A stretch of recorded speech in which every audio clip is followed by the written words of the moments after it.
The year 1452 of the Dai Van era, at the smithy in Kowloon County, Diem Long Prefecture. You dog! I worked so hard to learn these wok and cooking skills, and you dare to secretly learn them from me. Tan Hung kicked Le Uyen out the door, cursing viciously as the boy's body tumbled to the ground. He quickly fell to his knees, looking up at the man with teary eyes, sobbing, and admitting his fault. Master Tun, I was wrong. I won't do it again. I won't dare. The man looked at him in silence, his anger not subsiding in the slightest. What followed was his torture despite the boy's hoarse pleas. I was truly wrong. Please spare me. Though he screamed miserably when he turned away, Le Uyen's face showed no fear or submission.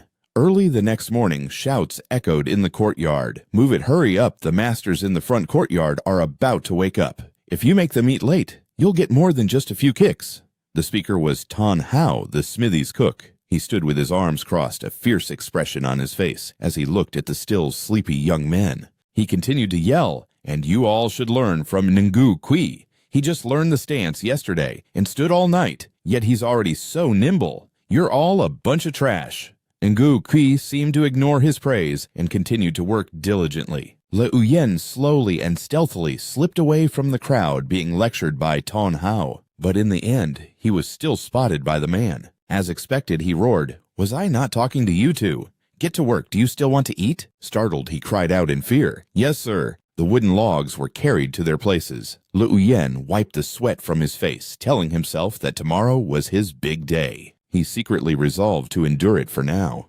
The very next day, in a room, Le Uyen listened to an old man's instructions. 30 coins in total, be back before sunset. If you sleep outside overnight, it will count as 2 days off. Stepping out of the smithy's doors, he was overjoyed. It had been over a month since he came here, and today he could finally leave the smithy. Outside, the streets were bustling with people trading and walking about. Seeing this scene, he was incredibly happy. He carefully calculated the talisman receiving ritual recorded in the half-scrolled Taoist scripture required the meat of 5 animals. Meat is too expensive, so the blood of 5 animals should work right. After all, many ancient rituals used blood sacrifices. He thought cautiously he couldn't touch an ox. The imperial court had a rule: killing an ox would get you 100 lashes a year and a half sentence, and exile for 1,000 miles. From what he remembered, deer, stag, elk, wolf, and rabbit could also be considered the 5 species in another sense. But using a rabbit instead of an ox should be fine. They're all part of the 5 elements. After half a day, Le Uyen had obtained half a caddy each of pig's blood, goat's blood, chicken's blood, and rabbit's blood.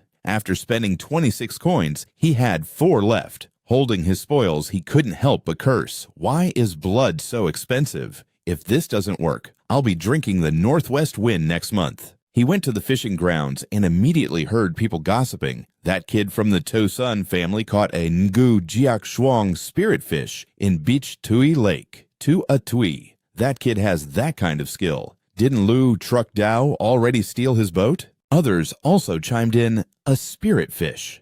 I haven't heard of anyone catching a spirit fish in the last 2 years. A spirit fish is a great tonic. Catching one is enough for an ordinary family to live comfortably for 2 to 3 years. The man surrounded by the crowd spoke up. Everyone, this Ngu Jiak Shuang tail weighs 12 caddies. If you can't afford it, don't crowd around. 12 caddies for a Ngu Jiak Shuang. I'll take it for 12 taels. Walking by, Le Uyen overheard the conversation and couldn't help but sigh. 30 went a month, and it takes 3 years of apprenticeship to earn 1 tael of silver, yet 1 fish is worth 12 taels. A person isn't even worth as much as a fish. He walked to a deserted alley. According to the original owner's memories, he just had to go in to get home. Le Uyen knocked on the door a few times and someone asked, Third brother, you're back. Lalam happily took his hand and led him inside. Come on, let's go inside and talk. Have you eaten yet? Go rest in your room first. I'll make you something to eat. Your sister-in-law is out working. She won't be back for a while. As he spoke, Lalam rolled up his sleeves to prepare a meal. Le Uyen breathed a sigh of relief, thankful that he wasn't dragged into reminiscing about old times. Afterward, he went alone to an empty plot of land. He looked around and wondered to himself, is this the place? He opened the jar of blood and poured it onto the ground. 4 directions, 5 livestock. He bent down and poured the blood in a specific sequence. A moment later, Le Uyen had finished drawing a bagua array on the ground with the blood. He looked at his creation with satisfaction. He had recently memorized the structure of the formation countless times, so drawing it was quite easy. No more delays, let's get started while it's fresh. With that thought, he clasped his hands and began to pray. Disciple Liu Yen, after reading and understanding the 100 classics and comprehending the way of Min Tam Chu Jioi, with the desire to save the world and help its people, I wish to pass on the scriptures for the sake of the ancient sages. He stood with hands clasped and head bowed reverently. Disciple Liu Yen pays respects and begs the heavens to bestow a talisman. He opened one eye to check the situation, but there was no effect. Could it be that the founding masters know I haven't fully understood the 100 classics? Or maybe... His face fell. As expected, there's no such thing as receiving a talisman to become an immortal. His spirit sank with regret. Oh, my money. Suddenly, Liu Yen felt his surroundings darken, and he clutched his head with a look of extreme pain. He collapsed to his knees, hunched over his hands, still clutching his head tightly. The entire space around him was enveloped in a thick, gloomy red aura. Kneeling on the ground, Liu Yen looked up and saw a giant shadow, half of a ferocious face belonging to a mysterious creature with blazing red eyes, faintly appeared amidst the red aura. The shadow of a giant hand flickered in and out of view as if symbolizing the appearance of some powerful spiritual force. Liu Yen's brow furrowed tightly as he clutched his head as if enduring pain. Surrounding him were dazzling, bright pink streams of light that looked like chains constantly weaving around his body. Above him, the giant mysterious creature was closing in its eyes, seemingly fixed on him. Liu Yen's eyes suddenly emitted a blazing red light, and his entire body was surrounded by a gloomy red aura. It seemed as though a change had occurred from within his body. Immediately after Liu Yen collapsed to the ground, the dark crimson space around him yet to disappear. Liu Yen opened his eyes, a dazzling light shining on his face. Suddenly, a swirling vortex of chaotic ink-black energy appeared, churning restlessly. Waves like tidal waves began to surge and surround Liu Yen. Soon his body was lifted high by that mysterious energy. Liu Yen looked down, dazed and bewildered. His pupils suddenly contracted. The dense, mysterious energy had now transformed into a giant scroll painting of rolling mountains. Liu Yen uncertainly confirmed this is. The images on the giant scroll suddenly came to life, and majestic mountains and trees began to rise up right below Liu Yen. While his body was suspended in the air, it suddenly began to fall. He seemed to fall into an endless void surrounded by darkness. Finally, his body landed brokenly on a surface with a strange circle of light. His neck seemed to be broken, and the light faded from his eyes. In the black space, faint squares of light appeared, followed by large light panels with text on them, first time logging into talisman imprinting. When Lalam brought food, he found Liu Yen lying motionless on the ground, the warm sunlight bathing the courtyard in gold. The food ration in Lalam's hands fell to the ground. He quickly rushed to his side, calling out, third brother, what's wrong with you? Wake up!" He helped him sit up, leaning against him. His sister-in-law also ran over worriedly. "Hey, what's wrong with third brother?" He groggily opened his eyes and slowly came to. Seeing his second brother and sister-in-law beside him, he replied softly, "I'm fine." Lalam breathed a sigh of relief. "It's good that you're okay. You scared me to death." Liu Yen spoke up. "I need to go back to the forge," Lalam said worriedly. "Rest at home for a few days. You must be exhausted." Liu Yen stood up. "I'm really fine." Suddenly he saw a light panel appear before his eyes. "What is this?" The panel displayed concise information. Realizing it was a system, Liu Yen exclaimed in his mind. The founder was truly ahead of his time. A lot of information suddenly flooded his mind, as if he had learned it all before. Liu Yen had never felt such an urge to practice his blade and sword skills. Reading the information from the system panel, Liu Yen rested his chin on his hand and remarked, "The founder sure knows how to fleece his followers." He meant shearing sheep. With that thought, he walked to the gate, waving to the two people watching him. "You two go on. I'll be back in a few days." He sighed to himself. "I have to make some money." Lalam asked worriedly, "Are you really okay?" Without turning back, Liu Yen replied, "It's nothing unusual. Guard Tan taught me a new technique a few days ago, so I just over-practiced. No need to see me out. I'm fine now." He calculated in his mind, "Before I top up, I need to see what this cheat from the founder can actually do." Le Uyen went to the Chung Vien Doan Bin Bo where a group of people were training. Seeing a chest of iron hammers, a thought struck him. Iron hammers are still made of iron. He recalled how, on his way back, the pounding from the Truong Bin Luke echoed ceaselessly in his mind, as if urging him to find a weapon. Suddenly, Le Uyen heard some attention-grabbing noises behind him. When he turned around, he saw the group of people standing in neat rows and guessed, it seems like the lesson is starting. Immediately after a loud voice rang out, the Bach Vien Pai Fong Chui technique has two important parts, the inner shaft and the outer hammer. Within there are three harmonies. If the inner and outer forces are connected, you will achieve great mastery. After Tan Hung finished speaking, he glanced behind him, and in a flash he was beside a disciple holding a stance.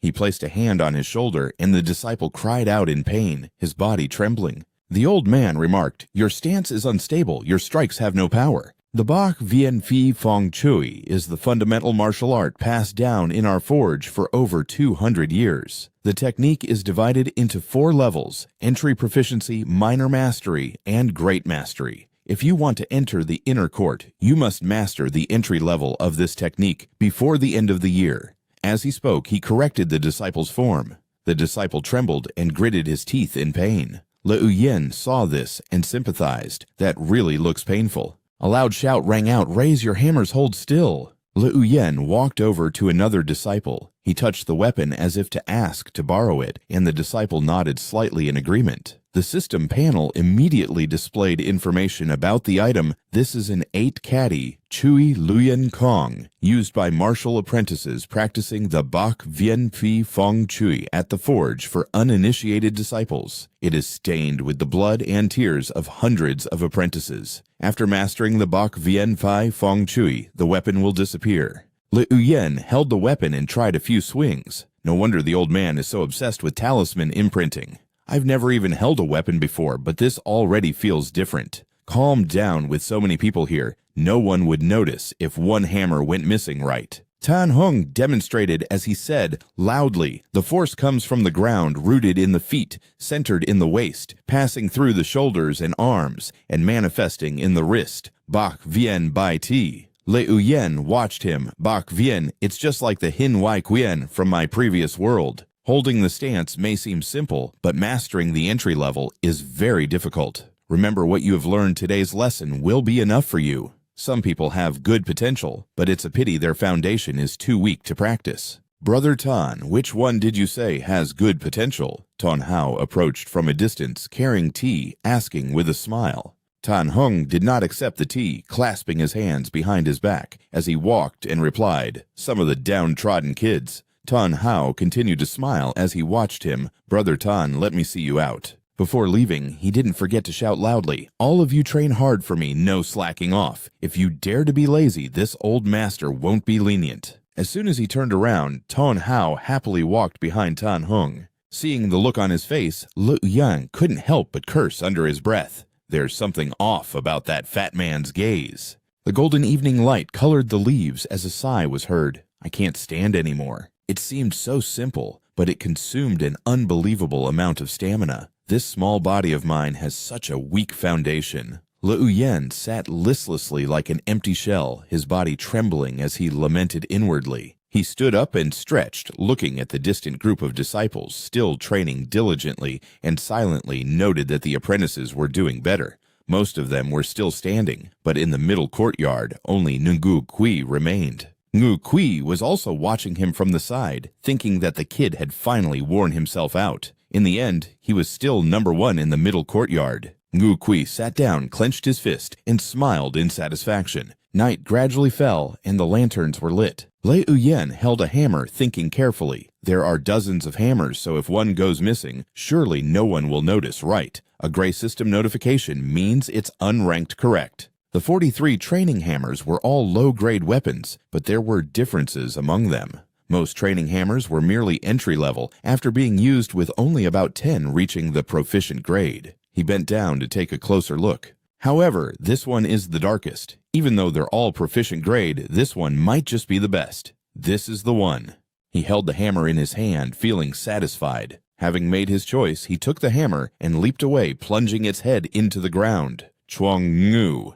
A second later, the hammer vanished, much to his surprise. A hammer that big just disappearing into thin air. Amazing. A platform of light with a bagua pattern appeared, shaped like a sharp blade. Le Uyen commented, "This platform is too small. It can only hold a few items at most." He looked down at the hammer stuck in the ground, reached out to pull it up, and then raised it high. Constellations in the shape of hammers and blades appeared around the platform of light. Suddenly, Le Uyen's head began to throb violently, the same feeling as last time. He saw countless figures training all around him, causing him to exclaim in amazement, "It can even do this!" Le Uyen watched the training routines of the figures before him intently. This stance form has so many details. At dawn the next day, the sound of a rooster crowing could be heard. Ngu Kui clutched his neck and moaned, "I trained a little too hard yesterday. Even after a full night's sleep, my back hurts even more." As he stepped out the door, he immediately saw Le Uyen.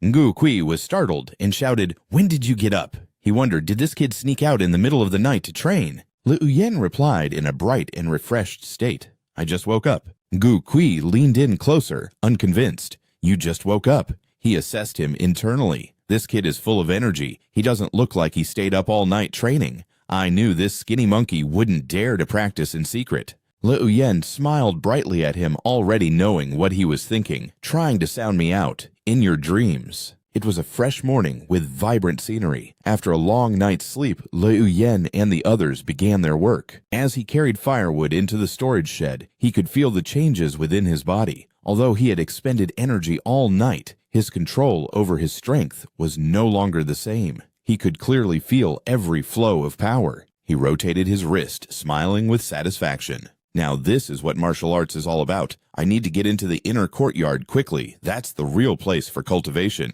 He clenched his hand into a fist. The logs were stacked in neat rows. In the training yard, a loud voice rang out. "Today we learn the Fai Feng Chui. Everyone pick up a hammer, assume the horse stance, and hold it." The disciples frowned. "Horse stance again. We don't even have enough to eat. There's no way we can hold it." Despite their reluctance, they still had to comply. The heavy hammer used as a tool for the lesson was picked up. "It's just an ordinary iron hammer, isn't it? But why do I feel like I have some kind of blood connection with it? This feeling is amazing." Le Uyen held the hammer, his heart filled with excitement. "Combine stance work with the hammer technique and get to it. Work hard for me. You think I have it easy." Lo stood with his hands clasped behind his back, loudly correcting them. A disciple came over to ask, his voice so powerful that spit flew everywhere. "Brother Lo, how long does it take to master the basics of this?" He replied, "Someone with average aptitude who practices diligently for more than half a year can master the basics. The person who mastered it a few years ago was personally taught by Master Tan. The Fai Feng Chui has 18 forms. Today, I will teach you the first form. Ngu Kui, you're first." Le Uyen, standing nearby, thought to himself, "So that's how it is." Force generates from the ground, travels through the legs, past the waist, and to the wrist. Remember, the kinetic force must be like a relentless, violent wind. Everyone practiced diligently according to the instructions. Ngu Kui, who was being taught, was very focused. "I've got it." Brother Lo showed a satisfied expression. Has this kid already mastered the basics? Where Le Uyen stood, he raised the hammer high in his hand. "I'll give it a try." With that thought, he swung his arm and struck the ground, creating a massive tremor. Everyone stared at him in astonishment. "Elsewhere, come on, Brother Tan, drink." Tan Hung pushed the wine bowl away, refusing. "No more drinking. I'm going to see how those brats are training." As they walked, Ton Hao spoke up. "That's right, Brother Tan. I heard that next year we're opening a new shop in DM Long Pu, and the shopkeeper will be permanently stationed in the main city. Is that right?" Before he could finish, Tan Hung cut him off. "Who did you hear that from?" Without waiting for an answer, he added, "It's just a rumor. As long as Cao Long is alive, how would the shopkeeper dare to leave Xiaolu City for so long? That man is the Doc Long Qua Jiang from Tan Bin Kok." Tan Hao cheerfully agreed. "Senior Brother Tan is right. It's just a rumor. What I mean is, if there are any changes in the shop, please don't forget your little brother, Brother Tan." Tan Hung didn't look back, giving a slight nod in agreement. Suddenly his eyes narrowed, paying special attention to one person. That kid Tan Hao followed his gaze and asked Lalam's younger brother. He didn't understand why Tan Hung was paying attention to Le Uyen. Tan Hung remarked, "He can execute 3 forms now. Although his strength is insufficient, his movements are as fluid as flowing water and drifting clouds. He's just started learning the mace technique, yet he's more graceful than I was back then. This kid's talent is far greater than Ngu Kui's. He'll be a great blacksmith in the future." With that, the old man slowly walked away, while Tan Hung scratched his head and watched him go in confusion. He looked at Liu Yan swinging the mace and wondered, did this kid offend Tan Hung? The sun was beginning to set behind the mountain. Liu Yan put the mace back on its rack. He looked under a cabinet and noticed an item. "It's so dark down here, I can't believe I forgot about this saber." "A low-grade item not even ranked at all," he remarked while holding the old saber, and the system panel immediately provided information. A growl came from his hungry stomach. "I'm hungry again. All I do all day is work and train. This little body of mine can't take it without some greasy food. I need to find a way to earn money. Let's go get some meat. The money my second brother gave me for food won't last long. I have to think of a way to make some money." He went to a stall to buy food, and it didn't take him long to get what he needed. Liu Yan saw the knife on the cutting board and asked the vendor, "Can I take a look at your meat cleaver?" The butcher was more than willing to hand the knife to him. He held the knife in his hand, and information immediately appeared on the system panel. He expressed his intention to buy the knife. "Can you sell it to me?" The vendor asked with some surprise. "You want it? 1 coin. Transaction successful. Liu Yan happily held the knife, swinging and twirling it as he walked down the street. People couldn't help but look at him with fear. Liu Yan chuckled with satisfaction. "I guess I have one more weapon now." He quickly stuck the saber onto a flat surface, and a bagua-shaped circle of light appeared. The Tram-Kot Dao will replace the training mace, relying on the Truong Bin Luke. Suddenly, he had a strange sensation. "Why do I feel as if someone has completely exposed me?" Luckily, I still remember the mace technique and the stance training, but my mastery of the mace technique is gone. The familiar feeling of decades of mace practice has disappeared, but in its place is the feeling of having used a butcher knife for years. It seems that changing my equipped weapon doesn't affect me much, but I can't just change it casually. He scratched his head, wondering, do I have to wait 2 days to change my weapon? At this thought, he clutched his head and cried out in despair. There are too many things to worry about. Although the platform of the Truong Bin Luke can still hold a few weapons, I'll have to upgrade it if I want to wield more. The upgrade conditions are too harsh, and after my rebirth, I'm just too poor. Night fell. The crescent moon was obscured by passing clouds. Tan Hung was soaking in a warm tub when he saw a shadow flit past the window. He immediately called out loudly, "Liu Yan, come over here and add more hot water for me." Though reluctant, he still had to comply. Tan Hung said with a laugh, "I heard your mace skills aren't bad. What a shame." The boy was confused. "Chef Tan, what is a shame?" While smoking, he said, "There's something I just discovered, that Tan Hung is skilled in martial arts, wine, and meat, but his greatest skill is with women." Liu Yan feigned surprise, but inwardly he was confused. "What's the meaning of telling me this?" Tan Hung continued, "I heard he's keeping a girl with the surname Ngu inside Ngu Puong, who is slender and beautiful." Liu Yan's curiosity was piqued when he heard the surname Ngu.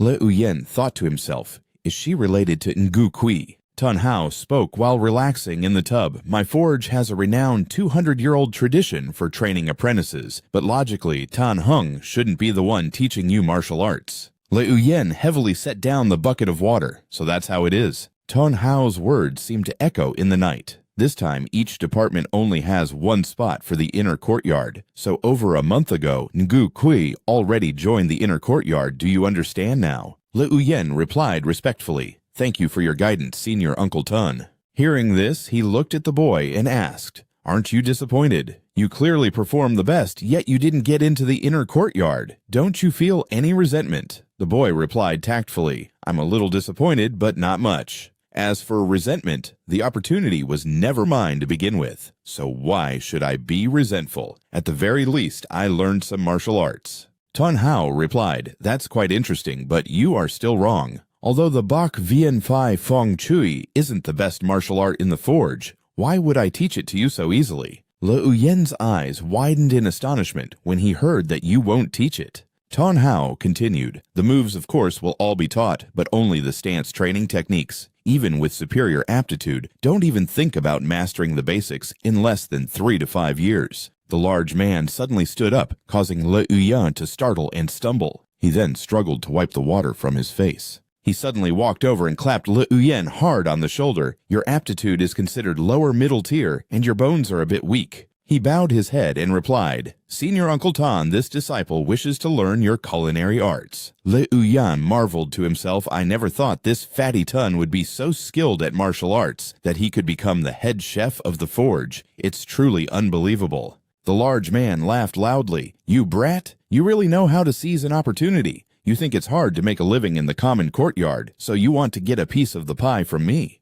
He answered brightly, "To be honest, sir, that's exactly right. I know how to cook, and my knife skills are pretty good too. Please take me in." The man was skeptical upon hearing this. Liu Yen immediately picked up the knife on the cutting board. He quickly plucked a small bunch of scallions from nearby. Without hesitation, Liu Yen chopped the fresh green onions. Bantu stood beside him, his eyes wide. "Not bad, kid. How many years have you been practicing your blade skills?" He grinned widely.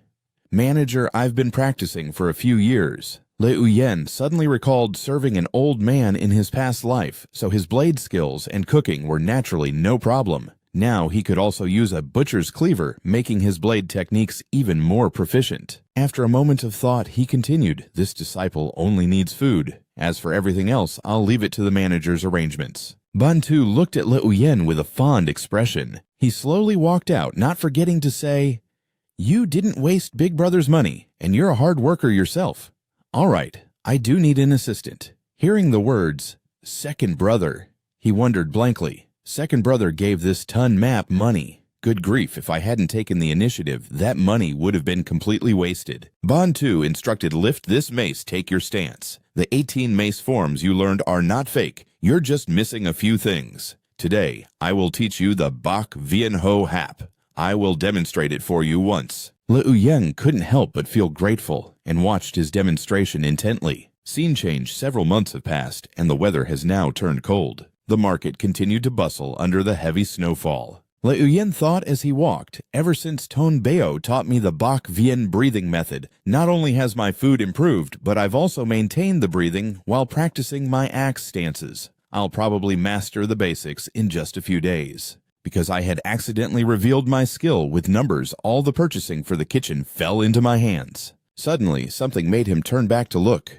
Liu Yen was quite surprised to find a shoe on a stall. He asked the owner directly, "You can sell a single shoe like this?" The shopkeeper laughed and replied, "It's from Lu Truk Dao on the back street. I don't know where he found it, but he was dead set on selling it to me, even though there's only one." "What kind of nonsense is that?" Liu Yan casually picked it up to examine it closely. He gaped and thought to himself, "This is a first-grade item. Since I started working in the kitchen, I've been out 7 or 8 times. I've been through places like the Vingtin district and the Saingu ward, and I've seen many unranked weapons, but this is the first time I've seen a graded one."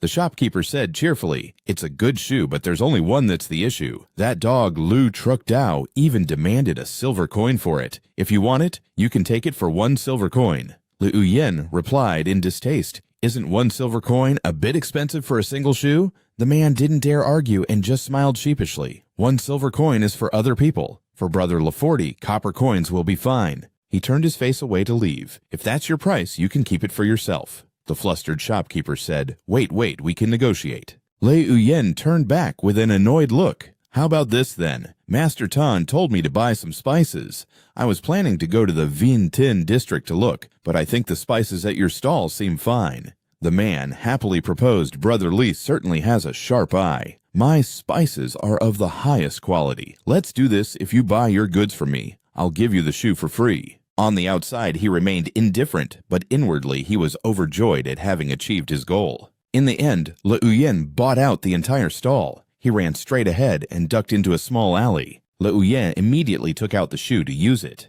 He stood still watching his items glow. "My first-grade item. The shoe I got today seems powerful, but I wonder if having only one of them will have any effect." Liu Yen immediately tested its effects. He now moved at a dizzying speed. Liu Yen was thrilled. First-grade items are amazing. I need to level up. A first-grade Truong Bin Luke can only control 1 weapon at a time, and I'd have to wait 2 days to switch. I must level up. I must earn money. But leveling up requires 1,000 caddies of refined iron, 100 taels of silver, and 1 tael of gold. Isn't that ridiculous? Even if I became a robber, I couldn't possibly get that much. Suddenly, a commotion outside piqued his curiosity. From a distance, Le Uyen guessed, "Don't tell me Loa Tui caught another spirit fish." A man announced in a loud voice, "I heard Loa Tui's parents died early, but he managed to master first-class fishing skills. After catching 3 spirit fish in a row, he not only rebuilt his house, but also joined the Li Hop Vo Quan, one of the 3 great martial arts halls in the inner city." Tan Hung appeared out of nowhere and approached Atui, causing the surrounding crowd to gasp in awe. He glanced at the fish basket. "A Shich Mingu. My luck isn't bad. How much silver for this fish? I'll take it." Le Uyen watched and sighed. "A spirit fish. I could never afford that. Only wealthy people like Tan Hung can enjoy such luxuries. It's a shame I don't have any fishing-related weapons. Oh well. It's still early. Maybe I should head home for a bit." Scene change. Lalam was diligently shoveling snow from the entrance. Seeing a familiar figure, he said happily, "Uyen, you're back." Le Uyen called back, "Second brother, I bought these 2 carp on my way. They're for you." Lalam smiled and patted his shoulder. "You're doing well, kid. You look much stronger and healthier. Let me cook these 2 carp for you. Your sister-in-law just happened to buy 2 caddies of fatty pork yesterday." Le Uyen gently refused. "I've already eaten. How can a kitchen assistant go hungry?" As they went inside, Lalam said thoughtfully, "The snow came early this year, so your winter clothes are ready. I left them by the bed. Go see if they fit." Le Uyen heard this and asked second brother, "Where did you get the money to make winter clothes?" Le Uyen thought to himself, "A set of those isn't cheap. Even made with the worst fabric and cotton padding, it would cost more than 1 tael of silver. That's enough to feed an ordinary family for half a year." Lalam held up the thick coat and quickly explained, "The price of charcoal is good before winter, so I earned quite a bit these past few months. With your sister-in-law's wages added in, making 1 padded coat is no problem." Le Uyen hesitated. "I can't take this coat. The forge will issue a padded coat once winter arrives. You should alter this one for sister-in-law to wear. She has a tough job washing clothes for others." He suddenly draped the coat over Le Uyen's shoulders. "An apprentice gets issued clothes. If I'm giving it to you, just wear it. Our family has been poor for so many years, yet your sister-in-law still chose to marry me. If I were to treat her poorly, wouldn't I deserve to be struck by lightning? It's for you, so take it. You're still a growing boy, getting taller every month. It's a good thing your sister-in-law made it a size larger, or it would have been too tight." He lowered his head, his eyes filled with sadness. Le Uyen asked directly, "Second brother, tell me the truth. Did you borrow money from someone?" Lalam was startled. "Who told you it was Bantu?" He then fell silent, looking wistfully out the window. A few seconds later, Lalam said in a low voice, "I borrowed money from Tian Bao on the street, borrowing 9 to pay back 13, a normal interest rate. I also said I would pay it back before winter next year. Our family may be poor, but we've managed to save a little for you." A troubled look appeared on Le Uyen's face. "Second brother, you don't need to borrow money for my sake." Just then, Lalam's wife walked in, and he immediately greeted her. She sat by the fire, warming her hands. "Since you're here, you should take the cotton-padded coat. It will save your second brother an extra trip. I also don't know what kind of bad luck we might run into." Hearing this, Le Uyen couldn't bring himself to refuse.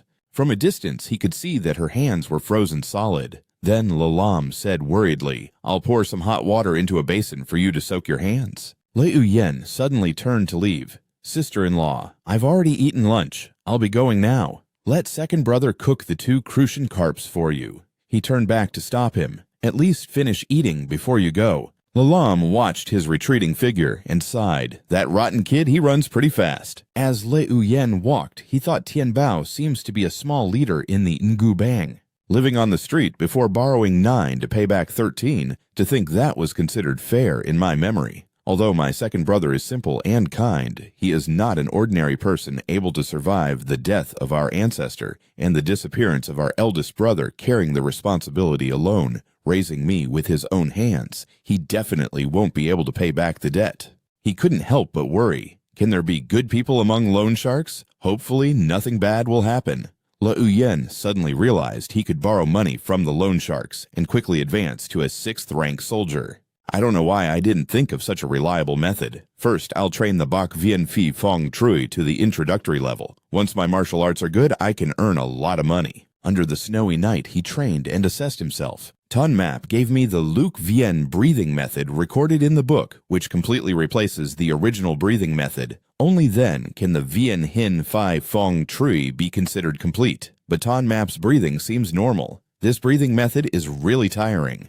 Time to exchange the Luke Hop shoes for the Tree Luyen Kong. With that, Luyen swung the hammer high into the air, preparing to strike down. His hammer strikes looked very skillful, and the snow was now a white blur. Bantu struggled to get up a look of annoyance on his face. He slowly stepped out into the courtyard and asked, "What's all the noise? It's the middle of the night. Are you trying to let anyone sleep?" Bantu was stunned. His drowsiness seemingly vanished. At this moment, Luyen was frozen in thought. His perception had become extremely sharp. He could even hear the sound of blood flowing in his body. His face became dazed, not believing that he had successfully cultivated it. Luyen then smiled with satisfaction. The book says that when your blood and chi develop to the point where they can enhance your palms, it means you are proficient. When you can enhance your arms, it's a minor success. And when you reach great success, all 4 limbs are connected. When the blood flows, it feels amazing. I really want to find someone to test my moves on now.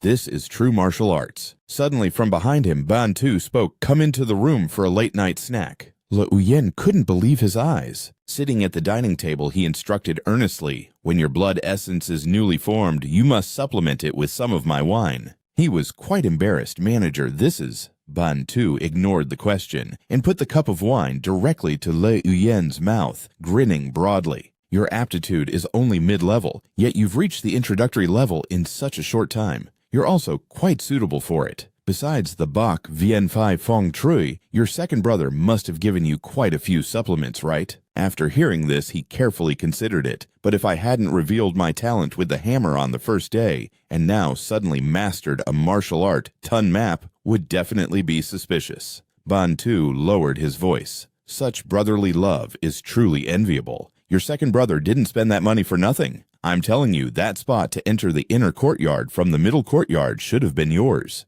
Luyen was confused. "Wasn't that spot already decided for Ngu Kui?" He smirked. "You don't want to enter the inner courtyard. Are you afraid of offending Tan Hung?" He sighed and replied, "How would I dare offend Master Tan?" Luyen recalled Tan Hung had mastered the Phi Fong Trui to a great success level years ago. He is a figure with immense internal strength, not someone an ordinary guard can compare to. It's said the shop has already decided he will be the head of the guards, a position second only to the 3 managers. What he needs to do now is break through his inner chi. Bantu put on a dangerous expression. "So what if you offend him? Our forge has been around for over 200 years. Of course we have our rules. Not to mention he hasn't become the head yet, and even if he did, he can't cover the sky with one hand." Luyen was quite surprised and thought, "Weren't you the one who was so eager to curry favor with Tan Hung before?" He used a sarcastic tone. "You're also a scholar, so you should know there are some things that even if they belong to you, they won't fall into your hands if you don't fight for them.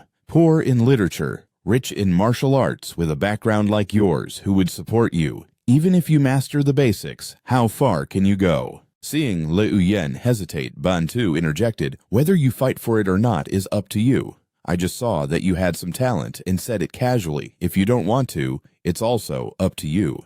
In the end, he agreed to his proposal, and the two happily raised their wine cups together. Bantu lay sprawled on the long bench, dead drunk. Over here, Luyen was forcefully opening the door to go outside. He looked full of vigor. "I've mastered the basics today. I've mastered them. After drinking the medicinal wine, I must strike while the iron is hot. I feel refreshed. I'll continue training tonight." A stream of chi and blood moved throughout his body, as if he were soaking in warm water, making his body unconsciously relax. After sleeping for 3 hours, he could wake up naturally full of energy, no longer feeling tired, and his mind became incredibly clear. According to the book, the sign of proficiency is stacking 8 hammer strikes, and I can already stack 11. Regardless of the strong wind and snow, Luyen continued to advance boldly. Ngu Kui saw him and became envious. Luyen is up so early again. He tricked me before saying he didn't train, but he trains every day. This little brat is really cunning. Unable to hold back any longer, he shouted Luyen's name. He looked at Ngu Kui in confusion, who immediately spoke up. "I want to challenge you to a duel."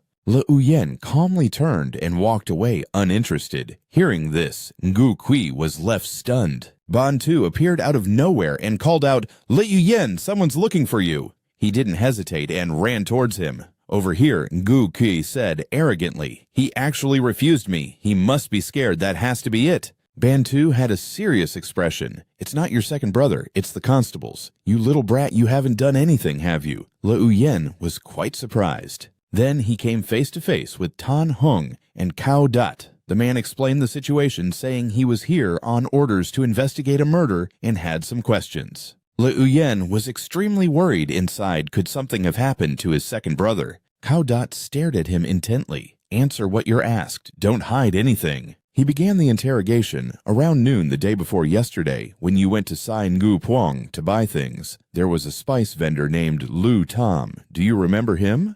Hearing this, Le Uyen breathed a sigh of relief. Thankfully, it wasn't related to his second brother. He answered honestly, "Your Excellency, I did indeed buy some spices from his stall the other day. Cao Dat pressed just spices." Le Uyen thought to himself, "Nonsense, the Gi Luke hop were fake. I didn't buy them. Telling the truth is what matters." The man's eyebrows furrowed as if he was suspicious of him. Ban Tu interjected, "At this moment I sent him to buy things, how much he spent, and the prices are all recorded. Even if he had the guts of a tiger, he couldn't fool me." Cao Dat turned away abruptly. "I'm done with my questions. You can carry on. I'm going to investigate another household." Le Uyen and the other man both watched them leave and said respectfully, "Take care, officers." Tan Hung walked out the door feeling puzzled, thinking Fatty Tan actually spoke up for Le Uyen.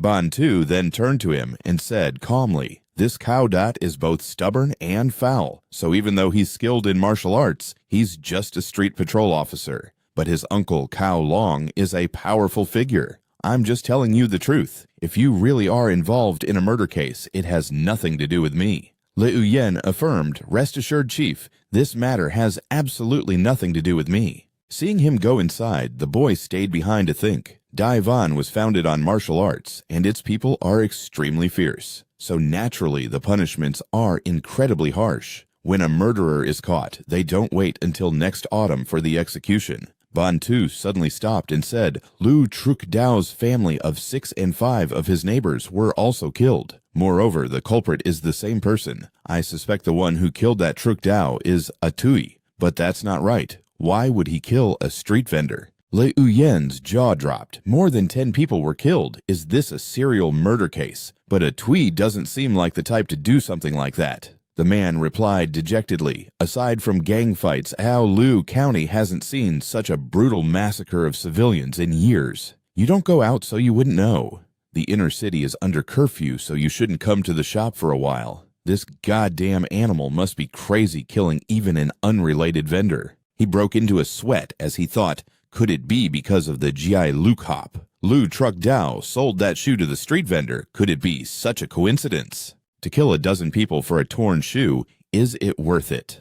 No, I have to find someone to pass a message to my second brother. I won't go home until the killer is caught, and I have to tell my second brother and sister-in-law to keep their windows and doors shut tight. Seeing Le Uyen standing there in a daze, Ban Tu shouted, "Hey, what are you spacing out for? Get to work." He didn't dare to delay and ran off to work. The scene changes to Cao Dat wondering to himself, is that brat hiding something? Tan Hung suggested, if Brother Cao is suspicious, just arrest him and take him to the county office. He said coldly, "We can't arrest people without evidence." The man behind him praised Brother Cao is truly upright. "Are you going to the Lai Hop martial arts school soon?" Vuong Lone is not an easy person to talk to. Cao Dat replied decisively, "So what about the Li Hop martial arts school? No matter how good Vuong Lone is, how does he compare to my uncle? Dai Van was founded on martial arts. If the imperial court couldn't suppress these outlaws, the world would have descended into chaos long ago." Tan Hung was surprised. "I heard Atui is extremely talented. He mastered the Lai Hop Tan Thu to a minor degree in less than half a year. It seems Vuong Lone is preparing to send him to Than Bin Kok. If Brother Cao wants to arrest him, you must go there soon." He immediately confirmed Than Bin Kok. The old man suddenly burst out laughing. It's true that Dai Van was founded on martial arts, but there's another line that follows that saying. Tan Hung quickly turned and walked away. leaving only one sentence. That is, the sects rule the world together. In another development, soldiers are exerting all their efforts to investigate the case. Nan-ku, carefully hid behind the door, a tiger in the plains gets bullied by dogs. You bastards taking my clothes was one thing, but you even took my shoes. As soon as he finished speaking, he slapped the person in front of him repeatedly. Nan-ku was angry. Damn it, I can't kill anyone right now. If they die, I won't have any food. Kao long vuong lon tao diem vu tran lam kin. Wait until I've recovered from my injuries. Then I'll make you wish you were dead. He didn't dare to make any rash moves now. He could only observe and wait for an opportunity. White snow covered the eaves, and the surroundings were a vast expanse of white. The scene changes to nighttime. Le Huyan sat alone in the dark, resentful. Could this shoe be hiding some kind of secret?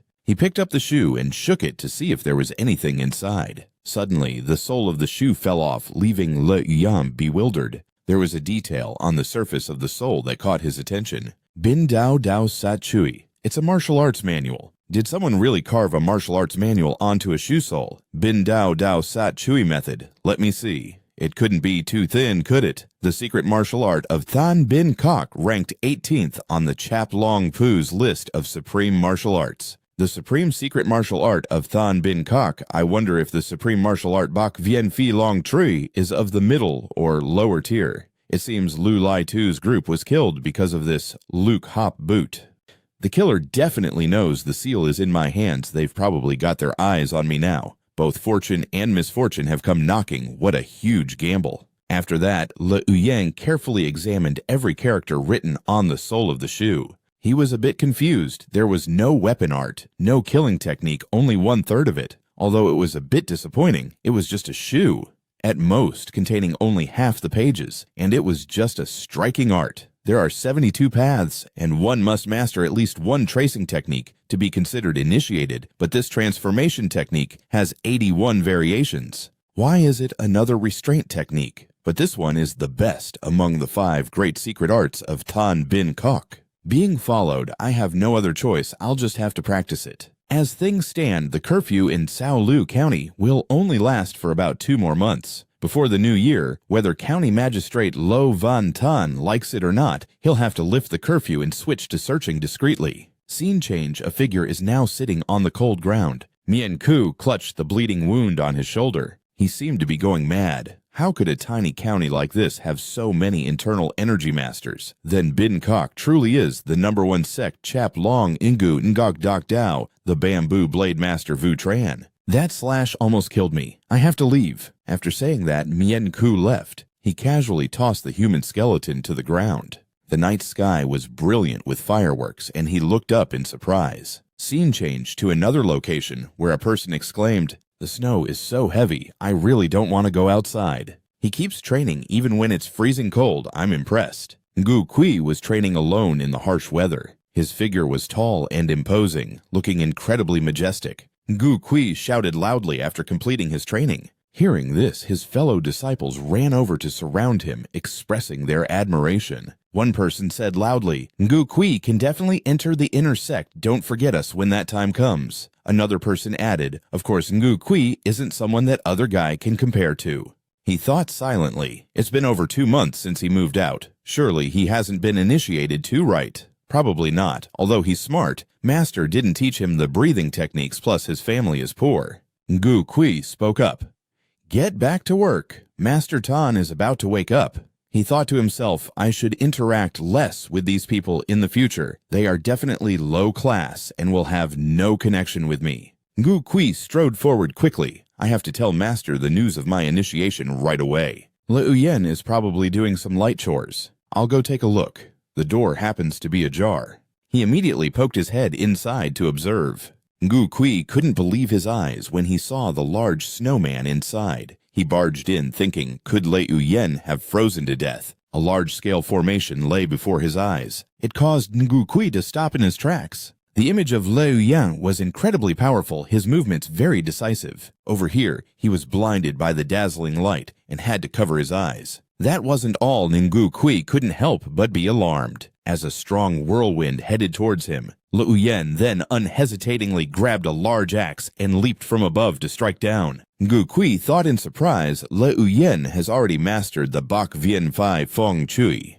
Impossible. I must report this to Master immediately. Liu Yen was deep in thought, not noticing Bantu calling him. If I just keep training diligently, I'm afraid my tracing technique won't improve, but I can stack them. If I stack two, wouldn't I be as strong as someone at the minor completion stage? After finishing his thoughts, he turned back to plead with the manager. How about you lend me some more? Before he could finish his sentence, Bantu flatly refused him. Liu Yen still didn't give up. I will definitely pay you back, he replied sternly. If I hadn't seen how fast your training was progressing, I wouldn't have lent you a single coin. Tell me how much is it this time? He then stated the figure of 13 taels. Hearing this, Bantu couldn't help but get angry. Liu Yen immediately changed the subject. By the way, manager, did you hear what happened in the city a few days ago? It sounds like there was a big commotion. He recounted in a low voice the night before last. The head manager was treating Vuong Lone, the master of the Lai Hop Martial Arts Hall.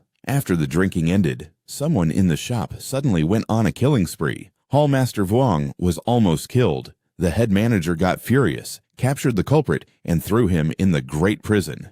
With a curious look, he asked the head manager caught the culprit. Bantu confirmed. Fortunately, the head manager acted in time, and Hall Master Vuong is also fine, but unfortunately his disciple wasn't so lucky. Tan Hung suddenly entered and ordered Liu Yen come with me for a moment. Bantu reassured him, "It's all right, you can go." You agreed and thought to yourself, Tan Hung is even more muscular than he was 3 months ago. It feels like he must be 2 meters tall.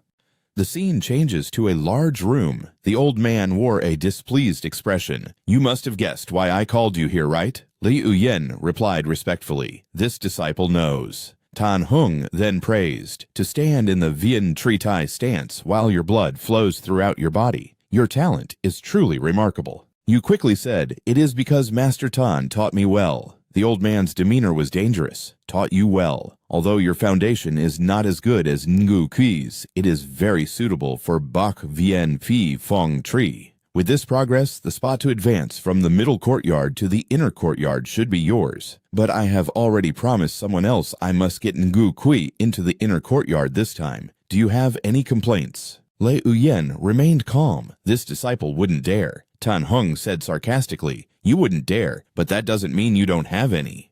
The old man stared at you and added, in the past, the inner courtyard only held an exam once every 3 years, but now it is once a year. Based on your progress, the spot to enter the inner courtyard next year will surely be yours. Go.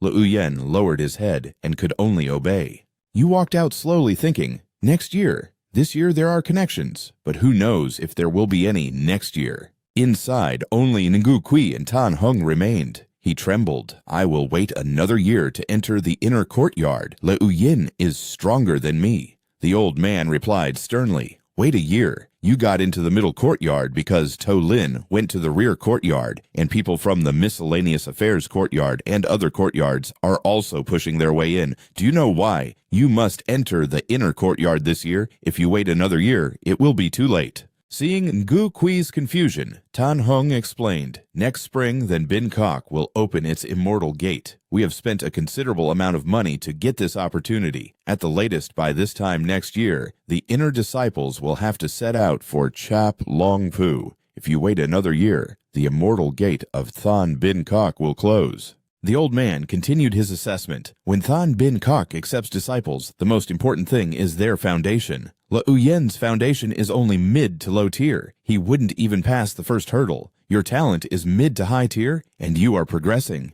If you can enter Than Bin Kok, it will be the greatest fortune of your life. After speaking, Tan Hung tossed him something. The old man seemed to have great faith in Ngu Kui. Cultivate well, do not disappoint my expectations of you. At this time, Liu Yen was walking and pondering. I'm afraid Tan Hung has already broken through to the inner energy realm. If he breaks through, he will surely become the next leader of the guard team. I wonder if Fatty Tan can handle it. Fatty Tan has been good to me. I absolutely cannot let him down. Today I will wander the streets and see if my luck can help me find a graded weapon. No wonder the Sao Lu Grand Market is held once a year. There are so many graded weapons. It is just a pity that none of them are mine. Le Uyen suddenly spotted something at an old man's stall. You immediately walked over and asked, "Old man, how much are you selling this sickle for?" Le Uyen couldn't help but marvel. The blade is over 30 centimeters long. It does not look like a farm tool at all.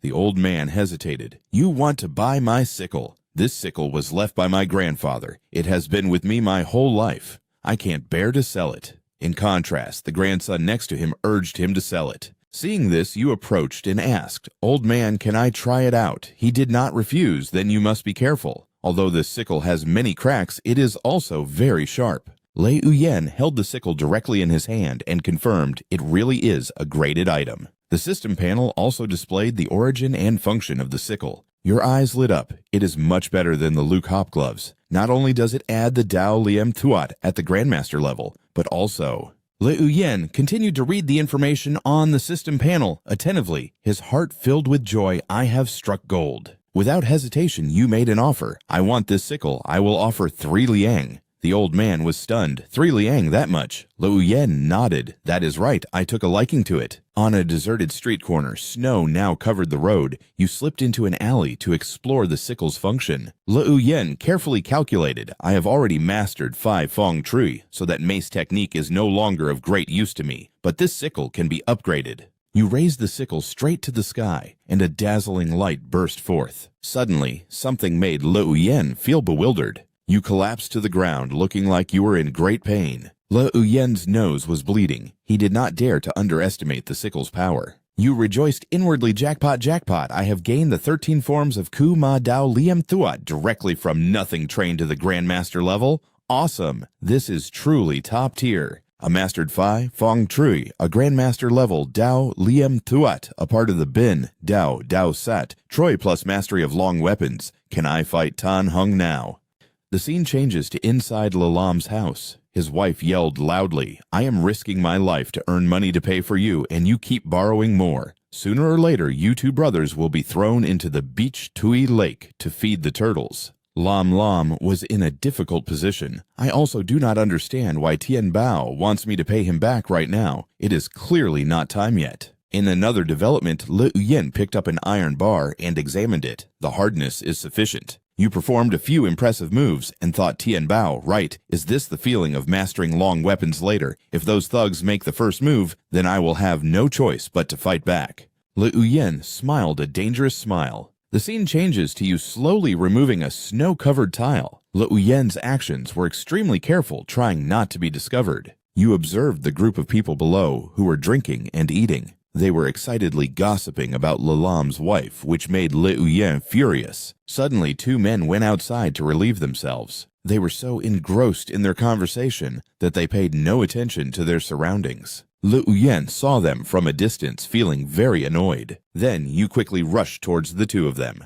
The 2 men were beaten to a pulp, unable to fight back at all. After hitting them, Le Uyen covered his nose and thought, "These 2 scoundrels took a blow from my staff. It seems they have suffered a serious concussion." The remaining man also came out looking for them. "Lao Ku Vuanggu, where are you? Did you fall into the manure pit?" You immediately unleashed a mysterious attack, sending that guy sprawling. The other guards noticed something strange and rushed out. "Who's there? What was that noise?" The fat leader also appeared there. He pointed his large saber at Le Uyen. "You dare cause trouble on my turf." Without another word, you took care of everyone who dared to block your path. Not long after all of them were lying at Le Uyen's feet, you looked around with satisfaction. "I haven't even taken out my mace, and you all went down with just one swing of my staff. How can scum like you be gangsters with such poor skills?" The fat guy gnashed his teeth in anger. "You who are you to dare sneak attack me?" Le Uyen ignored him and raised his staff, striking him hard on the head without mercy. The guy's face swelled up, blood from his nose streamed onto the ground. Still not satisfied, you kicked him a few more times, cursing inwardly. "You bastard, its greasy fat ass is disgusting, just die." Le Uyen delivered a powerful kick, sending the fat guy rolling a few times. He lay unconscious, looking absolutely pathetic. You were a bit bewildered at that moment. "My kicking power isn't half bad. Wait, this isn't the time to be smug. I need to get to the main task." Le Uyen rushed inside and rummaged through everything, searching for what he wanted. Your face lit up with joy when you finally found the 2 compacts. Le Uyen quickly opened the compacts and carefully read the characters written on the paper inside. You immediately tore the papers to shreds, so you're lending money at high interest rates. Isn't this just money stolen from bad people? I'm just carrying out heaven's will, so I'll reluctantly accept it. After that, Lei Uyen quickly slipped away. Your spirits were high now, and your feet moved swiftly on your way back. Lei Uyen was a little worried I didn't say a word, and my face was covered, so I probably didn't leave any traces. This counts as self-defense, I guess.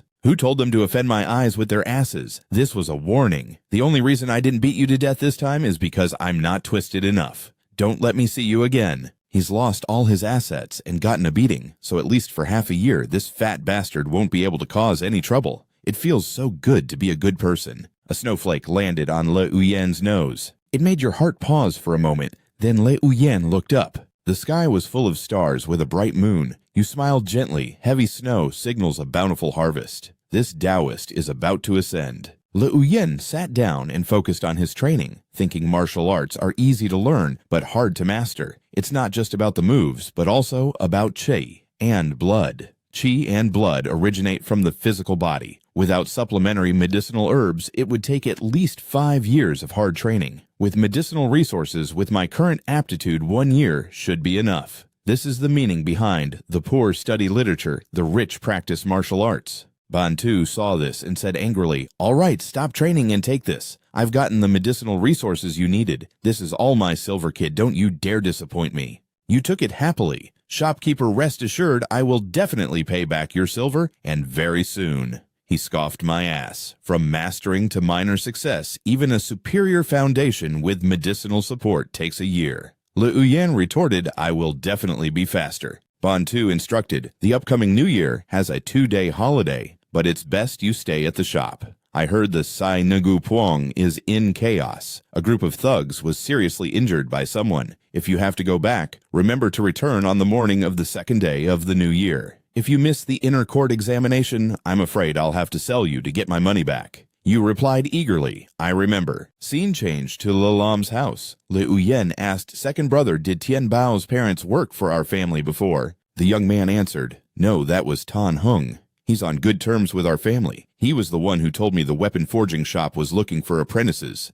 You were surprised to hear that. Lei Uyen thought to himself, so he's the one who was actually targeting my eldest brother and sister-in-law. In that case, I absolutely cannot miss the inner court examination. You drained your cup of wine, limitless determination rising in your heart. Lei Uyen thought confidently, this inner court spot is as good as mine. The scene changes to constellations shining with a special light. Lei Uyen looked at his precious items and assessed, there are still 58 more transformations until I master the first form of the Bin Dao Dao Sat Trui. Now that I have money, I need to figure out how to find golden refined iron things to upgrade the Chuang Bin Luke. By then, I'll be able to control 2 weapons at once, and killing that Tan Hung will no longer be a problem. In another scene, Tan Hung had an ugly expression and said nothing. Niu Kui came over to report brother-in-law Constable Cao said they're still investigating the culprit. Also, I heard that a Tui left the Vo Quan Li Hop after a few days of recovery.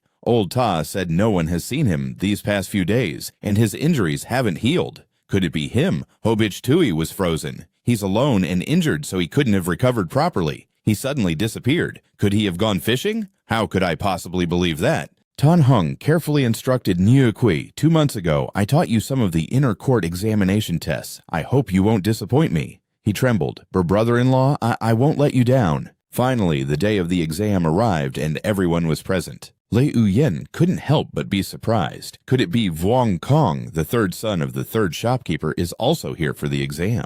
Bantu, who was beside you, reassured you, Vuong Kong Triu Tiu Min, the youngest daughter of Chief Triu, and the others will temporarily join some inner-city families. They won't take your spots. Don't worry. What you need to worry about is the 3rd section of this year's inner court examination. It's become a bone-setting test. His voice lowered slightly. In previous years, the 3 categories were stance tracking and strength, but this year it's been changed to foundation, and your foundation is a bit problematic. Lei Uyen became suspicious. Could it be that Tan Hung has pulled some strings? Bantu smiled suddenly. Anyway, just do your best and don't hold back or you'll regret it for the rest of your life. I'm not worried about you not paying back the silver. He quickly replied, understood, manager. I will definitely not disappoint you.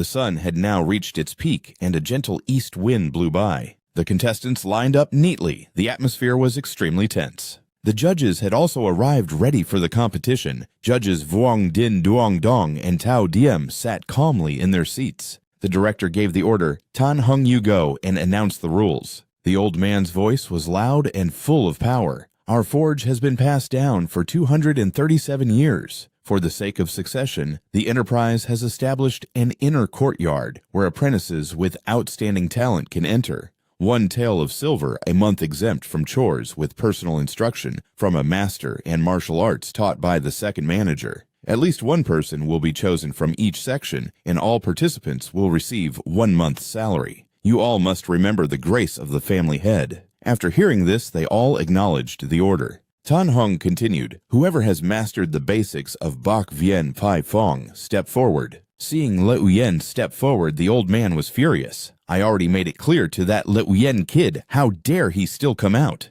Tan Hung shouted, "Those who haven't stepped forward will have their foundations tested first. Those with good foundations can still enter. Those who have stepped forward must also be tested. If your foundation is poor, you won't be allowed in either." Under his guidance, everyone took turns carrying large iron blocks. 1 person per block strike those iron blocks and show your skills to the managers. Le Uyen's demeanor was very calm, ready to begin his performance. He rushed forward powerfully, his hand gripping the hammer tightly. Le Uyen performed a few spectacular hammer swings, stirring up a swirling wind. He immediately struck, slamming the hammer down on the sturdy iron block, which stunned Tan Hung. He couldn't believe that he had reached the proficient level of Bak Vien Pi Pong.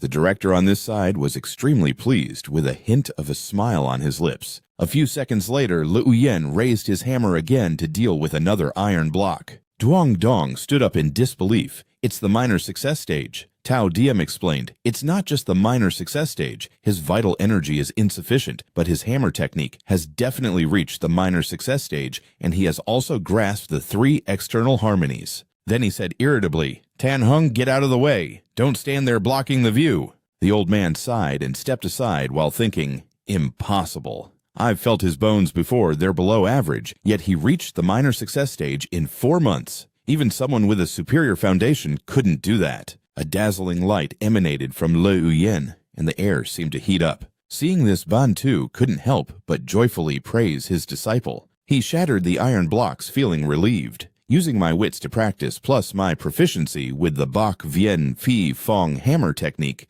doesn't proficiency plus proficiency equal the minor success stage?" Suddenly, something startled Le Uyen. The iron block slid towards Ninghu Kui, causing him to break out in a sweat. Then the shadow of a tall man gathered momentum and leaped high into the air. After that, Tan Hung caught the hammer, holding it tightly in his hand. The old man appeared like a god, his posture full of power. Tan Hung stood opposite Le Uyen, his eyes radiating killing intent. Duong Dong looked towards Le Uyen. He spoke with a tone of admiration. After learning martial arts for more than 4 months, not only has he grasped the 3 external harmonies, but he has also practiced his hammer technique to near the minor success stage. Good. Very good. "Young man, what is your name?" Before he could answer, Ban Tu excitedly shouted, "Le Uyen. His name is Le Uyen. I was the one who taught him his breathing technique." Duong Dong glanced behind him. "First manager, this young man's talent is extraordinary. And his foundation is not bad either. He could be the top candidate in this assessment." Tao Diem's gaze shifted to the opposite side. "Third manager, what do you think?" Vuong Din pondered for a moment, then let out a breath. Indeed, his talent is astonishing. However, the inner courtyard is crowded. It's hard for the second manager to be everywhere at once. Guard Tan, you can teach him. Hearing this, Tan Hung immediately bowed his head to follow the manager's orders. Le Uyen stood to the side, his eyes glancing at the old man, feeling a chill in his heart. This old man is not a good person. He's been with Tan Hung from the start. I don't understand what kind of close relationship they have. Tao Diem's voice rang out again, pulling him back to reality. "And you?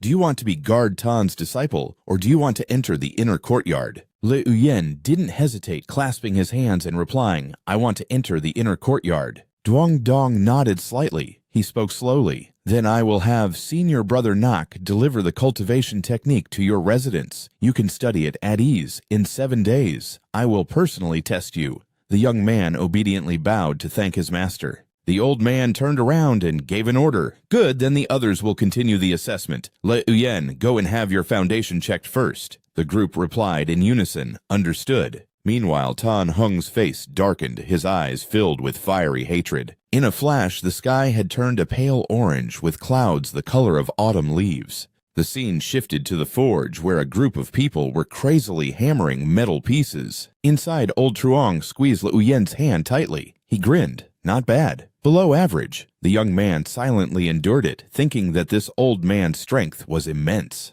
The person next to him sighed quietly. Luckily, it's only mid-grade. After a while, Le Uyen asked curiously, Sir, how exactly is this foundation assessed? What is considered good and what is considered bad? Old Truong answered unhurriedly, Feeling the bones is like judging a horse. It's all based on the experience passed down from our ancestors' frequent observations. It's all experience. At this point, he suddenly made a suggestion. Young man, do you want to join our forge? The Bak Vien Phi Fong hammer technique improves quickly with forging iron. The young man quickly replied, I want to go to the lower warehouse first, before deciding is that okay. Le Uyen thought to himself, the Truong Bin Luke is ringing old Truong's warehouse, must have good stuff. If I really join the forge, buying materials will also be cheaper. In response to Le Uyen's request, Elder Truong slowly stood up. Since you came in first, it is fine to let you take a look. Come, I will take you to pick a suitable weapon. From behind, a young man watched in secret. He clenched his fists in resentment. So what if he is number one? His constitution is no match for mine. As long as I train hard, I will definitely surpass you. As soon as he saw him, the man exclaimed in surprise, Old Truong. Elder Truong then ordered, Take this kid to pick a good weapon. Register him. His name is Le Uyen. The man quickly replied, yes. Right after, the wooden door immediately opened, and a group of people raised their hands in welcome. At the same time, Le Uyen vaguely felt a stream of energy flowing through his body. He smiled faintly. The reaction from the Truong Bin Luke was even stronger. Elder Truong spoke in a deep voice, Follow me. Seeing this, Le Uyen excitedly shouted, trotting behind him, Yes, sir. Once inside, he began to explain patiently, That is the Bich Tui Dao and the Tan Kang Kiem.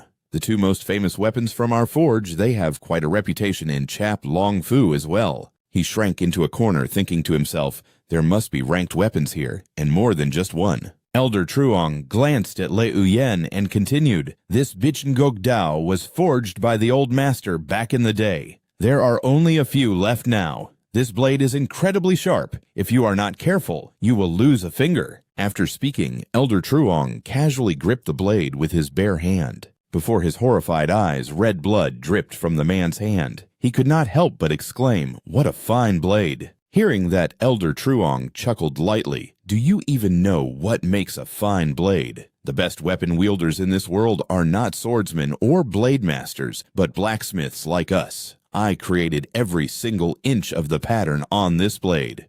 The system screen immediately lit up. Beach Ngok Dao, first rank. Forged by a craftsman determined to become a divine smith, using Bak Luyen Han Kwang and refined Han Thiet. It can sever a hair blown against its edge and kill without drawing blood, known as a sharp weapon. Requirements for use: experienced blacksmith, any blade art at the minor completion stage, effects blade, art, mastery, light blade aura, emission, introductory forging.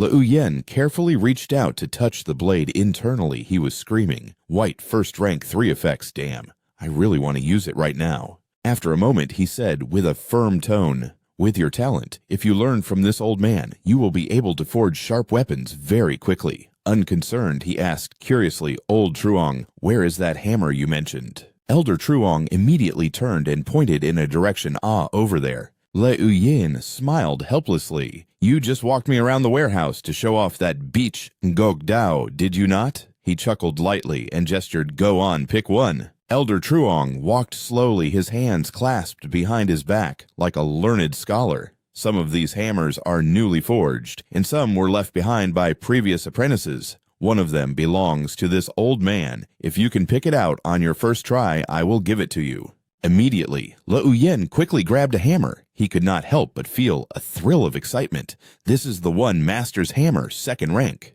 tempered in the forge for many years, striking tens of thousands of types of iron. Originally made from common iron, it gradually developed a spiritual quality. Origin of use forging art at the minor completion stage. Effects. Bak Vien Phi Fong Chui Fap at the grand completion level. Mastery of Bak Bin Fap forging at the grand completion level. Weapon talent. He chuckled to himself, I have struck gold. He looked doubtful.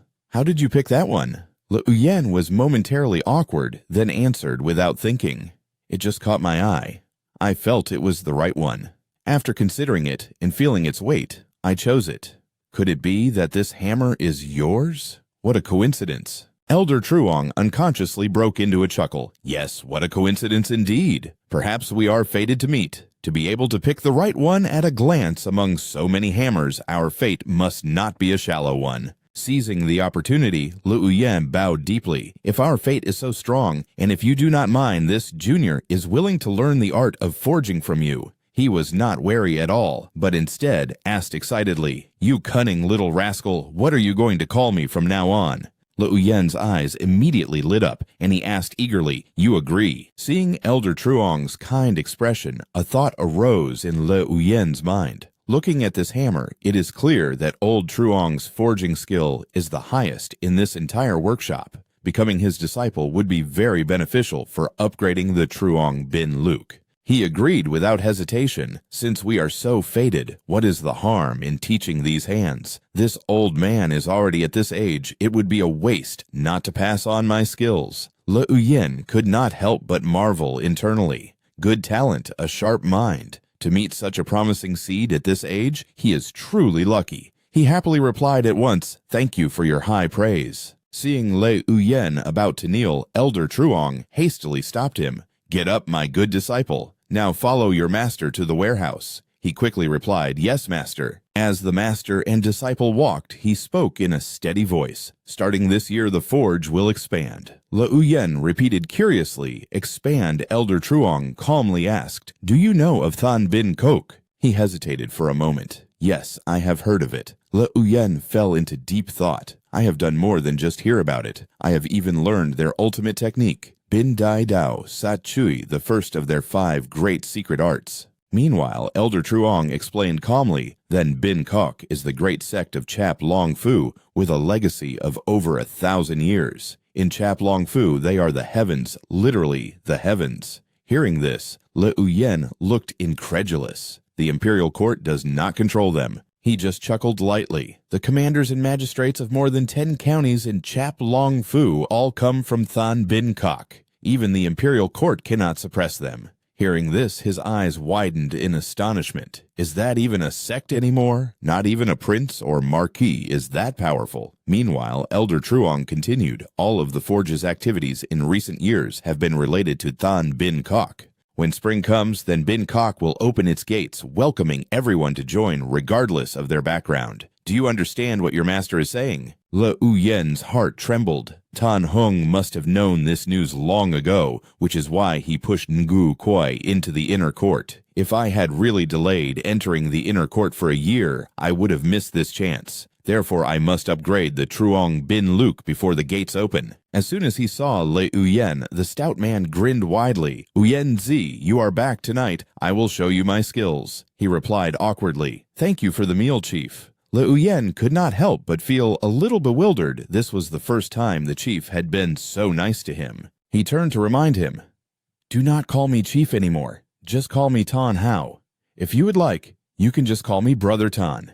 He did not hesitate and shouted, All right, Brother Tan, then let me give you a hand. After a while, the stout man paused and asked seriously, Have you heard about Than Bin Kok? If you can join Than Bin Kok, it will be like a carp leaping over the dragon gate. If you need any help in the future, just say the word I Tan will definitely not hesitate. Hearing this, Le Uyen made a suggestion. Then help me get some gold and refined iron. I have money here. He whipped around. Where did you get the money to buy gold? He replied calmly, I earned it one way or another. You just need to say if you will help or not. The stout man frowned slightly, then replied helplessly, Of course I will help. A few days later, clouds covered the entire sky. At the same time, Tan Hung appeared anxious. Brother Cao, it has been days, and there is still no lead on that thief. Cao Dot was silent for a moment before speaking softly. Nian Ku has not been caught yet. The Yamen is truly short-staffed, so we have not been able to do it yet. I hope Brother Tan can forgive me.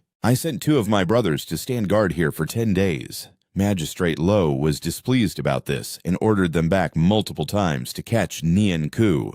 Hearing this, the old man became even more anxious. Why not investigate Le Uyen? He also had dealings with Tian Bao. His martial arts are good enough. He is a suspect, is he not? The man said in a low voice. Although Truong Bi has not achieved inner energy, he has built up quite a network over many years of smithing. If even you do not want to provoke him, how would I dare? Do not forget Truong Bi was the one who repaired my Bao Fu's Doan Dao Tong Long.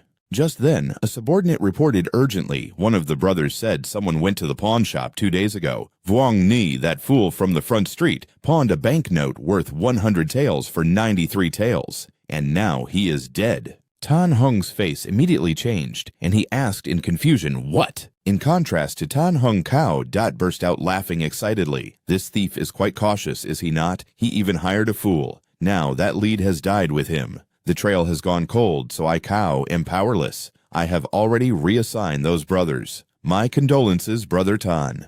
Tan Hung sighed in frustration and turned to Ngu Kui. What about you? Did you find anything? He stammered, brother-in-law, that Le Uyen guy is in the forge all day. He does nothing but smithing. He probably does not have the guts for it, right? Seeing this, Tan Hung stood up abruptly, bowing slightly. In that case, I will not trouble Brother Kao any further today. Just then, Cao Dot suddenly lowered his voice. Strong on the outside, weak on the inside. If he doesn't change this bad habit, even if he masters internal energy, he'll still be useless. At the same time, a subordinate rushed over. Head Constable Cao, the swift blade Vuchan, is here again. Today he stood before the Yamen entrance saying he wishes to see you, my lord. He couldn't help but feel a little suspicious. Could Nan Ku still be in the city? Cao Dot shot up, slamming his teacup on the table. Let's go. The scene returns to the smithy where Le Uyen is seen carefully closing the wooden door. Inside, where the fire blazed fiercely, he tilted his head to look at the objects on the ground. A slight smile touched his lips. Brother Tun is truly a capable person, a real support for me. Now I can't delay any longer. At that moment, Le Uyen reached out his hand, and a stream of spiritual energy immediately glowed.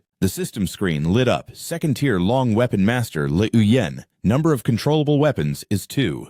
A brilliant magic circle appeared before Le Uyen's eyes, and he exclaimed excitedly, "Second tier, I can finally control the master's mace." Le Uyen tilted his head to observe the mace below, thinking to himself, "Is this the hidden attribute of a second-tier promotion? It looks much more convenient. Perhaps there are other good things added as well." Le Uyen quickly grabbed the 2 metal objects, grinning widely, wielding 2 great maces at the same time. Le Uyen's eyes immediately lit up, and he shouted in excitement, "It worked!" Le Uyen puffed his cheeks and smiled. "It really feels like I've been forging for decades. No wonder it's the second tier, the difference is huge." A while later, Le Uyen hurried home. Bantu suddenly questioned him. "Uyen, I just got back from the inner courtyard. My brother-in-law is very pleased with you. Did he teach you the striking technique before?" He quickly replied, "Master told senior brother Cao to give me a secret manual for a striking technique, but..." The man's body trembled, his voice breaking.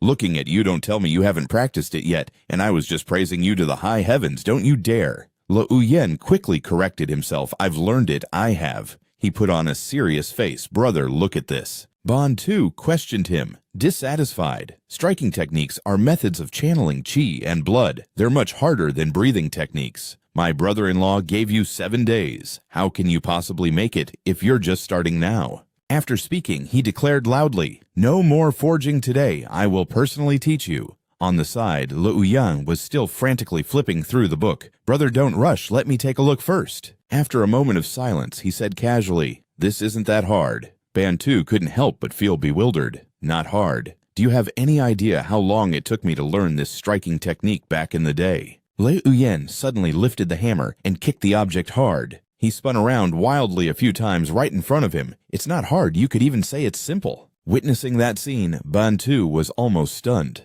Why did it take me 3 whole years to learn this striking technique? The hammer in Bantu's hand unconsciously fell to the ground. Bantu stared blankly at Le Uyen's performance. He had seen many apprentices with good foundations and talent, but this kid's talent was just too good. In a flash, his face fell and he mumbled under his breath, 30 years of hard training can't compare to your few months. You and I, we both have average foundations, so why is there such a huge gap in talent? He quickly approached, patting Band 2's back comfortingly. Although I've mastered the outer 3 harmonies, I still need guidance from my elders for the inner 3 harmonies. Hearing this, he glanced at him, his eyes filled with dissatisfaction. You've already reached the inner 3 harmonies, monster. You're a monster. He quickly covered his mouth, realizing he had misspoken. At that same moment, Tan Hung suddenly appeared and gave a direct order. Lu Yen, come here for a moment. As soon as he saw Tan Hung, he put on a wary expression. This can't be good. Seeing Le Uyen hesitate, Ban Tu urged him, go on. He looked displeased on the outside, but his feet still dragged him forward. Later, Le Uyen followed behind Tan Hung like a little tail. Meanwhile, a group of people was training frantically in the dead of night. He curiously glanced across the way.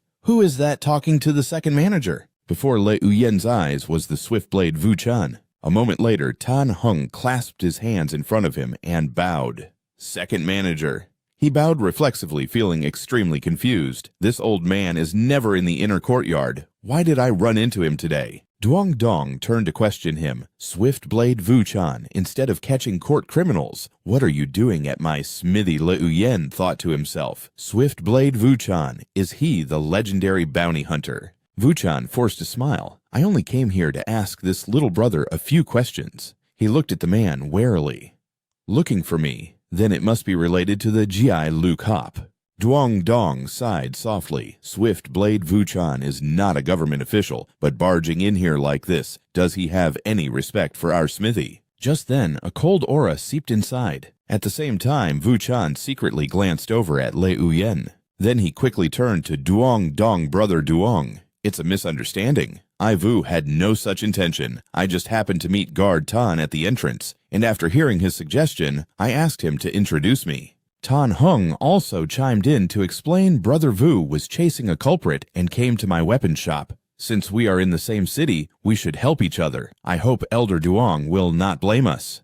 The elder dropped his stern look. So, that's how it is. Duong Dong suddenly looked at Le Uyen. Did you hear that clearly? He bowed and replied, this disciple understands. Then Le Uyen turned politely. May I ask what this great hero wants to say? Wu Chan gave a faint smile. I wouldn't dare call myself a great hero, but half a year ago, I Wu received a notice from Chap Long Fu to capture the lone thief, Nan Ku. After chasing him to Cao Lu, I lost his trail. In the 3 months before the new year, I searched all the towns and villages there, so I am certain he is in Cao Lu County. After committing murder, if he didn't flee to Pat Kyu San or Ho Bich Tui, then he must still be in the city. That Nan Ku was born in Tien Quan Dong. He is an evil practitioner who is now wandering here. Even the masters in Tan Bin Kok were alerted. If we don't catch this man, I'm afraid he will cause even more bloodshed. Little brother, as I understand it, you were the last person to see the one killed by Nan Ku.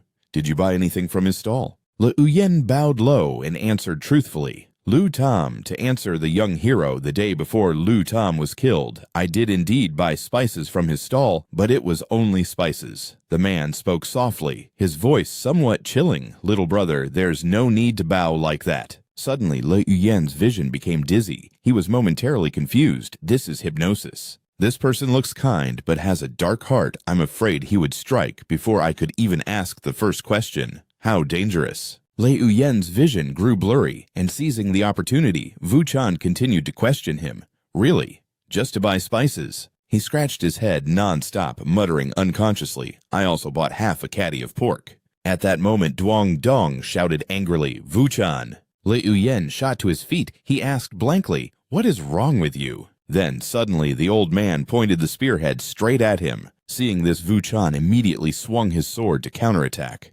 His body was pushed further and further back. Wu Chan bowed slightly, his voice weak. Good fist, good spear. Faced with the surprising scene, Le Uyang was momentarily stunned. Is this internal energy? He smirked. The Tan Sha Thuong is truly magnificent. Duong Dong said coldly, the Nungu Dok Ngok Dao lives up to its reputation. Seeing this, the man bowed slightly. Finding the culprit is a serious matter. Please forgive me, brother Duong. After speaking, Wuchan brazenly turned and left the scene. Witnessing that, Tan Hung turned to speak to Elder Duong. The old man replied curtly, "I was planning to teach him a good lesson." Then Duong Dong spoke with a powerful voice.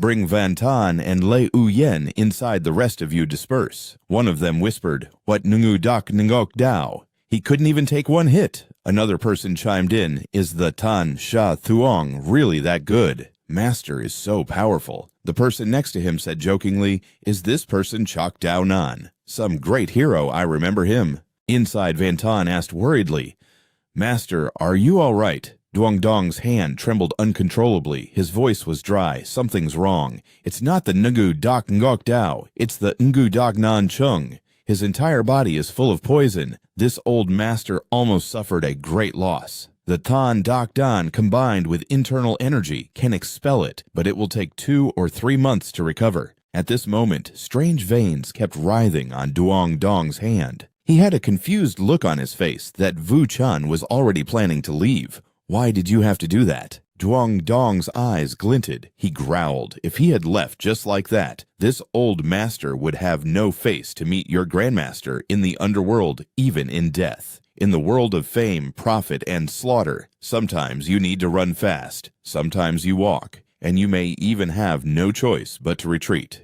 Remember what happened today, as you will face it yourself in the future." Lei Uyen nodded obediently. This disciple remembers. He thought to himself, if my mind wasn't firm just now, and I had spoken about the Bin Dao Dai Sat Trui, let alone Wu Chan, even the Tan Bin Kok would have killed me. Meanwhile, Van Tan couldn't help but feel a little curious. Master, what kind of martial art was Wu Chan using? It looked very strange. Duong Dong sighed softly. That is called Mi Han Pap. To call it a martial art is an overstatement. It's actually a specially made bewitching drug, colorless and odorless, very difficult to guard against. But if a person has a steady mind, they won't fall for the trick. With your background, you must have tasted suffering, so why is your mentality so weak? You disappoint this old master. After speaking, he lowered his voice. Forget it. You all go back and rest. Elder Truong's eyes scanned the piece of metal in his hand, half believing and half doubting. It's already 30% as good as a sharp weapon. The only difference is the material.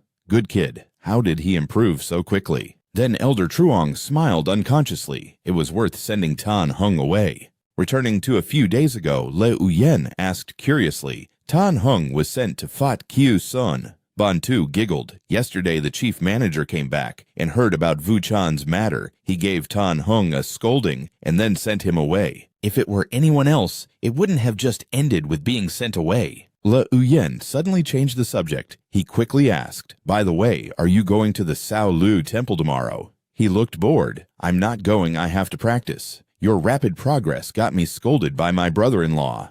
Hearing this, Le Uyen grinned widely, waving his hand excitedly. "Then you go ahead and practice. I'm going back to clean up and take a bath." A moment later, he carefully and gently closed the wooden door. Once inside, Le Uyen immediately drew his sword. He gently ran his bare hand along the blade. He sighed inwardly. It's not as good as the bitch Ngok Dao that master left in the warehouse. The difference in forging skill is truly too great. There are so many things to learn. The art of forging must be refined and refined again. The Dao Sat tree cannot be neglected. Either supreme martial arts are indeed very difficult to learn. The last 2 transformations of the Dao Sat tree are really hard to practice. However, Le Uyen has barely grasped that first killing move, Bin Kich. I wonder if I can challenge Tan Hung now. I really want to try. The scene shifts to a street covered in lights with people walking back and forth. At the same time, Le Uyen clenched his fist with a determined expression. The Truong Bin Luke was vibrating violently because there were many good weapons on the street. He stared wide-eyed at the lights. What a grand display! It would be great if I could take the treasure from the divine altar and throw it into the Truong Bin Luke. At that moment, the crowd shouted in unison, "We pray for the Bodhisattva's protection over Sao Lu County, for favorable rain and wind, and for a bountiful harvest. We pray for the Bodhisattva's grace. We devout men and women bow sincerely. We pray for the Bodhisattva's protection and for good fortune." In contrast to the crowd's excitement, Le Uyen wore a numb expression regarding that Bodhisattva. He hugged his trembling body. No wonder it's called the Tien Tu Bodhisattva. Le Uyen has trypophobia. Statue of Bodhisattva Thien Nan Ni Gyai. A skilled craftsman used Thong Tin stone as a base, using Lin Tin Thien mud to draw the eyes to simulate life. Since then, it has been worshipped and offered sacrifices by the locals, and the statue gradually came to life. The spiritual mud under the statue's eyes can turn into blood pills. Usage condition first level of the divine worship technique. Control effect by Then Pap Nap Mon Nat Trong. Control effect Thien Nan Bodhisattva. Do mental disorder by Then Pap Nat Trong. Liu Yen's eyes lit up. He stared blankly at the crowd, second rank. Are divine statues also considered weapons? That's a bit heretical. It's eye-catching, but this probably runs deep, so I'll pass. They're all first rank. That's right, second-rank weapons are too expensive. How could an ordinary person afford one? A moment later, he walked to the bounty board, his eyes quickly scanning the notices. The reward for Nian Ku has been raised this high. Liu Yan then turned to look toward the slope. His eyes were drawn to the scene before him as he mumbled, Mu Tan Than. Liu Yan quickly slipped through the crowd, muttering to himself, could this statue also be a weapon? Diatong Than Tuong, second tier. A skilled artisan used decaying crimson stone and secret chains to create a replica. Over many years of worship, it gradually developed a spiritual presence. The decaying crimson stone can be used to forge weapons, and the secret chains can be used for refining medicine. Control requirement is a missing ear. Control effect is mesmerizing hearts and calming spirits. First level of the Dia Tang Tam Quiet. Liu Yen moved closer, his eyes fixed on the sparkling object. It really was another second-tier item. Could all the other statues be like this? Looking at the current scene, is it possible someone is nurturing these statues? Ordinary wealthy families certainly couldn't afford it. It must be either the extremely rich or the imperial court. While Liu Yen was lost in thought, Feng Vian suddenly approached little brother Care for a divination. Liu Yen raised an eyebrow, the corner of his mouth curling into a half smile. A fellow Taoist, we're in the same line of work. He tilted his head slightly, his voice low. Is your next line going to be that I'm about to suffer a bloody disaster? You Chok Dao. None really have a wide range of professions. Feng Vian smirked faintly. No wonder you're the new elite of the forge. You're quite a good judge of character. Liu Yen's eyes swept over their faces as he guessed bluntly, you've been targeting me from the start, haven't you? The old man suddenly bowed. I am Truong Fong Vien, and these are a few Chok Dao Nan from the Trap Long Fu. It's not exactly targeting you, we just want some information. It's been over half a year since my brothers and I began this 1,000-mile pursuit. It truly hasn't been easy, so I hope you can understand, little brother. Liu Yen's face fell, and he replied stiffly, I don't even know what that madman looks like, and if you're looking for information from me, I'm afraid you've come to the wrong person. Feng Vian continued to question him. Little brother, we want to know what that Cao Dat and Wu Chan asked you when they sought you out. Liu Yen said wearily, Nian Ku has only appeared twice in this city. Once he killed Headman Lu along with two of his neighbors and a little uncle who sold spices. Another time he tried to assassinate the master of the Lai Hop Martial Arts Hall, Vuong Lone.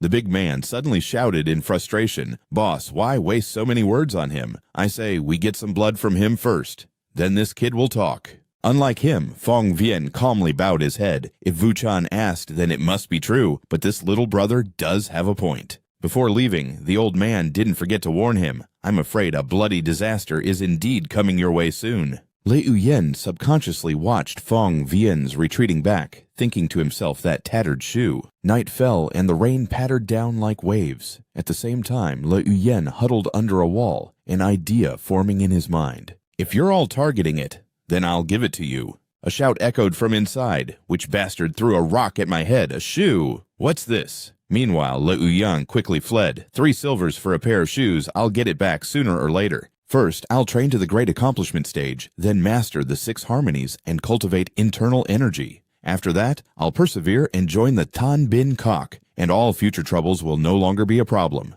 The young master must become stronger. Inside Cao, Dot rubbed his head in pain. Damn it, that was a perfect throw. A subordinate quickly handed him an object, Chief Cao. This is a top-quality Luke Hop shoe. Judging by the style, it's from the Trap Long Fu? Moreover, there's something under this shoe. He reached out and touched the shoe. Cao Dot took out a piece of paper with scribbled words on it. He frowned. A Shukan lure Nian Ku. What the hell is this writing? Even a dog's scrawl would be clearer than this. That culprit's technique is so precise, he could hit the back of my neck from outside the wall in heavy rain. I think he's definitely no ordinary person, but it's just a tattered shoe. How could it possibly lure Nian Ku unless... At this thought, Cao Dot hastily ripped off the shoe's sole. His face darkened the moment he saw what was inside. Cao Dot turned around, mumbling thoughtfully. Luke Hop shoes are famous for their durability, 6 layers sewn into one, so there's no way a layer would just go missing. The subordinate couldn't help but feel curious. "Chief Cao, are you sure there's something under the sole of this shoe?" he said softly. "It's not entirely impossible." He asked curiously, could it be that Nian Ku couldn't bear to leave because of this thing? Did the culprit who threw it and injured you want to use us to get rid of his future troubles? Cao Dot frowned slightly. "Once we catch Nian Ku, do you think we won't find out who this culprit is? I'll definitely give him a huge lump on his head." The next morning, the residents returned to their usual noisy state. The group began to discuss. A man asked doubtfully, "What did that culprit who broke into the yamen in the middle of the night want to steal?" The person opposite him replied slowly, "I heard from my nephew who works as a bailiff that the culprit didn't steal any documents or money, but just threw in a piece of evidence. They say Constable Cao found a tattered Luke Hop shoe somewhere." At that moment, Nian Ku's eyes suddenly lit up. Cao Dot. The scene continues at the forge, where a stone building sits prominently in the center. At the same time, Duong Dong commanded in a stern voice, "Today Constable Cao has come to borrow more manpower to search for the heavily injured Nian Ku. Anyone who agrees to go, regardless of whether you catch him or not, will receive 1 silver. If you catch him, each person will get 3 silvers, the court will pay half, and the shop will pay the other half."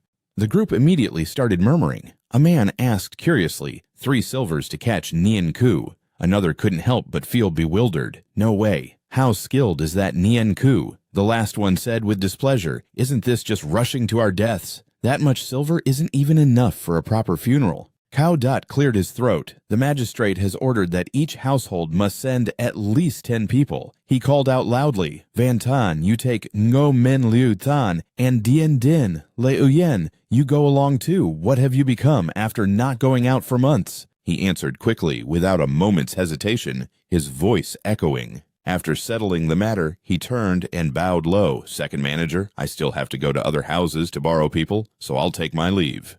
Duong Dong wore a stern expression. "What is it? Are you unwilling to go?" Van Tan clasped his hands together, hesitating. "Master, the rest of us are fine, but junior brother Lee has only been learning martial arts for 7 or 8 months. Isn't it too soon for him to go out and gain experience?" Hearing this, the old man's tone immediately changed. "What's too soon? What's too late? Later, when you roam the Jianghu, will your enemies spare you for that reason? Martial arts training has never been about ascetic practice alone, and fighting techniques don't reach mastery just through practice. You need courage to train in martial arts." That Nian Ku failed in his sneak attack on Cao Dot and was pierced through the heart and lungs by Cao Long's move. Even if he was lucky enough not to die, he's more than half crippled, no different from a dying tiger. With us standing in front of you, what are you afraid of? Hearing this, Van Tan and the others replied in unison, "Understood, master." After speaking, the old man added a reminder. "Although your junior brother Lei is talented, he hasn't been training for long.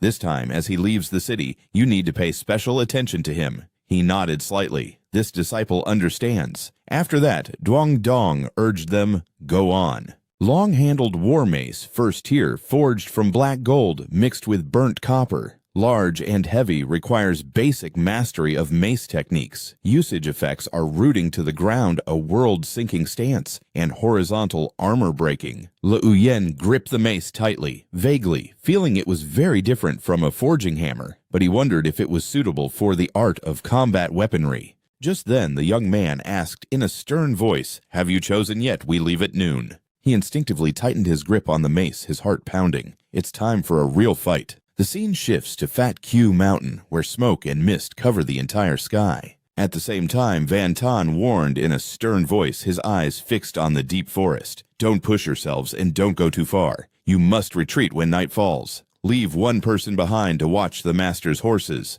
The group replied in unison, "Understood." As soon as he finished speaking, the group quickly spread out, each person focused on the search. He frowned slightly and lowered his voice. Before it gets dark, we must finish searching these small hills, into the mountains. Just as the group prepared to head deeper, a sudden sound echoed out. At the sudden disturbance, Le Uyen quickly grabbed his weapon, his eyes fixed on the area ahead. Could they have found Nian Ku already? Contrary to expectations, it was Cao Long who arrived, his hand tightly gripping his sword hilt. The scene shifts again, revealing bodies scattered on the ground with Nian Ku among them. He suddenly collapsed, muttering, "Damn it!" Then Nian Ku roared with resentment, "Wu Chan Cao Long and that constable, I'll kill you all." Seeing this, a man rushed forward. Nian Ku is over there. He's badly injured, and there's a huge reward for his capture. Back with Le Uyen's group, a chilling scream echoed from nearby. "He's here! He's here!" Realizing the danger, Van Tan immediately shouted, "Fall back, find cover, stay hidden, and protect yourselves."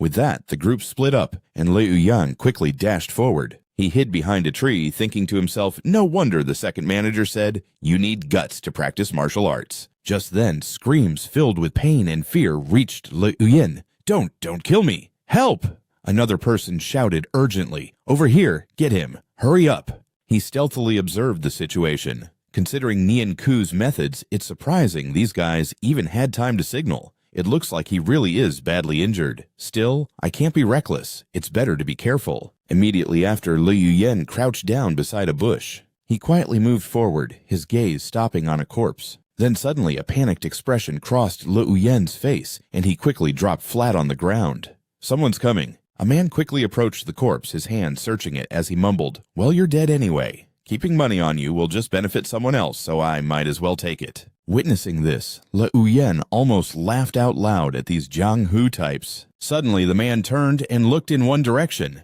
A big man suddenly appeared, swinging a heavy fist right into his face. At this unexpected sight, he couldn't help but feel confused. Isn't that the bald swordsman who was with the fake Taoist priest? The man bent over to check the body, muttering, "Not much skill, but he's got a decent amount of silver." The big man excitedly tossed the money pouch into the air. At that exact moment, a figure rushed toward him, and his body immediately leaped into the air. Meanwhile, Le Uyen charged forward without hesitation, swinging the Chao Kai Chui. He decisively hurled a rock at the big man. The man's face slammed straight into the ground. Seizing the opportunity, Le Uyen quickly snatched the money pouch from the big man. Before leaving, he didn't forget to grind his foot on the man's head. A moment later, the big man struggled to his feet. He whimpered, "Damn it! Who the hell was that? Damn it, that hurts." Meanwhile, Le Uyen was already long gone. He hid behind a tree, placing a hand on his chest. Amazing! What a rush! The adrenaline is pumping. This is even more exciting than fighting Tian Bao. It's a good thing my chief hap is stable, otherwise, if I hadn't controlled that force, I might have killed him. This weighs more than 20 taels of silver. This is a much faster way to make money than smithing. I, Le Uyen, even activated Thuk Luk. With my wits and the master's scythe, I'm confident I could take him in a direct fight, so it would be ridiculous if I couldn't beat him with a sneak attack. Last time he threatened me with his blade, so today I consider this revenge. With that thought, Le Uyen excitedly tucked the money pouch into his robes. He jumped to his feet, his eyes scanning the area. Now where is Nian Ku? Elsewhere, Nian Ku's body was trembling as he gritted his teeth. He refused to go down like this. You want to kill Nian Ku, then you can all die. At the same time, a man gave an order. With a wave of his hand, search the area. Nian Ku must be nearby. From up high, Nian Ku saw everything. He cursed, "Damn it." Nian Ku's eyes suddenly shot open, his pupils flaring with a brilliant red light. Immediately after, he suddenly lunged straight at the group of people. A powerful slash came swinging towards the young man. His body was instantly sent flying with fresh blood splattering everywhere. Witnessing the scene, the man smirked. The Huan Lu Yen of Tien Quan Dong is truly excellent. He still has the strength to slash around, even when severely injured. He quietly repeated Noi Trang. He casually walked closer, his lips curling into a sneer. Too bad your Huan Lu Yin is good, but you're a good for nothing. If I hadn't protected you, Cao Long would have killed you a long time ago. Nian Ku asked sternly, were you the one who led Cao Long's group earlier? The mask, do we know each other? Or are you also from Chao Liu district? The man replied coldly, you don't need to worry about who I am. You just need to remember that I helped you, and one day you will have to repay me. Take the medicine and go leave the pursuers in Kowloon to me." He glanced over at the man deal with Kowloon. "Who exactly are you and how am I supposed to repay you?" Before disappearing from sight, he left only a short phrase. "When that day comes, I'll find you myself." Nin Ku looked at the medicine bottle warily, his mind racing. There are many Noi keen martial artists in Cao Liu district, but only 2 have reached Noi Trang Dao Diem or the Troc Dao Nan outside. At this thought, Nin Ku frowned deeply, clenching his jaw. He couldn't help but feel suspicious. A top-grade Bone Guyan Dan. Nin Ku turned and walked away, muttering, "Tell me to run. No way." He charged forward madly, declaring, "Anyone who dares to hunt me must die." Meanwhile, Le Uyen's hand was still clenched around his mace, a thought forming in his mind. His qi and blood haven't fully cleared their pathways. He's still a long way from reaching grand completion. But with his master-level mace and the power of the scythe, even the Troc Daonan who have reached grand completion are no match for him. No wonder they say surviving a blood battle is worth 10 years of hard training. Le Uyen had only made a few sneak attacks, and his fighting style had already improved a great deal. Just then, a shout rang out, cutting through his thoughts. Le Uyen instinctively ducked low, hiding himself in the bushes. At the same time, a group of people were sent flying into the air, shouting one after another, "He's here!" At that moment, Peng Vien's body came into view. The old man's body slammed hard against a tree. He then fell straight to the ground, blood pouring out of him. Nin Ku approached from a distance, looking scornful. "You think you can catch me with just the likes of you? You're talking nonsense." Le Uyen stared at Nin Ku's retreating figure. Nin Ku, he's that ferocious even when he's so badly hurt. Meanwhile, he casually pulled a dagger from his chest, and the wound instantly healed right after. His eyes widened in amazement. Is that some kind of Huan Lu Yen? The wound healed in the blink of an eye. Just then, Nin Ku suddenly changed targets. He gave a slight smirk. "Looks like there's still a little mouse from the forge here." Hearing this, Le Uyen's face turned deathly pale. Without a moment's hesitation, he charged at Nin Ku.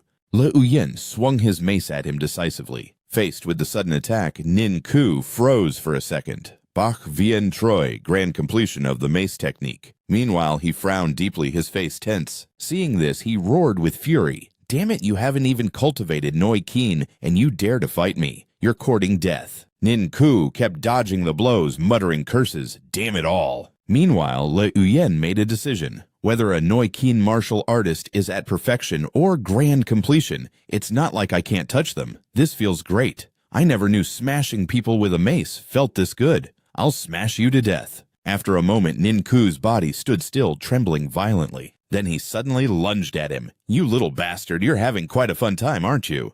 Nin Ku used his legs to trap Le Uyen's body. He quickly leaped into the air, dropping the mace to the ground. He watched in confusion. What? How is there still another one? Le Uyen suddenly brought another hammer down on Nin Ku's head. His head was instantly chopped off and flew into the air. He paused for a moment, a sense of doubt rising within him. Is that all there is to it? Le Uyen stood tall, his eyes steady. This bloody affair caused by a tattered shoe should end here. That chaotic bunch of Troc Dao Nan won't come looking for me anymore. With that said, Le Uyen slowly reached for the hammer, and it began to fade into thin air. He crouched down, his hand searching the old man's body. "You'd better have something good on you. You took both of the Luke Hop shoes. Not bad."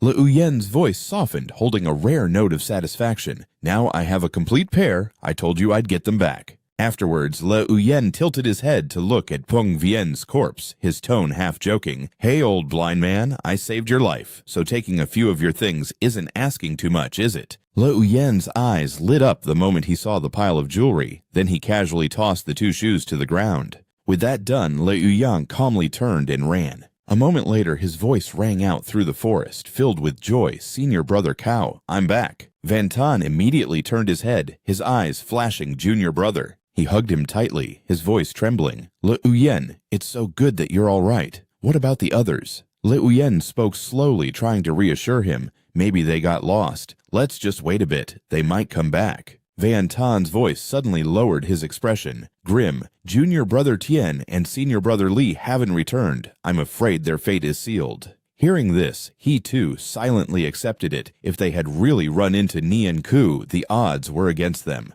Did this group of people really come here today to capture Nian Ku? Was it necessary to put on such a grand display for a cripple like him? We've circled half the forest now, but we haven't even seen the leader or the guards. It's a bit strange. In another development, the sky turned a pale orange. At the same time, a subordinate came forward. My lord, relying on this bunch of useless people will probably not be enough to draw out Nien Ku's backer. Let your subordinate lead our brothers instead. Cao Long stated coldly. Useless. They are truly useless. It would save me a lot of trouble. You all may go. The subordinates replied in unison and quickly withdrew.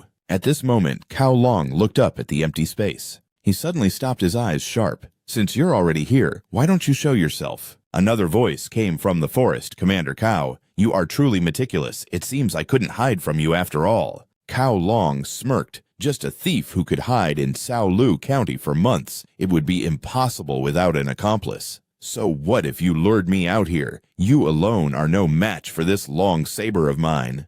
The opponent burst out laughing, the sound echoing through the forest alone. For the first time, Cao Long's heart wavered, and he screamed, You really dare to kill me! The man's voice sounded like a verdict. The one who killed Cao Long in Shaolu is also Tian Quan Dong's Nien Ku. The scene changes to a house soaked by the rain. Of the 12 apprentices at the armory, only 8 remained. Van Tan looked up at the sky. It's already dark. Why haven't Master and the others come down from the mountain? Yet is Nien Ku really that formidable? Didn't Cao Dat say he was seriously injured? In contrast to his urgency, Le Uyen appeared calm. Still want to capture Nien Ku? Isn't Nien Ku already a pile of mud? Are these old men just using Nien Ku as an excuse to leave the city? A storm is coming. No, perhaps it has already arrived. In that instant, he unconsciously stared into the empty space. His mind was filled with thoughts. The chi and blood level represents physical strength, but how much of it can be utilized depends on the martial arts level. Without using a weapon, if one's chi and blood haven't reached great completion, even if they grasp the 3 internal harmonies, they might not be able to defeat Cao Van Tan. But if he used the master-level mace and the scythe blade, he could mobilize all his chi and blood, and his opponent wouldn't be able to withstand a few strikes from his mace. A martial artist with internal energy has such great physical strength that their skills won't be too poor. Either relying solely on the perfected mace technique might allow for a struggle, but he would ultimately lose. Le Uyen needed to find a way to learn a type of fist or palm martial art. It might turn defeat into victory. Over 60 taels of silver, the 2 shoes are almost too full to fit anymore. And there's a 100-tael banknote too. This fake Taoist priest is really rich. These 2 bottles of pills were looted from Nien Ku's body. Not bad, right? I'm rich. Le Uyen is really rich. Han Tiet Phi Dao, a flying dagger made from cold iron, forged 1,000 times in fire and stained with the blood of countless people. Requirement to use is introductory. Phi Dao. FAP effective use requires minor completion of Phi Dao and enhanced vision. He thought deeply. Could there be someone in Shaolu County who knows how to use flying daggers? With this usage effect and the enhanced vision, wouldn't I be able to see farther? This item is really good. Le Uyen excitedly tore open the sole of the shoe, and sure enough, there was a secret manual inside. He grinned widely. No wonder Nien Ku didn't want to leave Shaolu town. This is really good stuff. Le Uyen once again fell into deep thought. This Duong Tan training method and this killing move, it's just a pity it's missing the breathing method and footwork. But it's enough. The 81 variations of Duong Tan are truly unbelievable, but its power is also incredibly astonishing. Returning to reality, he unconsciously stared at the object. The scene shifts to the next morning's sunlight streaming through the window. Meanwhile, Le Uyen casually stretched his bones. He smiled, feeling pleased with himself with a coordinated standing stance. My training method will progress even faster. This trip was truly worth it. A while later, Ban Tu rushed towards Le Uyen, his eyes fixed on him. Le Uyen, I heard from those who returned earlier that Cao Long was killed by Nien Ku. But what about my brother-in-law? Is he okay? He replied in a deep voice, Please stay calm. The second manager is still on the mountain. He should be fine. Vuong Dong and Ha Hao Luong were both seriously injured, so how could anything happen to the second manager? Don't you worry. Ban Tu let out a sigh of relief, then asked curiously, That's right, my brother-in-law is so skilled, how could anything happen to him? By the way, did you see Nien Ku this time? Liu Yen answered honestly, I didn't see him. Some of our brothers might have, but they haven't returned yet. I heard Nian Ku killed Commander Cao, so it seems someone has already disposed of Nian Ku's body, but I'm quite confident I could kill him myself. Hearing this, he asked with a serious face, So you didn't see anyone at all? He spoke in a serious tone. He is a wanted criminal. If I had really met him, I might have had to act. Ban Tu suddenly changed the subject. That's true. Oh, right, the day after tomorrow is Than Bin Kok's beginner's gathering. Remember that? He nodded slightly. I remember. After speaking, Liu Yen hastily threw open the door. He was dying of thirst and wanted to drink some water. He quickly grabbed a water ladle and filled it to the brim. Immediately after, Liu Yen drank it all in one gulp. He quickly wiped the water from his mouth and turned to ask, Did you buy all the medicine I told you to buy before I left? Ban Tu replied succinctly, I'll get it for you later. Night fell, and the crescent moon emitted a soft glow. In a small corner, Liu Yen quietly poured out a pill. He curled up in a corner, beginning to calculate in his mind after taking the medicine. I'll continue to train at this rate. It will only take 4 to 5 days to digest the pill. The medicinal energy is rising so fast. As expected, precious medicine has a great effect. Liu Yen is getting deeper and deeper in debt. A breakthrough was just around the corner. In an instant, Liu Yen's body emitted a wondrous glow. Just then, someone suddenly burst through the main door. Van Tan rushed inside, urgently reporting Master has returned, but is seriously injured. Senior junior brother Liu Yen Master is calling for you two. Liu Yen stopped him. Master is seriously injured. Meanwhile, Ban Tu quickly rushed outside. I'm on my way. Over here, Duong Dong appeared, his face covered in wounds. From ahead, Ban Tu frantically rushed over brother-in-law. Liu Yen also ran over quickly, asking worriedly, Master, are you injured? The old man hunched over, clutching his chest. I almost died. Van Tan approached worriedly. Master, please go get your wounds treated. I'm begging you. Duong Dong's body trembled violently, and he said in a weak voice, It's useless whether I get treated or not. Duong Dong helplessly opened his shirt to reveal a long gash. He lowered his voice. Look, it's already like this. Liu Yen's eyes widened. Even a second-grade inner armor couldn't block it. Ban Tu looked anxious. Brother-in-law, who on earth was it that injured you?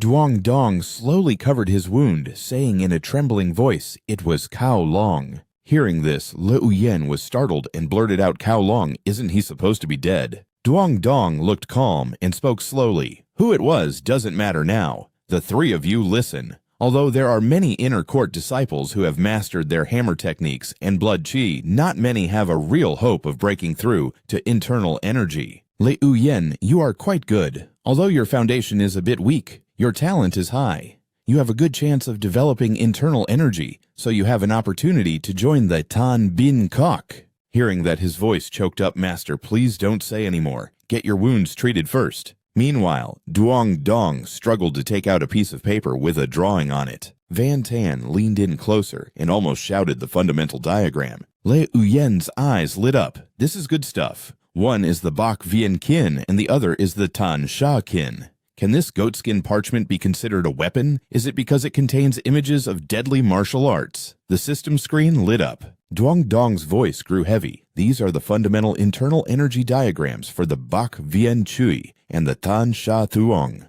Only a martial artist who has cultivated a martial art to great perfection and achieved a breakthrough can create such a treasure. Without this diagram to break through to internal energy, one would have to practice the hammer technique to perfection. In the last 200 years of the smithy, very few have had this ability. He thought to himself, I've never heard of this before.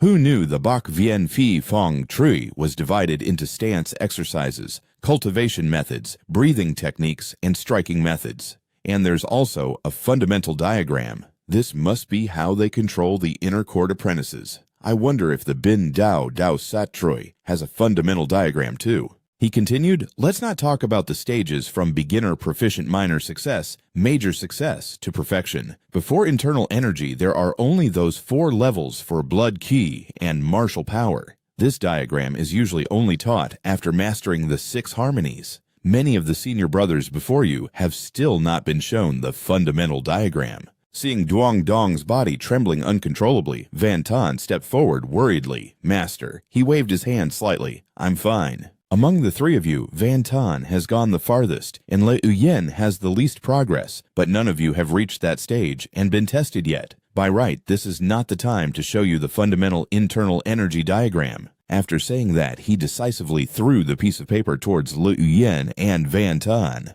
In that moment, Duong Dong's body trembled even more, and he struggled to speak. Memorize as much as you can. The moment he saw the drawing, Le Uyen looked shocked. How can a mere drawing be this spiritual? No, that's not it. This is white sandalwood antelope parchment. Meanwhile, Duong Dong vaguely felt a chilling sensation from the blade's intent penetrating deep into his marrow. The name of the malevolent blade escaped his lips, Tong Long Dao. Ban Tu worriedly chased after him. Brother-in-law, your wound. Duong Dong struggled to reply, it's nothing. The scene shifts to the next morning under a canopy of trees that obscured the sky. At the same time, Duong Dong slowly walked towards the group. Vuong Din looked at him with concern. Old Duong, you're injured. Duong Dong appeared calm. I won't die, but more than half of my martial skill is crippled. The Tong Long Dao is too sharp. Not even a top-grade spirit pill can fix this. Before Han Tui Quan arrives, I will leave Sao Lu,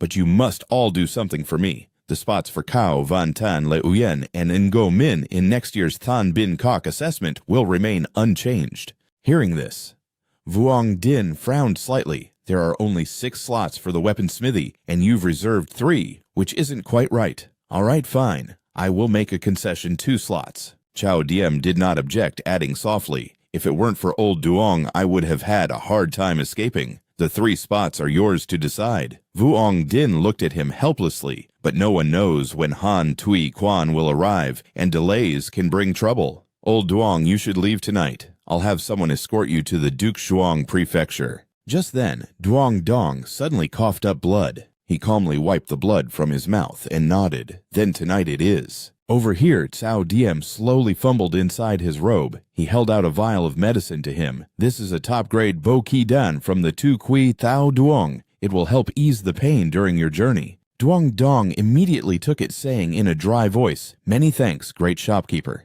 The weapon smithy has been around for over 200 years, and countless generations have poured their heart and soul into it. I hope you will not destroy this legacy. After speaking, he bent over again, coughing dryly and incessantly. Behind him, Cao Diem silently bowed his head. How could I ever destroy the weapons forgery? It is the legacy of our ancestors. Vuong Din slammed his teacup on the table. Cao Long is pushing us too far. If we don't fight back, he will eventually swallow us whole. And if Han Tui Quan, also known as the ghost-faced Prajna, discovers the Tong Long Dao wound on old Duong, who knows what will happen?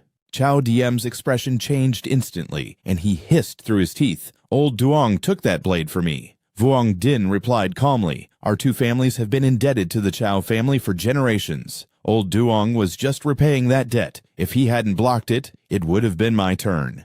Cao Diem wasn't concerned in the slightest. In a low voice, he said, Than Bin Kok cannot investigate Fu Duk Shuang. It's the territory of the Dong Sun Tong. Vuong Din chimed in, What if the worst happens? Cao Diem suddenly cut him off, his tone somewhat harsh. Enough, my mind is made up. This matter needs no further discussion. Seeing this, he sighed softly. Vu Chan has an unknown background. Do you really want him to be in charge of the inner court? He said seriously, If you doubt someone, don't use them, and if you use them, don't doubt them. Vu Chan is cautious and makes no mistakes. If all goes well, you'll be the great manager next year. So what's the hurry? Hearing this, Vuong Din hurriedly explained, Great manager, you've misunderstood me. Cao Diem coldly waved his sleeve. All right, you can be the one to deploy Tan Hung from the front court. After a while, the sun began to set. Meanwhile, Le Uyen was still intently studying the piece of paper. Just then, Duong Dong slowly walked in. The group immediately reacted. Master, Ban Tu whipped around brother-in-law. He reached out and took the piece of paper from Le Uyen and Van Tan's hands. Duong Dong ordered coldly, All of you get out. Ton Hao will stay. The 2 replied in unison, Yes, master. A moment later, Ban Tu checked on him worriedly. Brother-in-law, your wound. He suddenly gestured, his tone decisive. Pack your things tonight. We're going to Pu Duke Shuang. He was stunned for a moment, the words tumbling out in disbelief. Do we really have to go? Duong Dong's expression was impassive, his eyes betraying no emotion. What do you think? We should stay here instead. Then he quickly popped a painkiller into his mouth. After that, Duong Dong turned and reminded him, "Hurry up and pack." Ban Tu tried to stall with flimsy excuses. "I've never been to Pu Duke Shuang before, are just the two of us going. How about we bring a few disciples along? I think Li Uyen is not bad." He snapped quietly. His voice wasn't loud, but it landed like a hammer. "Shut up." He lowered his voice. "What about your grandmother?" He warned sternly, "If you don't want to cause more trouble, go back and pack your things." A while later, Le Uyan suddenly opened the door. He stepped inside, curiously. "Brother, what is this?" Ban Tu said each word clearly. "Packing our things. My brother-in-law and I are going on a long trip." Le Uyen reached out his hand towards him, his movement decisive, and without hesitation. "Here's 57 taels of silver. Back consider the rest interest." Ban Tu looked astonished. "Where did you get so much silver?" "I'll just take 50. He gave a faint smile, his voice calm, but his eyes were very serious. "Don't worry about the money, brother. A deal is a deal. With the high interest, 56 taels of silver becomes 72, doesn't it? It's better to have some money for the road." He hugged Le Uyan tightly and burst into sobs. "Brother, who knows when we'll see each other again after this trip?" He grinned. "The next time we meet, I'll be a master." Ban Tu patted Le Uyen's shoulder lightly, a slightly forced smile on his face. "Take good care of yourself from now on. I won't be lazy either. I'll definitely train hard to catch up to you." He nodded slightly. "All right, I'll be waiting. You should go. Master is surely waiting for you." Hearing this, he quickly grabbed the cloth pouch. Ban Tu paused for a moment, then turned his head and said softly, "See you again." Le Uyen's expression remained unchanged, but his eyes welled up with tears. He clasped his hands and bowed. "Big Brother Tun, we'll meet again." Le Uyen tightened his grip on the axe handle veins popping on his wrist. The second manager leaving in the middle of the night. It feels like they're fleeing. Didn't he also take the basic diagrams with him? It's just that Vuong Din's decision right now doesn't do me any good. No wonder the second manager made an exception and let us see the basic diagrams. A dry grating sound rang out as sparks flew. Old man Truong looked around annoyed and said gruffly, "Ton Hao isn't here. But does that mean I'm not here either? What's the big deal? It's just a residential courtyard." He stopped what he was doing and rested, looking calm. "Master, I'm not angry. Please calm down. I can live anywhere there's a spacious little courtyard on my second brother's lower floor. I was already thinking of moving there. I just couldn't bear to leave Tan Ban Tu's kitchen before, but now that it's gone, it's fine to go back." He sat down and questioned heaven itself, took out Nian Ku if he hadn't been injured. How could old Duong have solved the case? Li Uyen respectfully offered him a cup of tea. "The fortunate are protected by heaven. The second manager is seeking treatment, so he should be fine. But I'm worried with the second manager gone, what will happen to Than Bin Kok?" Old man Truong's eyes assessed him calmly. "You will be fine, no need to worry." He immediately clasped his hands, his voice sincere. "Thank you, master." He slowly checked his progress, a look of surprise on his face. "You've only been forging for a few days. It took me 20 years to reach your level. Before long, you'll be able to forge superior blades. For every one you make, I'll reward you with 7 taels of cash." Lu Uyen's eyes widened and his jaw dropped. 7 taels. Old man Truong turned his gaze serious. "You think that's not enough? 7 taels is a lot. The forge is training you. Do you expect to split the profits?" "That's right. When you master the art of forging, you can enter the warehouse and choose a weapon. Go and pick one out later." He quickly spoke up, looking pleased. "It's not too little, thank you, master. I'll go right away." Vuong Kong silently sized him up as Le Uyen ran past. So what if he's talented? His foundation is mediocre, and he has no family background. Tu Min approached, asking hesitantly, "Brother Kong, in a few days, will the young Mrs. Gathering include him?" He replied coldly, his voice full of contempt, "There's no need. Without Duong Dong, he might not have even kept his spot to go to Than Bin Kok. Why should we bother with him?" Vuong Ho leaned in and whispered seriously, "Those sabers that master left behind years ago, it's best not to take them. They're too conspicuous." The corner of his mouth curved up slightly. "Thank you for the reminder, Brother Ho." He then slowly unlocked the door. As soon as the door opened, Lu Yen's eyes lit up with fascination. The system quickly sent a series of notifications. Vuong Ho slowly began to introduce, "There are 293 weapons in this warehouse. 43 of them are superior grade. About half are swords, sabers, and maces. Only the 3 managers and master have the authority to enter this warehouse. This privilege of yours is one that no one else has." He cupped his hands respectfully. His demeanor humble. "Master is too kind. I feel a little embarrassed," he said excitedly, his voice full of enthusiasm. "This mace is a masterpiece of the old master. The only shame is that it's too heavy." Lu Yen lifted it in his hands to examine it closely. "Is that so? It truly is a masterpiece." Lu Yen's gaze suddenly stopped on a set of armor next to it, the O Nan Tu, the Ninguyen Gyap. Lu Yen excitedly stepped closer to examine the armor. Wang Ho adopted a mysterious look and whispered softly, "Junior brother, this cursed armor is too precious. If you take it, master will have to pay for it out of his own pocket." Hearing that, his whole body trembled, and he replied awkwardly, Don't worry, Brother Ho, I'm just looking." Then Lei Uyen spoke seriously. "Please register it for me, Brother Ho. I want the bitch Teen Dong tree." Scene change, the market is bustling with activity. He stopped his sharp gaze, assessing Tan Hung. Le Uyen's expression turned grim as he thought to himself, "The second manager has just left and Tan Hung has already been transferred back. It's true that people's loyalties cool as soon as you're out of sight." Moonlight filtered through the window frame. At that moment, he seemed to feel a fleeting change throughout his entire body. The corner of Le Uyen's mouth slowly curled up. "I've broken through." Potent spiritual energy erupted, its power focused on a single point. It burst forth in an instant, like an inner membrane forming under the skin, greatly increasing his defensive power. The only thing left to achieve internal strength was the mastery of the 6 harmonies. He clenched his fists, his eyes hesitating for a moment. "Can I fight Tan Hung now?" Lalam spoke calmly.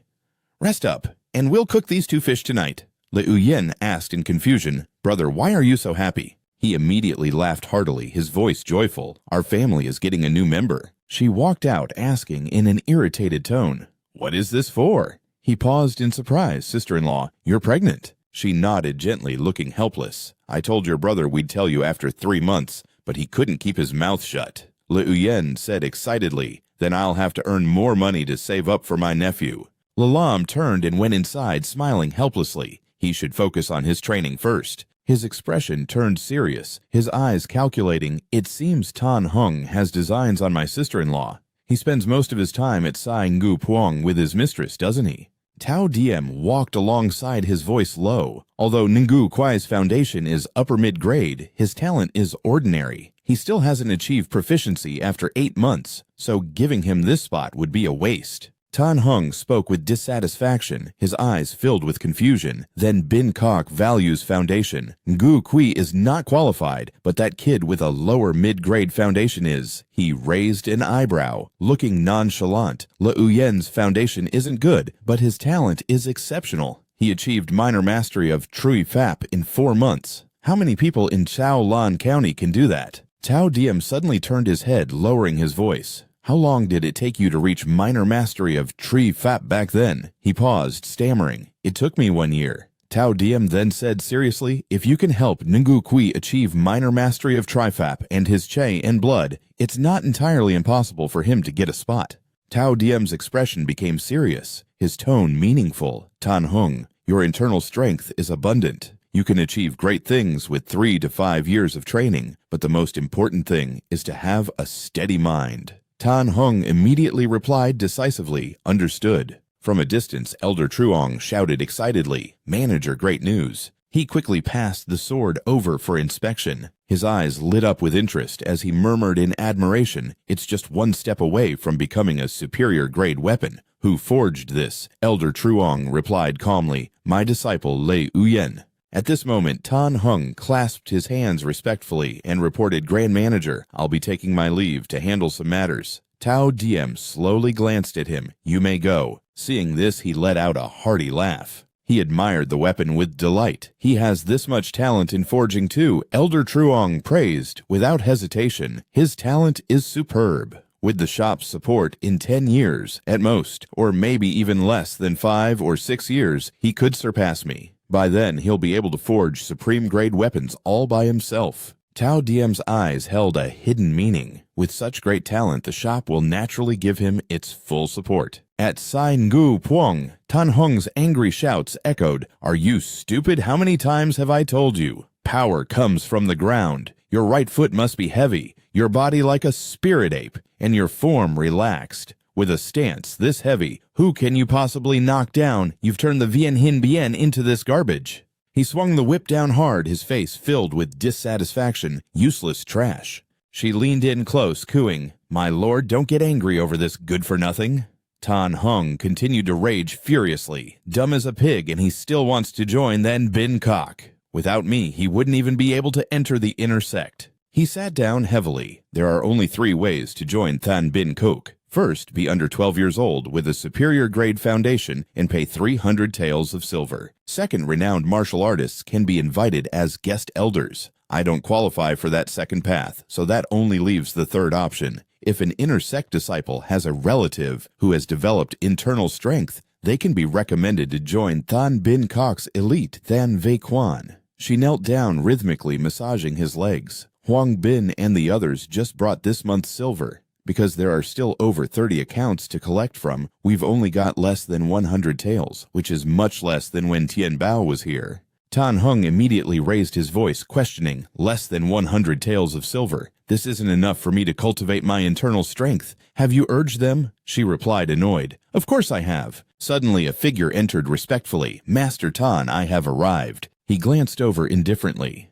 "Speak." The young man stood timidly in a corner, his voice hesitant. Apart from his trip to Kiyu, Son Le Uyen rarely leaves the shop. He's always either practicing martial arts or reading. He rented a courtyard for 4 taels of silver and bought wine, meat, rice grains, and clothes from the Tun Sun family for another 6 or 7 taels. He uses medicinal supplements daily, and in 4 months he took a medicinal bath every 5 to 10 days, costing 8 taels. Before that, he also spent over 40 taels of silver to buy An Huyet Dan from Tu Kui Thao Duong. Miscellaneous items cost him another 2 or 3 taels, and he also bought 2 sets of clothes. Hearing this, Tan Hung's expression darkened. "Is there anything else?" The young man hastily stepped back. "Master Tan, that's all I have." He lowered his head in silence as a crazed killing intent erupted from him, so he used my silver to achieve his success. Curses could be heard while Le Uyen was currently relaxing in a bath. Power surged from his muscles.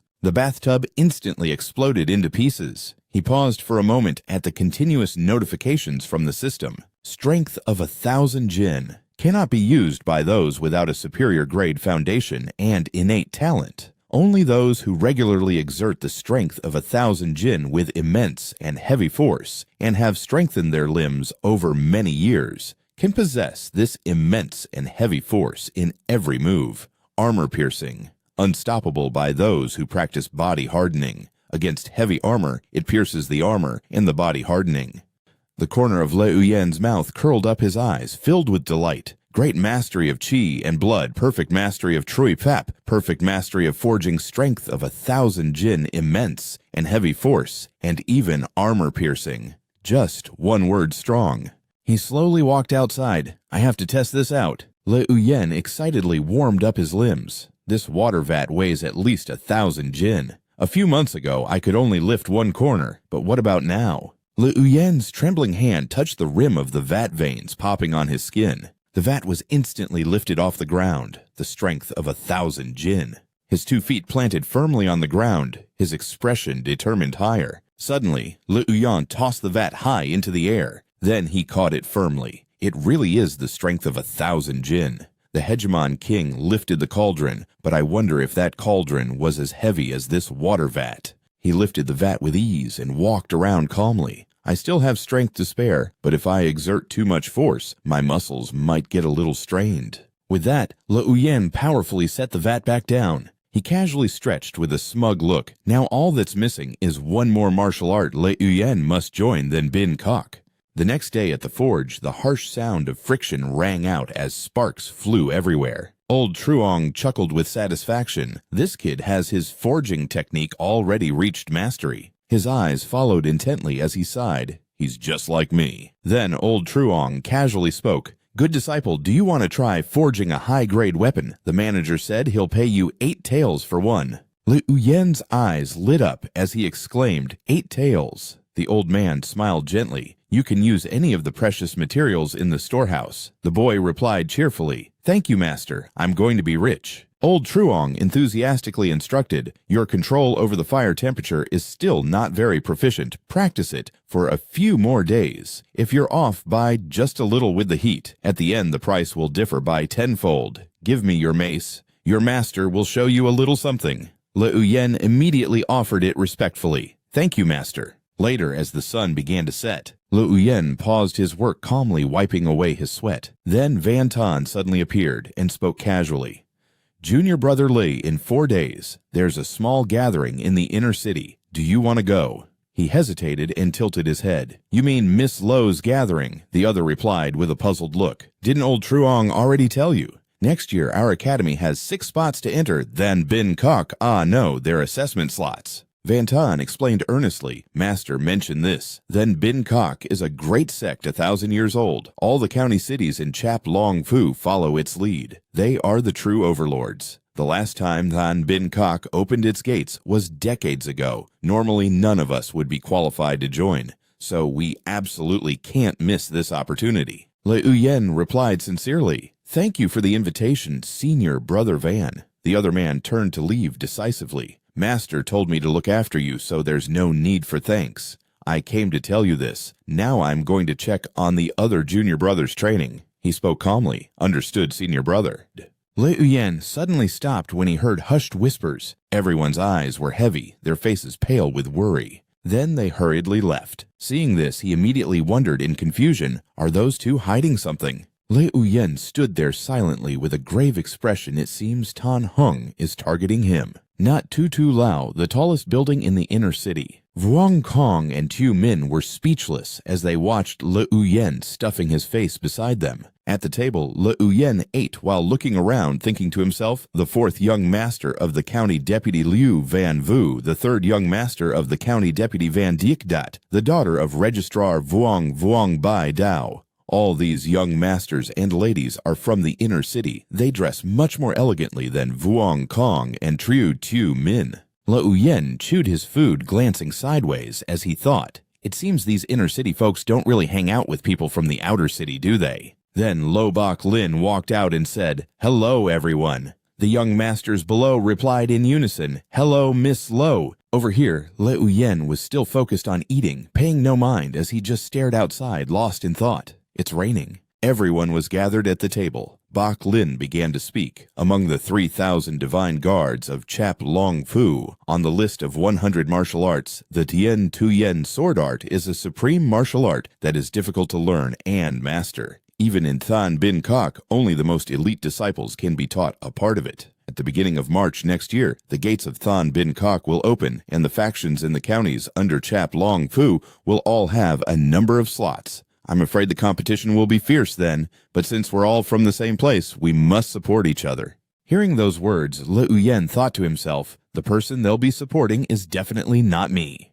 He stood up, rubbing his full belly, thinking I'm full time to go. As soon as he saw Le Uyen walk by, Vuong Kong shot him a disdainful glance and said sarcastically, with his low-grade aptitude, I doubt he'll even secure a spot. If senior brother Nok brought him, he might as well have brought Ngukui instead. At least he has a high-grade aptitude. Le Uyen walked out of the restaurant, looked up at the sky, and muttered, I have been waiting for this heavy rain for a very long time. The rain was falling harder now. On a rooftop, a figure could be seen thinking, the lights are still on. I wonder if Tan Hung is there. Suddenly, from behind Le Uyen, a figure flashed past from above. He turned to look, thinking to himself, are there so many people working on the same thing as me on this rainy night? On the roofs, the figure nimbly leaped across the buildings. Thunder rumbled as Tan Hung rushed across the rooftops, his expression extremely grim. He ran while thinking, 3 generations of the Le family have oppressed 2 generations of my family. Now that they've fallen, it's best they stay down for good. After a long run, he jumped down from the roof landing right in front of the Le Lam family's gate. Tan Hung's face was ferocious as he walked step by step towards the gate in the rain. Just as he passed through the gate, he suddenly froze, wondering, there's no sound of breathing. Where are they? Where did they go? Le Uyen hid behind a wall, observing silently, thinking hard. There's no sound of a third person's breathing. Is Tan Hung not here? What a coincidence that he's not around today. From inside, the voices of 2 people could be heard talking. Sister, I really can't compete. Triu Tu Min is Commander Triu's youngest daughter. Vuong Kong is the third manager's son. And Nak Van Tan and Ngo Min have both reached mastery in their chi and blood. Liu Yen perfected the minor hand training method in just 4 months of practice. His talent is far greater than mine. There's nothing I can do about those people but Liu Yen, that woman's little brother-in-law. Hearing their conversation, Liu Yen suddenly thought, is that woman they're referring to my second sister-in-law? In another room, Tan Hung's wife was stealthily closing the door. As soon as she turned back inside, she complained, your brother-in-law already said he has no chance of competing with you. The man snorted. At this moment, Liu Yen was still observing in silence. Then, suddenly, he took a run up and pushed the wooden door hard. The door flew open, causing the two people in the room to cry out in surprise. Quick as a flash, Liu Yen knocked both of them unconscious. The candle inside the room was also blown out. He walked up the stairs, looking around cautiously. Liu Yen approached the painting on the wall, looking at it intently and remarking, as expected of second sister-in-law, are you always pining for another man's wife like this? Taking down the painting, he noticed a wooden compartment. Liu Yen was curious. Is there a secret compartment behind the painting? Inside the wooden compartment were several gold ingots, silver, and jade. Looking at the items in the wooden compartment, he had a sudden thought. So the original map of the Bak Vien Pai Fong Trui Fap was in Tan Hung's possession. It seems today wasn't a wasted trip after all. Liu Yen happily stuffed each gold ingot into his bag, joyfully murmuring, this all belongs to this master now. Night had fallen, but it was still drizzling outside. He slowly stepped out of the gate, wondering, could Tan Hung already be looking for me? He stood under the eaves, watching the nimble figure in front of him, thinking it was Tan Hung. Speak of the devil, and he shall appear. His gaze suddenly sharpened. Liu Yen thought to himself, you've come at the perfect time. Tonight this master will play around with you. Tan Hung leaped into the house at that moment, muttering, why is that little brat so vigilant? Or did that Liu Tan fellow leak the information? Suddenly he stopped, thinking cautiously. Why are the lights out so early? I clearly told them to wait for me tonight. He looked up, realizing something was wrong. Tan Hung kicked the wooden gate hard, shouting, where is the thief? His eyes were alert, glancing around the area. Suddenly he noticed something and looked straight ahead. Liu Yen leaped down from above, saying loudly, you're out of luck tonight running into me. Tan Hung showed no fear at all, calm and filled with killing intent. Liu Yen's eyes widened in shock as he thought Luke Hop Quan Thong. Liu Yen quickly struck the ground with his hammer, but Tan Hung easily dodged it. He was utterly astonished, now thinking such skill. Outside, the rain continued to fall heavily from the night sky. Tan Hung leaped out of the window. He thought to himself, today is not a good day to continue this fight. After jumping out, he carefully landed on the ground. Liu Yen suddenly jumped down from above again. When his attack came down, Tan Hung managed to block it with his hand. Liu Yen was thrown back, and he thought, as expected of someone who has cultivated internal energy, the rebound force is incredible. He flipped in midair to avoid Tan Hung. He thought, but I still have a second and third move to beat you to death. Tan Hung roared Bak Vien Chi Kich. He swung his hand, delivering a lightning-fast blow to Tan Hung. The man trembled as he looked at his own limp, bloodied hands. With a look of disbelief, he fell to his knees and shouted, who are you? Tan Hung's heart was filled with anxiety. He has no internal energy yet. His internal chi is stronger than mine.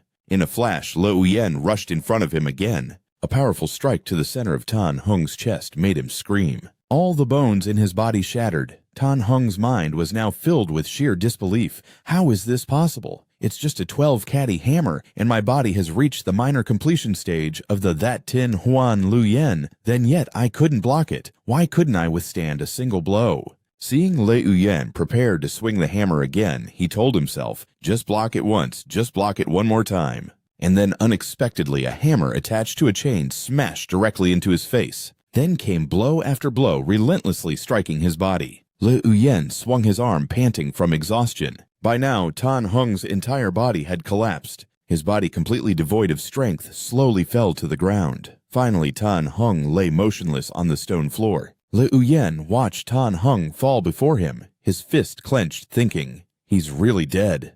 I actually killed Tan Hung. His gaze turned cold as he looked at the man, his determination clear. Liu Yen watched, feeling a sense of vengeance and satisfaction, thinking, this is what you get for plotting against me and stealing my second sister-in-law. You deserve to die." He turned and walked away, leaving Tan Hung lying there. Back in the room, the man had woken up. He rushed to Tan Hung's wife, shaking her and calling out worriedly, "Sister." Seeing the window wide open, he panicked, "A robbery!" With that thought, the young man cautiously stepped outside. The moment he stepped out, his eyes widened in shock. Shouts echoed through the rainy night. "He's a murderer! He's killed someone!" Meanwhile, at another quiet large house, Le Uyen deftly leaped inside from the outside. He carefully and quickly closed the door. Looking at the house across the way, Le Uyen thought, "So Tan Hung really did come. It's a good thing I wasn't home to ambush him tonight." As he walked to his bed, he mused, the manager was right. Fighting people really is a shortcut. During that intense emotional fluctuation, one of my strikes broke through the inner and outer tam hop, achieving Luk Hop Quan Thong. He took out the axe handle, thinking as he looked at it, "I've held the Kam Ju Dai Toong Chi Tree for a long time. My body has gradually digested and adapted to the perfection level technique. It probably won't be long before I can reach full mastery, making it truly my own. A true grasp." Le Uyen looked at the things he had collected, assessing them internally. The stone platform is too small, and the Luk Hop boots can only hold a few items. If only I had a large cauldron. Then he sat on the floor, muttering as he took inventory of his spoils: 200 taels in banknotes, 34 taels of silver fragments, 16 pearls, 2 agates, 2 gold chains, and 3 bottles of unknown pills. He reached out and picked up a saber, Adon Mon Ho Dao second grade blade, the second tier Bak Vien Quyen, and a map for the That Tin Hoan Luyen Than. He picked up a piece of paper, frowning as he looked at it, and muttered, "Bak Vien Pi Fong Dai, Vien Man Vien Ti Fong Yubak Vien Kin." Truly a top-tier item among the second grade. Does this so-called Vien Tai Fong Yu refer to one's foundation? His eyes showed a hint of worry as he looked at the paper. Le Uyen said in a slightly sad tone, "A superior foundation versus a mid to low one. Using the same amount of medicinal pills, the former can absorb 20 to 30% more of the medicinal power than the latter." He thought doubtfully, could that Bak Vien Kin be internal energy? He swung the saber, thinking idly, although it's second tier, it's still not as good as the fine items in the forge's warehouse. Putting the saber down, Le Uyen noticed the book next to it. He reached out, his face full of excitement, thinking today's biggest prize. He picked up the book and said joyfully, "That Tin Huan Luyen, then a body-tempering martial art." Le Uyen walked in and waved to everyone, "Hello, senior brothers." 2 busy senior brothers turned to greet him. "Junior brother, you're in good spirits today. You seem to have grown quite a bit taller." Hearing this, he grinned. "I rested at home for a day. I think I grew a little." Le Uyen walked to the forge, and a senior brother with his hair in a bun approached. Junior brother Le Chu Da came to the shop yesterday afternoon. He feigned panic. "What's wrong? Did something happen again?" Such natural acting. He pointed with a mysterious expression. "Tan Hung is dead in his home, killed by the move Bak Vien Fei Fong." The new shop manager Vu Chan was also punched to death. The former blade inspector said the killer didn't use internal energy, yet shattered Tan Hung's arm and chest bones with a single axe blow. The other bald senior brother added, "That's why Chu Da thinks his eldest uncle Chu Long was killed by someone from our shop. How is that even possible? I don't see the connection." Le Uyen stood listening in a daze, as if he had activated his best actor mode. Wasn't Chu Long killed by Nien Ku? So could Tan Hung have been killed by Nien Ku too? But where would Nien Ku have learned the Bak Vien style? The senior brother with the bun crossed his arms. "Our head shopkeeper is under suspicion, but there's no way the head shopkeeper would do something that harms his own interests. Now, Chu Long is dead, and Tan Hung is dead, but there are still no clues about the killer. It would be hard to solve, even if Han Tui Quan herself came to the shop." Le Uyen turned to leave his face completely unfazed. "That's all business for the big shots. It has nothing to do with us. Senior brothers, I'm going to the warehouse to get something. I'll talk to you later when I'm free." He nodded. "All right, go on, go on." A few white clouds dotted the blue sky. Those clouds followed his footsteps to the warehouse. Vuong Ho stared blankly at a busy Le Uyen On Gan Thatch. "Junior brother Lei, don't tell me you want to make inner armor," he replied nonchalantly, without turning his head, completely engrossed in his search. Hearing this, he looked pained and hopeless. "In our shop, the only blacksmith who can make inner armor is Elder Truong." And because he lacks the energy, he needs others to help him at most. He can only make 2 a year. Isn't it too difficult to pick this for your first attempt? If you fail, you'll have to pay for half the materials. Liu Yen picked up the ore chunks one by one and tossed them down. With Master watching over me, of course I have to take the chance to make the hardest thing. I won't have this kind of special treatment later. He was lost in thought. If I didn't have the soft armor protecting me, that one slash would have done more than just injure my organs. If Tan Hung hadn't tempered his body, he wouldn't have been able to withstand my 18 axe strikes. He was unaware that Vuong Ho's face had gone pale from seeing the waste. He cheerfully tossed down another chunk, body tempering combined with soft armor. It might just save my life in a crisis. As Lei Yuyan picked up the stones, he thought it would be even better if I could make soft armor with a body tempering talent. If this fails, I'll have worked for half a year for nothing. The man beside him couldn't stop trembling. Lei Yuyan focused on taking the stones. Vuong Ho couldn't take it anymore and grabbed him to stop him. That's enough, junior brother. From now on, if you need anything, just come find me or send word, I'll bring it to you. Lei Yuyan didn't stand on ceremony dusting off his hands. Then I'll have to trouble Brother Ho. He pushed a whole cart full of ore and left much to Vuong Ho's regret. Sunlight shone on the slightly mossy roof, and the sound of birds chirping followed Le Yuyan's footsteps. As he was pushing the cart, 2 senior brothers were up ahead talking and laughing with each other. As Le Yuyan passed by, he looked up and asked, "Where are you 2 senior brothers going in such a hurry?" Senior brother Nak nodded and replied, "Miss Lo wants to go out of the city today. We're escorting her." He was cheerful, a smile always on his face. "Then I wish you 2 a safe and speedy journey." And so the 3 of them went their separate ways. Liu Yen pushed his cart while lost in thought. It seems senior brother Nak and senior brother Ngo have attended Miss Lo's gathering more than once.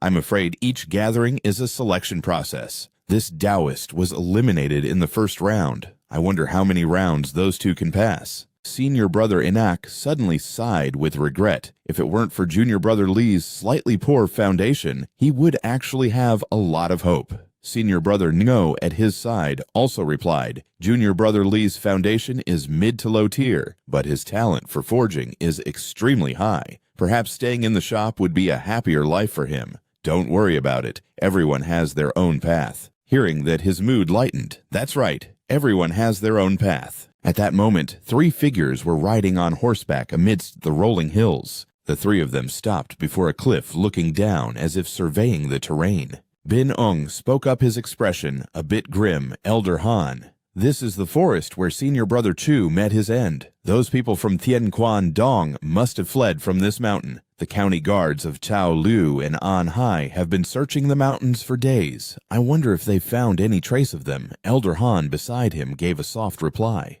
He turned to ask Van Tu, who had been silent all this time.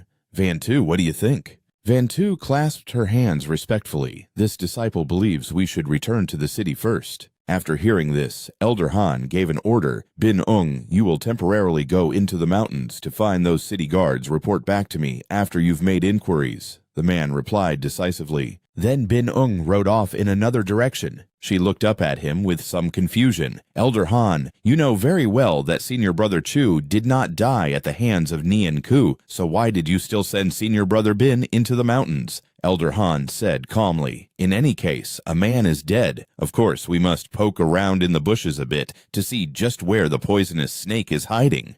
Could it really be that Nian Ku?"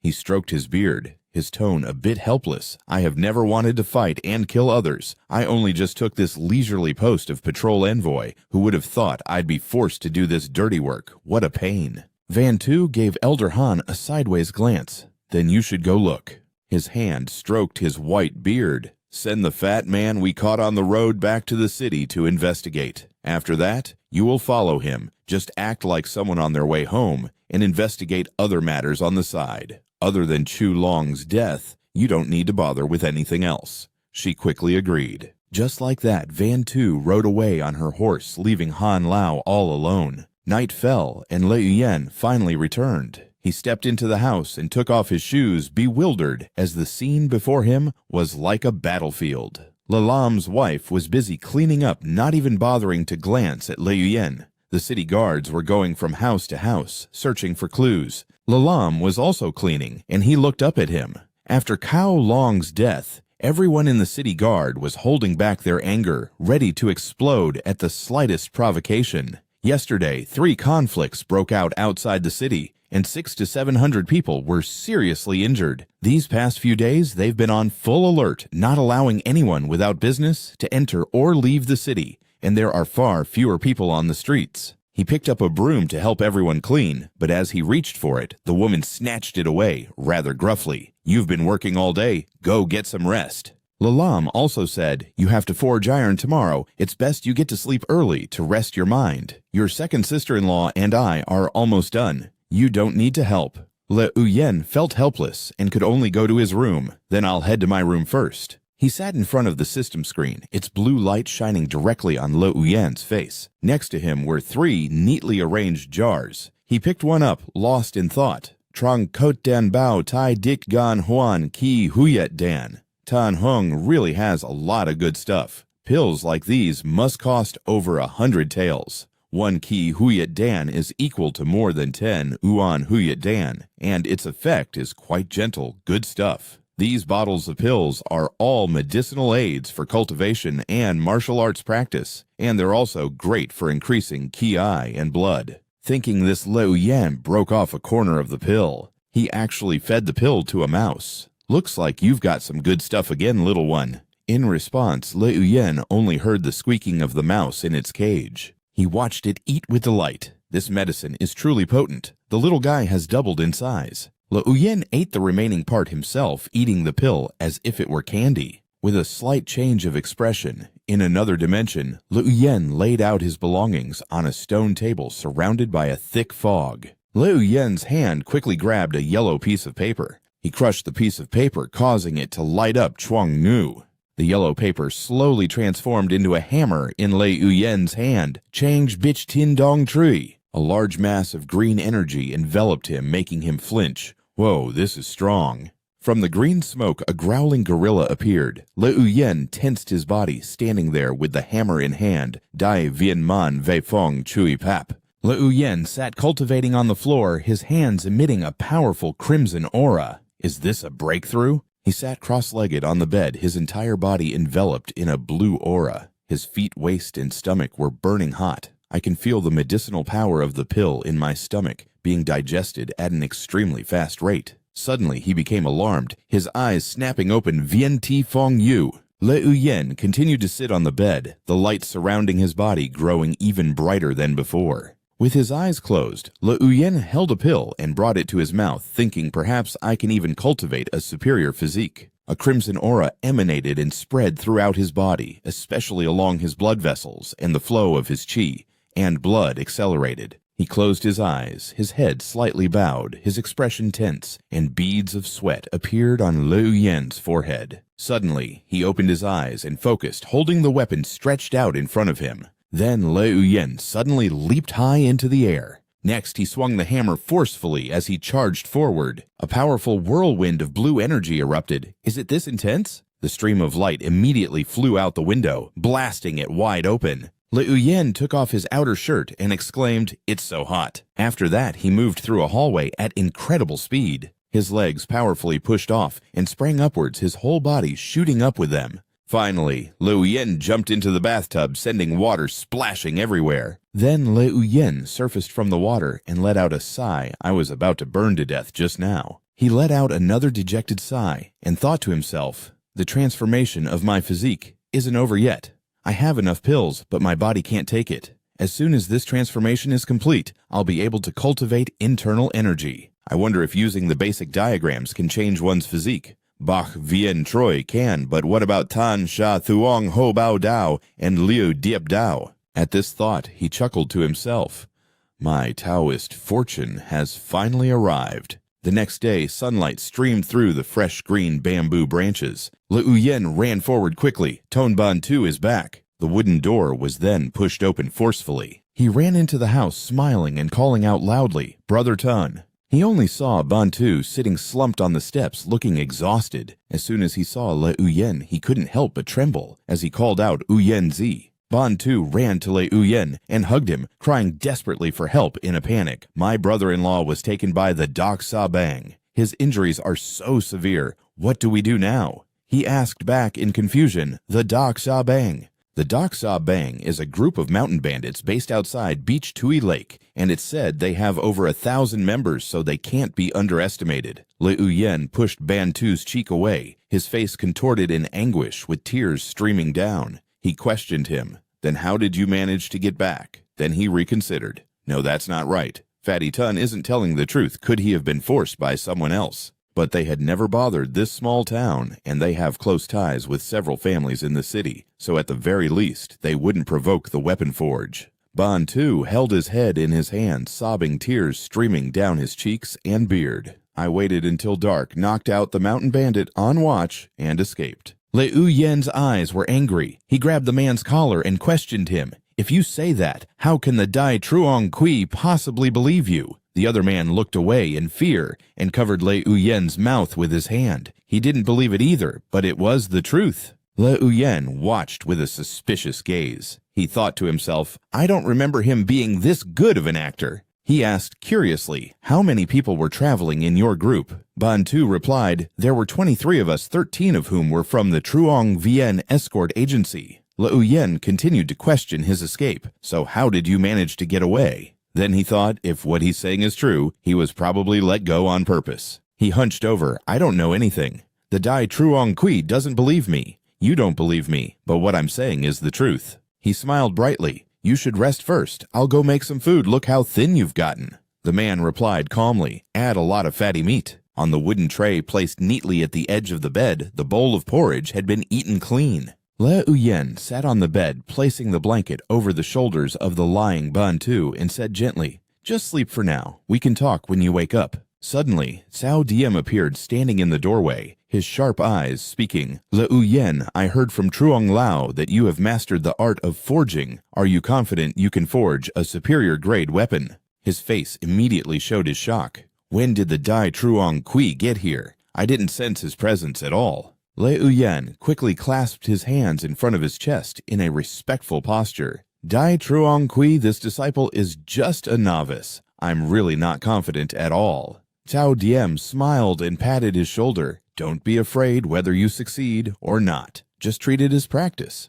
You are still young. There will be more opportunities in the future. If you can really forge a superior grade weapon, I will reward you personally. After speaking, Cao Diem turned and walked away. Lei Uyen kept his hands clasped respectfully, thinking to himself, did he come all this way just to say that? Wasn't he here to visit Ton Map? Then Lei Uyen raised a hand to wipe the sweat from his forehead, his shoulders relaxing slightly. The Dai Truong Kui's martial power is 2 levels higher than Tan Hung's. A trace of weariness appeared in his eyes. What does he mean there will be more opportunities in the future? Could it be that he doesn't want to let me go to Tan Bin Kok? The scene changes to an old multi-story house. In the backyard, Lalam's wife was hanging clothes, and Lalam was sitting by a pile of firewood. He exclaimed, younger brother Uyen, you're back. Lei Uyen, holding a piece of meat, replied, brother, I took a day off and bought some meat and eggs. You should take this to help nourish sister-in-law. Lalam happily ran over to take it. This must have cost a lot again. You should keep it for yourself. He also replied cheerfully, sister-in-law is carrying the next generation of our La family. We can't let her suffer. Hearing this, the sister-in-law said, we still haven't finished the things you bought recently. It's enough. It's enough. Your second brother would feel bad knowing you work all day like this. Lei Uyen replied, sister-in-law, you should enjoy it too. The money I spent is all for my nephew. When he's born, I'll buy him all the best things. Then she turned to Lalam and said, since your brother has the day off today, let's go for a walk, buy some fabric and pregnancy medicine, and go to the Bo Tat Temple. Lalam also advised, that's right, the streets have been lively these past few days. You should also get some rest. Hearing this, his face showed surprise and bewilderment. The Bo Tat Shrine. Then he broke into a bright smile and replied, all right, let's go for a walk then. A voiceover began. Due to the city being locked down, there are very few people in the outer city, but the inner city is still very lively. The wealth gap between the inner and outer city is very clear. You can tell just from the distribution of the gangs. The outer city has the Kai Bang Ngubang and Tam Ha Bang. The inner city has the Truong Vian Escort Agency, not to in Thong Bank Lee Hop Martial Arts Hall, and Tan Lao. Le Uyen walked and thought before the Le family's decline, they also had a small courtyard in the inner city. After they fell, it was sold by Tan Hung to support his mistress. The inner city is still better. The scene changes to the front of the Mu Bo Tat Ngin mat. Everyone was busy lighting incense and praying. Le Uyen thought to himself with delight, this incense burner is truly a masterpiece. If placed on the pedestal of the Chuang Bin Luke, it could hold many things. Then he spoke to the two of them. Second brother Yu and second sister-in-law, go offer incense first. I'll walk around by myself. They replied, all right, we'll just be a moment. After that, holding 3 incense sticks, he walked off with a happy expression. Le Uyen held the 3 lit incense sticks and offered them to the large incense burner in front, his hands raised in a solemn gesture. Incense burner of Mu Bo Tat Ngin Mat Tier 2, forged from an iron and copper alloy, its color unchanged for 1,000 years. Countless sincere worshippers have gathered here, their joys and hopes for luck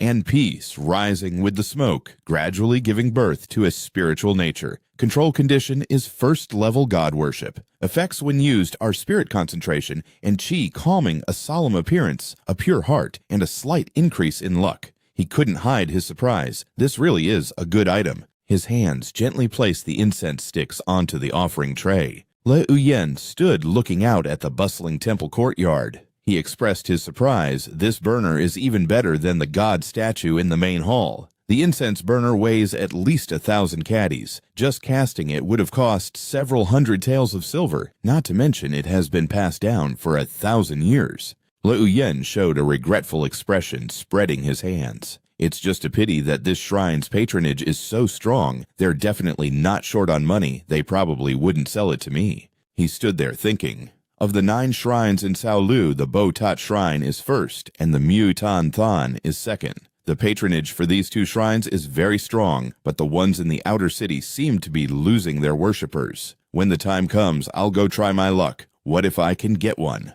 While he was still thinking, he suddenly saw someone he knew, Lo Bok Lin. He saw them approaching a monk. His face was serious and focused, guessing the identity of the person he just saw and her father. There was another person with them, an unfamiliar face he had never seen before. With an extraordinary aura, he must be a master. He saw their group slowly walk inside. Seeing this, Le Uyen guessed that people from the inner city had more opportunities than people from the outer city. At Truong Lao's forge, he announced a mission. The Dai Truong Kui has contacted over 12 powers in the inner city wanting to leave the city together to find the Dak Sha Bang. For the next 10 days, no one can take leave. You must forge inner armor. Hearing this, Le Uyen replied, this disciple understands. After that, he got to work seriously forging weapons. He forged like that from early morning until late afternoon. Le Uyen wearily wiped away beads of sweat. A new day arrived outside were lush green trees. The light from the forge reflected off his sweat-drenched body. He held a forged iron bar in his hand. Le Uyen stood before the furnace and reported, Master, the Ongan threads are ready. We can now forge the armor. Crafting flexible armor is much more difficult than forging blades, spears, swords, or halberds. The Ongan must be repeatedly forged and tempered, then finally melted and poured into a mold, and finally drawn into threads. Only at this stage does the process of making flexible armor truly begin. Truong Lao sat with his head down, inspecting the item. He looked satisfied and encouraged. Very good, that's how it should be. Wu Chan, the manager of Chok Dao Nan, appeared with a dignified air. He held a sword and walked decisively. Masters, please stop for a moment. He then asked lightly, I'm sure you all know why I am here, don't you? Immediately, Truong Lao complained Manager Wu, the forge only has 32 people in total, and we can barely keep up with the daily work. If we send more people away, I'm afraid we won't have enough weapons to deliver to the city manor. Wu Chan retorted, What are you talking about, Elder Truong? You are a renowned master with you here. Are you still afraid you can't forge enough weapons? Wu Chan turned away, thinking to himself, besides Sao Lu County probably has the most axe-wielding experts among all the forges, and this place might be hiding some secret. Perhaps the one who killed Tan Hung is also hiding here. Truong Lao stood straight. his fists clenched, showing his anger and accusation. He questioned him. "I will go find the general manager right now." Liu Yen stood behind him with a serious expression, thinking, the fact that Wu Chan dares to come here and mobilize people must be Manager Cao's idea. This man is a poison expert. The basic diagram of Bak Vien should have been in Tan Hung's hands.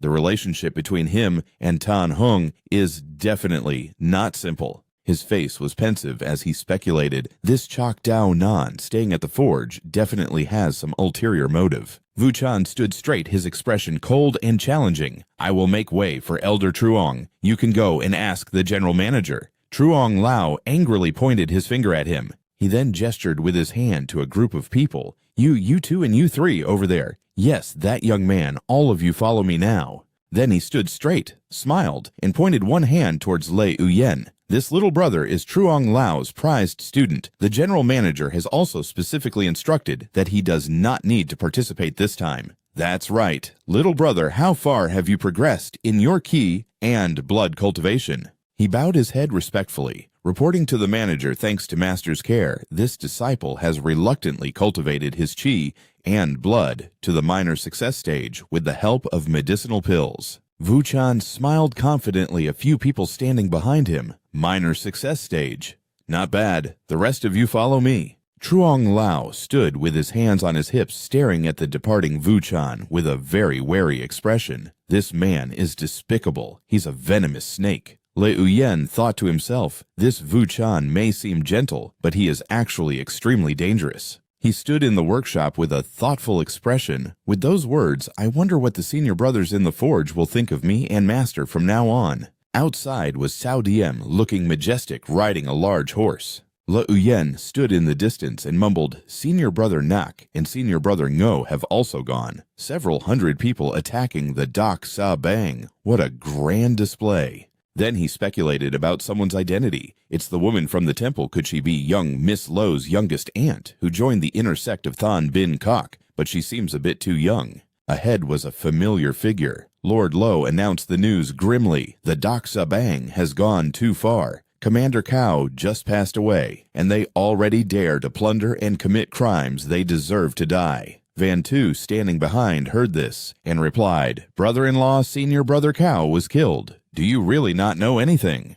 Suddenly, with a stern expression, he explained, The day Commander Cao's incident happened, I was discussing the Tao with Great Master Kong Din. How could I have known about such a tragic event? If I had known earlier, I would have definitely gone with Commander Cao. After that day, I ordered the post houses to search day and night, but so far, there are no clues, and it even dragged Constable Cao Dat into it. His whereabouts are unknown to this day. The two stood on the high city wall looking into the distance. Van Tu spoke, I hope it has nothing to do with my brother-in-law. Suddenly, Bok Lin asked, Where is my youngest aunt? He replied by revealing her identity. Your youngest aunt only suspected that the divine art your father cultivates had gone astray, worshipping a false god. But the thousand-eyed Bodhisattva is a true god, officially recognized by the imperial court 1,000 years ago. Hearing this, Bok Lin bowed her head. The thousand-eyed Bodhisattva is indeed a true god. Liu Yen's face was filled with joy and excitement. Second rank, the system panel appeared. O Ngan Beach Tui Inner Armor, second rank. Liu Yen bowed and presented the inner armor to Truong Lao. He praised him wholeheartedly. Well done. You even managed to forge the most difficult high-grade inner armor. Liu Yen expressed his gratitude. It's because Master gave me dedicated guidance throughout the process. Otherwise, this disciple fears he wouldn't have succeeded on the first try.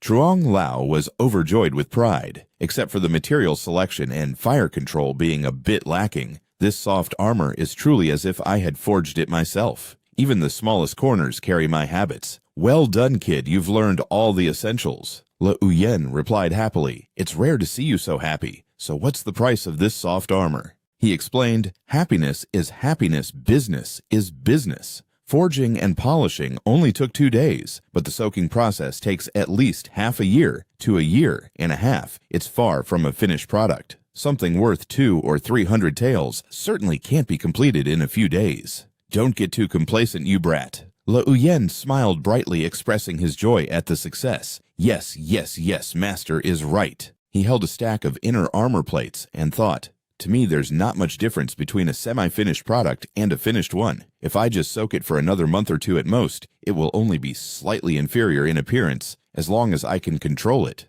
that's enough. He stood alone in the rain holding a small item, the last high-grade Bo Nguyen Dan. If Tan Hung had accumulated a few more good things like this, it would have saved me the trouble. I wouldn't have to spend my own money to buy them later. Immediately after Le Uyen closed his eyes, a relaxed expression on his face, and put the medicinal pill into his mouth. Suddenly, a bolt of lightning struck down from above. Le Uyen performed a decisive martial arts move, the main bin, the Thuk 24 reactions 24 unions. He focused on unleashing each move. In nearly 2 months, I have completely mastered the true Kong within the Bin Dao Dao Sat Bua Pap. Each move originates from the heart. When the heart arrives, the axe arrives. This supreme martial art, not meant to be passed down to those without superior constitution, I have already reached the introductory level. At this moment, his muscles bulged as he executed the move. A swirling vortex of bright blue energy surrounded Liu Yen's body. He swung his axe as if wearing a cloak. Even splashed water could not penetrate. Another bolt of lightning struck down as he stood there swinging his moves. Le Yen stood there and thought the great circulation of qi and blood is about to be completed. Supreme martial arts are truly extraordinary. Then he gently wiped the water from his face. Once I regained control of the Bua Dong, Bichtin increase its force by another 1,000 caddies and add the powerful momentum of Fa Jiap Huan Lu Yen fighting Tan Hung in the future will definitely not require 18 axe strikes like that again. The day after tomorrow, there's a big market I can probably exchange for silver notes and prepare to upgrade the Truong Bin Luke. In 1 month at most, I can cultivate the Bak Vien Kin. Le Uyen took the bun from Ban Tu's hand. Ban Tu expressed his worry. Uyen Zi, it's been 2 months, and they still haven't caught the leaders of the Daksha Bang. I don't know if my brother-in-law is still alive. Hearing this, he gently explained, those beasts from the Daksha Bang have split into many groups and are hiding in the mountains and lakes. Even if the general manager had the patience of the heavens, he would be at a loss. Bantu sat behind him with his knees drawn up on the chair, his face sad. The city guard also participated. Why is it still taking so long? He replied, they only sent a dozen or so people in total. What good can that do? Most of them are chasing Nian Ku, and after so long they haven't even caught a single robber. They're useless. Hearing that, he said, I have to leave the city today to find the general manager. Tonight you should go to your second brother's house for dinner. He then turned to him and advised, then be careful on your way. Bantu replied decisively. At a small house with a courtyard filled with green bamboo, Le Uyen gradually entered from the outside. Teacher Vuong looked at him with a serious expression and said, Le Uyen, you're here. The books you were looking for, I have borrowed them from some friends for you. The old man sat at a low table handing a book to Le Uyen with an instruction. This old man had to find several people just to borrow this. You must cherish it. Le Uyen bowed to receive the book, replying solemnly, I washed my hands before I came, please rest assured. Then he sat solemnly on a cushion, carefully opening the book to study its contents. Seeing this, Vuong Fu Tu thought to himself, in this shop, only this child is the most diligent and hardworking. The young are easy to teach. His hand turned the pages of the Bai Than Jiao book. Le Uyen rested his chin on his hand, lost in thought, wondering about the title, isn't this an evil cult? He continued to ponder Bai Than Jiao, and upon reading, he found that this Bai Than Jiao was not the evil cult he had imagined. It was more like a martial arts compendium focused on cultivating one's physical body. Could this be the Bai Then Fap mentioned on the statue of the thousand-eyed Bodhisattva and the incense burner? Taoists do not worship gods, only their grandmasters. They don't worship gods because they themselves are gods. They don't worship immortals because they wish to ascend to immortality. However, this kind of doctrine was destined not to be spread widely. Le Uyen continued to turn the pages, focusing on the ancient handwriting on the paper. Turning to this page, he pondered the words Tai de founded, Dai Van Tai. To's heart was shaken. Le Uyen looked serious and thoughtful. Could this Bai Than Jiao be the imperial court? A small gang occupies a street or an alley. A sect occupies a region, but the imperial court covers the 4 seas. So isn't it the biggest sect in the world? Perhaps it's an alliance of sects. It was said before that the Dai Van Tai Tu and the sects ruled the world together. Perhaps it was because the founding sects rendered great service and may have been passed down for 1,000 years, which is quite interesting. After studying the precious book, Le Uyen returned it to Vuong Pu Tu. I've finished reading. I'll leave the book here. The old man smiled happily and offered, "Do you need any other books tomorrow? This old man will go borrow some from my friends for you to read." Le Uyen clasped his hands and bowed to express his gratitude. "I've troubled you, Futu. This disciple is not picky. Any book to read is fine." In the courtyard in front of the house, 3 people sat around a round table talking. Lo Dai Nan asked Yu Tu when will Han Truong Lao arrive. She looked outside, answering briefly, "I don't know." Van Tu seemed to be in a hurry. She turned to Lo Dai Nan and said, "Brother-in-law, I still have some things to do. Please take your time eating. I'll be leaving first." Bok Lin, who was sitting opposite, also stood up and stammered, "Youngest aunt, where are you going? I also." But Lo Dai Nan didn't let her finish her sentence, as he understood his daughter's intentions. He picked up his chopsticks and said sternly, "Eat your meal." Bok Lin didn't dare to disobey her father. Now she could only bow her head and obey "Yes, father." Her eyes revealed her disappointment. After Van Tu had left Bok, Lin sat holding her chopsticks, resting her chin on her hand, dejected and silent. The light from the lanterns radiated a poetic glow, creating an ethereal beauty under the moonlight. While Lo Dai Nan was watering the flowers, Vuchan and an attendant came for an audience. Vuchan clasped his hands and said, "My sudden arrival, I hope I'm not disturbing you, Dai Nan." Lo Dai Nan replied, "What are you saying?" "Hero Vu, on the contrary. It is I who have been neglectful. My blind servant failed to invite a distinguished guest in to rest." The attendant standing beside him cowered repeatedly, apologizing, "Master, this lowly one knows his mistake." Lo Dai Nan calmly replied, "Go and receive your punishment yourself." Vuchan raised his hand and continued, "These are all minor matters today. Brother Tao asked me to come here to ask the Dai Nan one question. What should we do next? I know Fat Hook Mountain is large, and Bish Tui Lake is wide. Finding the Doksa Bang will surely take a lot of time.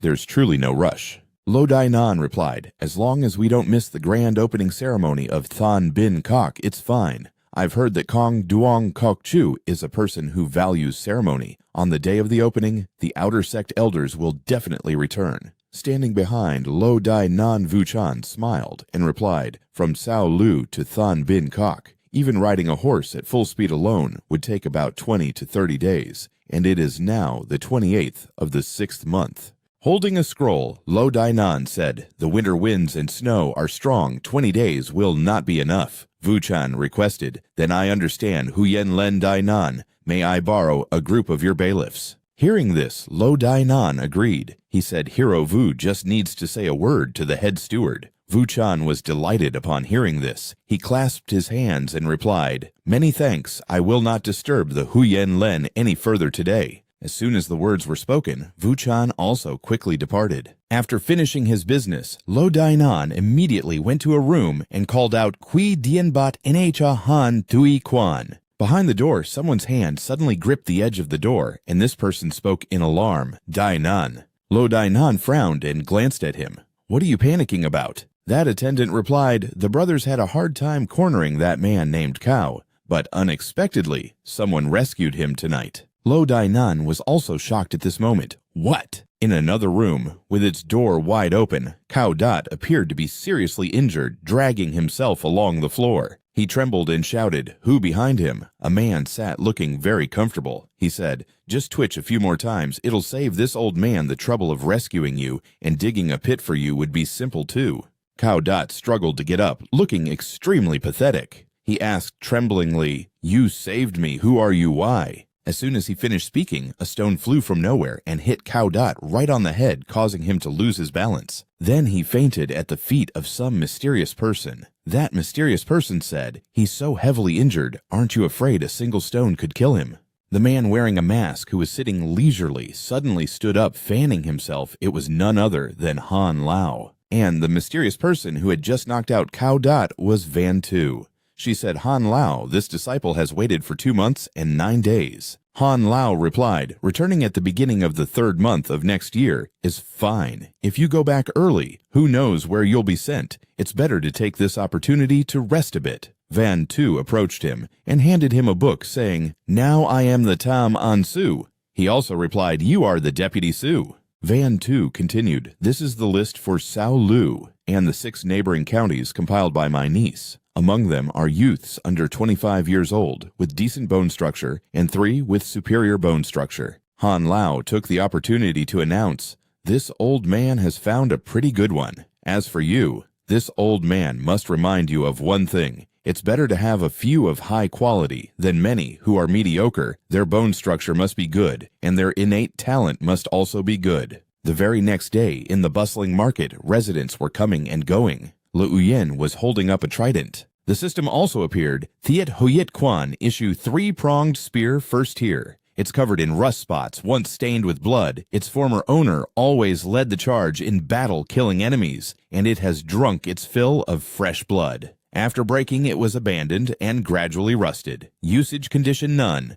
Effect when used, predict the enemy's intentions. At this moment, he looked at the trident and wondered, predict the enemy's intentions. It seems related to real combat. What kind of village is this to have such a weapon? The young boy selling it then quoted a price. 3 taels of silver, take this piece of iron. Liu Yen seemed dissatisfied after hearing the price. He replied, 3 taels. It's over 10 jin of scrap iron. It's useless to anyone, right? You can't rip me off. The boy saw this and lowered the price. 2 taels, 2 taels. The man next to him saw this and smacked the boy, then smiled and lowered it even more, as if desperate to sell. It seems the shop was doing very poorly, huh? 2 taels of silver, take it if you want. But Liu Yen gleefully pointed to the side and made his decision. I don't need those 2. Can I have that? But surprisingly, the man quickly covered the boy's mouth and calmly replied, of course, take it all. That is the Tui Tin. With the man's approval, he took the trident and didn't forget to glance back to see the 2 struggling with each other, thinking to himself, this grandfather and grandson are from Puang Tin Do Ladao village. When I have time, I can take a stroll through their village. After walking for a bit, he saw a man walking towards him and called out Luong A Tui.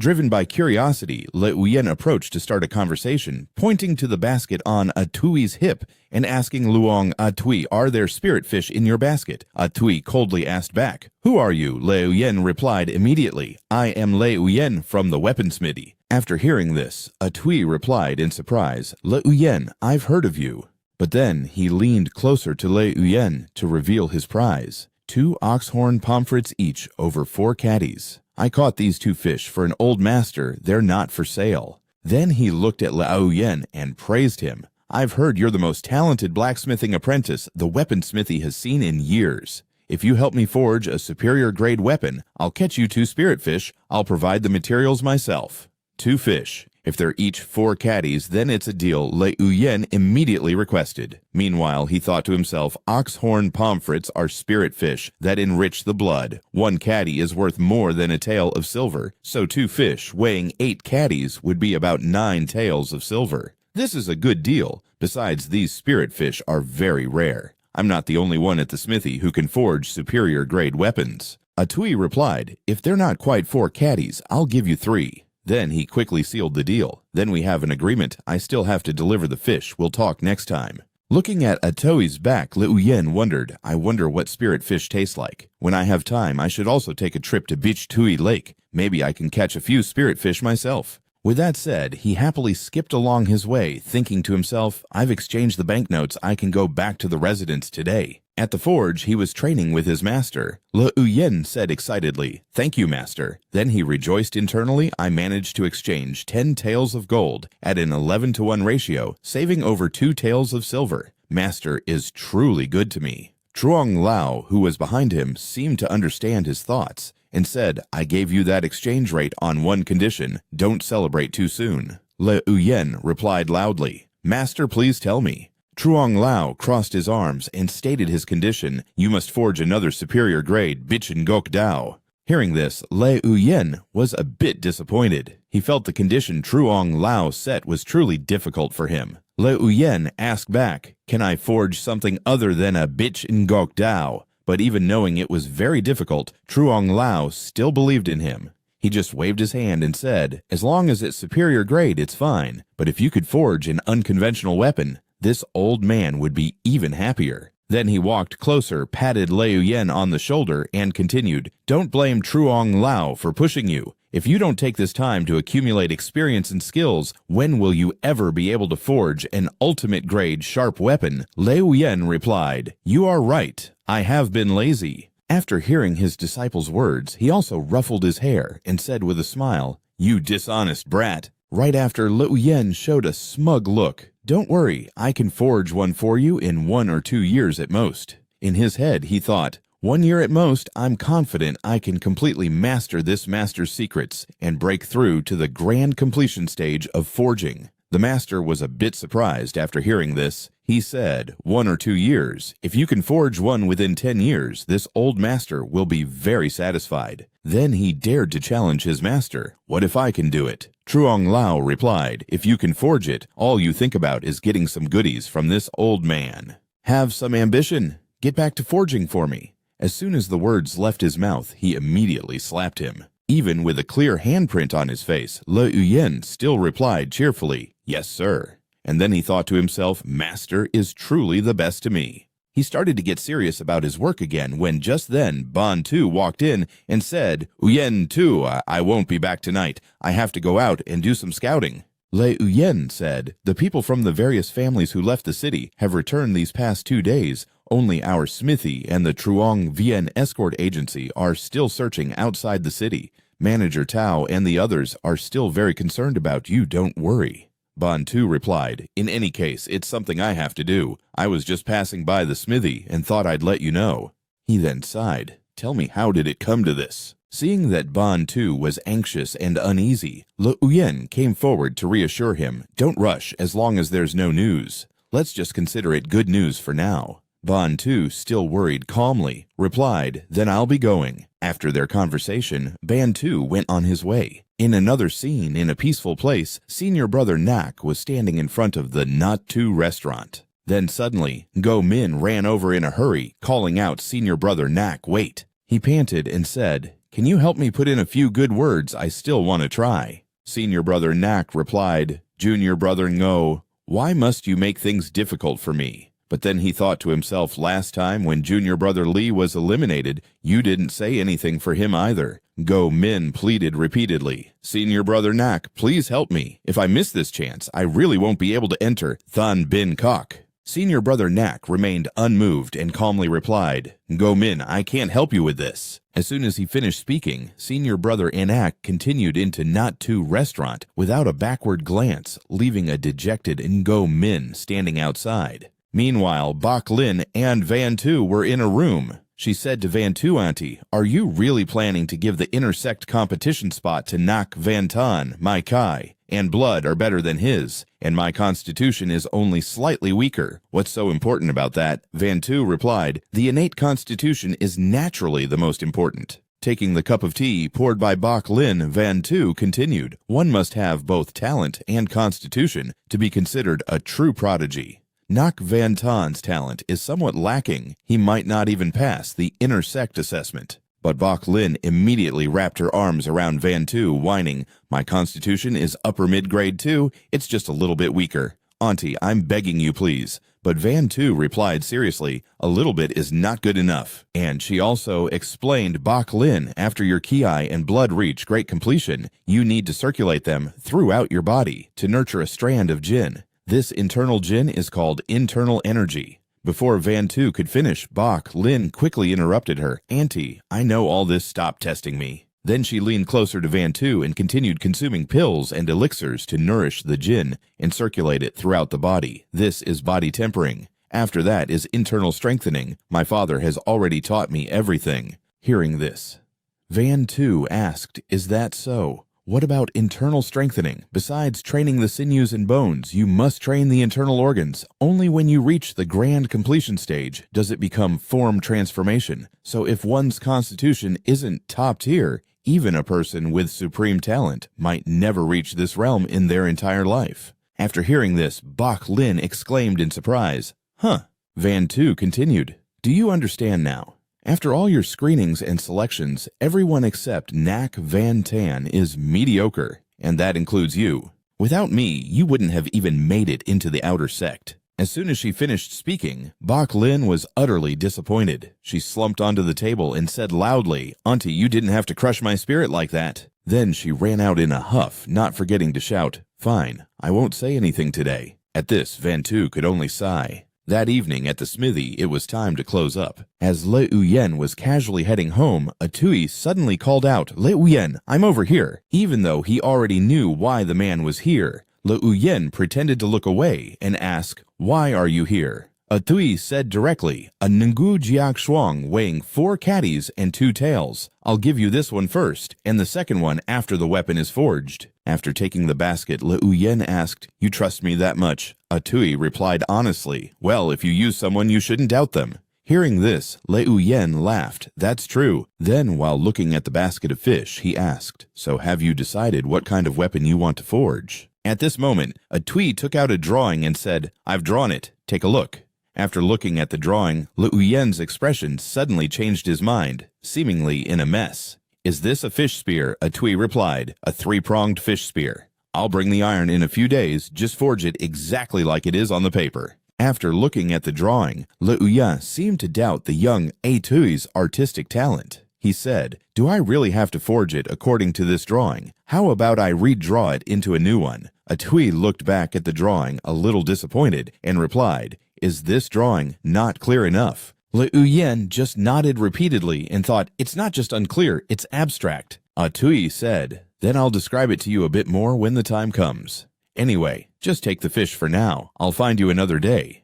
Le Uyen replied, "All right." After Atui left, Le Uyen looked at the basket of fish and said, "Perfect. I have to let my sister-in-law have a taste when I get home today." When the sky grew dark about the time it takes for an incense stick to burn after he finished eating the spirit fish with his second brother and sister-in-law, Le Uyen's scream echoed from the house. "So itchy, so itchy," he said while sitting in a water tub. "This spirit fish is too potent. After eating it, my whole body is burning up, and itching even scrubbing with an iron plate doesn't help. It's really more potent than the Bao Tai Dichkan Huan." Le Uyen clutched his stomach. His face panicked. So hot could it be that my tendons and bones have finished strengthening. The aura in his body surged, and only one word crossed his mind: pain. The water tub Le Uyen was sitting in suddenly overflowed. Then it exploded to pieces, sending him flying. A monkey holding an axe appeared. It seemed to be roaring. The system announced, "Reached great perfection. Tendons and bones have transformed on their own, obtaining an ape-like body." His head swayed back and forth. His body felt like it was surging with power. Le Uyen clenched his fists, his face filled with silent joy. Whether it was speed strength or the flow of blood key in his body, he could clearly feel the enhancement. His That Tin Huan Luyen Nan was just a little bit away from reaching the proficient level. He skillfully kicked the axe high into the air with one foot. He firmly gripped the axe as it fell. Le Uyen began training with the axe, his body drenched in sweat. My axe technique had long reached grand completion, and now with my tendons and bones changed, my ape-like arms extended with a much smoother, more graceful feeling. My body spun like the wind, my power well controlled, and after executing all 18 forms without stopping to rest, my strength continued to build. The Bok Vien Phi Fong axe technique has reached perfection. As the sky turned to early dawn inside the house, Le Uyen was taking off his tattered lower garments, his body covered in sweat, ape shoulders, wasp waist, superior tendons and bones. He leaned over to look at his muscular arms in the mirror. My tendons and bones have changed. I've been accumulating bit by bit for over 2 months, but tonight was like crossing a major milestone. The change was greater than the last 2 months combined. No wonder everyone values tendons and bones so much. The difference is truly immense. Le Uyen stretched his arms to relax his muscles, a satisfied look on his face. Under the same conditions, superior tendons and bones naturally make one a level stronger. Martial arts training is faster. Fewer medicinal pills are needed. Absorption of medicinal power is stronger, and one's overall quality is stronger. No one could ignore this. Le Uyen turned towards the shirt on his bed. However, if you really compare it, isn't talent even more important? Can practicing a martial art to great perfection also change one's tendons and bones? There are still so many things I don't understand. It's a pity old man Truong is only skilled in blacksmithing and can't teach me martial arts. No wonder so many people want to join Than Bin Kok. Having a system is crucial. Fumbling around on your own is both dangerous and time-consuming. As Le Uyen put on his shirt, he thought his face expressionless. Luckily, I have the Truong Bin Luke. After changing, he walked out of the room. My axe technique is at grand completion. I can refer to the basic perfection chart and try to break through on my own. Great perfection should allow me to cultivate internal energy. After the blood chi moves from minor circulation to major circulation, the core point also moves from the waist to the heart. Blood chi generates life force because of internal energy. Le Uyen thought of the cloth with the image of a ferocious monkey's head. Bak Vien Keen human strength is limited. Even with medicinal pills, blood chi can only spread to the limbs. Its power has reached the physical limits of a human body. Cultivating the Bak Vien Phi Fong axe technique to great perfection can cultivate a thread of Bak Vien Kin from the waist. Le Uyen thought to himself, the Bak Vien Kin is on the verge of erupting. It's just a little bit short. The spirit fish is highly potent. Getting 1 or 2 more should be enough, right? He stepped outside and saw his eldest sister-in-law hanging clothes in the yard. Le Uyen bid her farewell sister-in-law. I'm heading back to the smithy. She replied, be careful on your way. Hearing that, Le Uyen replied, all right, don't work too hard. Outside on the street, houses were decorated with lanterns and the roads were bustling with people. Le Uyen went to a bookstall. He picked up a book and asked about others. I want this book. By the way, boss, do you have anything similar? The boss replied, we're out. If you still want to buy some kind of cultivation manual, you can take a stroll over to the Miu Bo Tat Nguyen Mat. They sell everything there. His face lit up as he tucked the book into his clothes. Is that so? It's indeed more lively over there. The Miu Bo Tat Nguyen Mat appears quite frequently. But that thing looks too bizarre. It's better not to mess with it for now. Le Uyen walked through the crowd, whistling as he went. I should learn some hidden weapons for self-defense, but should I coat them with poison? Nah, what if I accidentally stab myself? As he was walking leisurely, someone suddenly called his name, loudly. Le Uyen. A Tui approached him with an iron basket. Le Uyen quickly apologized. I was buying a few things on the way, so I'm a little late. It's fine. Let's go inside and forge the fish spear. Once inside, a Tui pointed at the paper. Old man Truong stood beside them, watching. As a Tui spoke, make it as long and as sharp as you possibly can. Hearing this, old man Truong replied, is a fish spear even considered a weapon? I've never seen anyone use a fish spear as a weapon. The sharp-eyed old man Truong noticed Le Uyen's healthy complexion and remarked, why do you look so well today? Le Uyen looked a little flustered, giving a thumbs up as he replied, my second brother and sister-in-law have been feeding me well lately. Master, when do you think I can cultivate internal energy? Le Uyen marveled to himself. Master, you truly get more perceptive with age. You saw that I was different in an instant. He picked up a hammer, and Le Uyen stood by, listening as he spoke. Internal energy.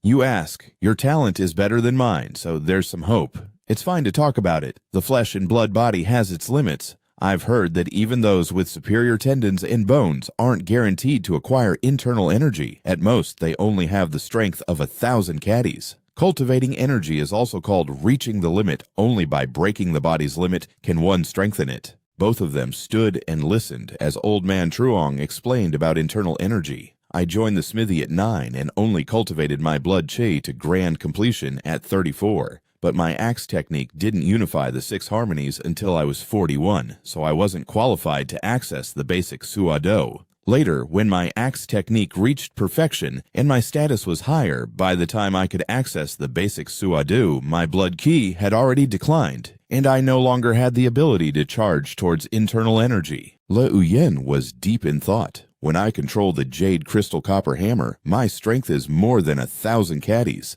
Does that count as breaking the limit? Didn't he say that even superior tendons and bones aren't guaranteed to have 1,000 caddies of strength before breaking the limit? The Bao Tai Ditch, Kanhoan, and Trung Cut. Dan both have the effect of increasing muscle and strength. In short, a wealthy person with superior tendons and bones might be able to push their strength above 1,000 caddies before cultivating internal energy. Old man Truong's face was full of spirit. The internal energy cultivated from practicing the Bak Vien axe technique is called Bak Vien Kin. I've never managed to cultivate it in my life, but I have seen its explosive power. It can shatter a boulder with a bare hand. Hearing this, Le Uyen was shocked and replied, "Shatter a boulder, wouldn't your hand hurt?" Old man Truong raised a finger, his face calm. Why would the hand hurt? The internal energy pierces through the body like a needle. You're not hitting it with your hand. Of course it hurts if you use your hand. Le Uyen looked like he understood and replied, "I see."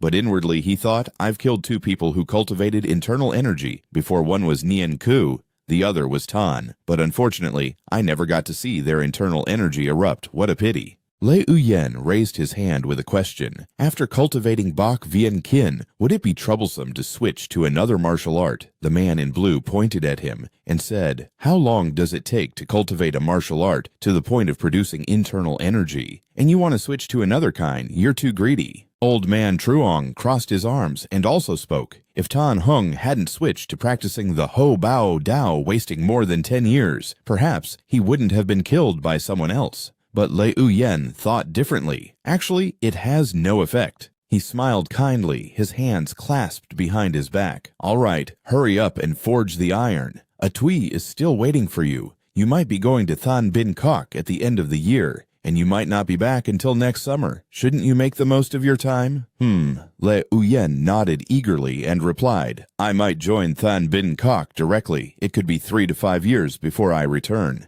He looked at the boy's pouting face and then spoke. "The martial sects value one's constitution. Back then, you almost couldn't even get into the inner court, and you still dream of Than Bin Kok. Go forge that fish spear for him." Le Uyen held the hammer in his hand, thinking to himself, my current constitution isn't bad. A Tui standing beside him spoke up, "You just forge what you can with the iron you have." Le Uyen's hand was still hammering the iron bar on the anvil. "Relax, I guarantee you'll be satisfied." As the hammer struck the anvil, red sparks flew into the air. His expression was calm as he powerfully brought the hammer down, no longer talking about the Ho Bao Dao. The basic diagram for the Tan Sha Tuong must be on that green snake, right? Le Uyen continued to hammer, a faint smile appearing on his face. "I really want to see if my constitution can still change after I master another basic diagram." At an ancient temple on a remote mountain, a rotten door creaked open. In the center of the room stood a large Buddha statue covered in cobwebs.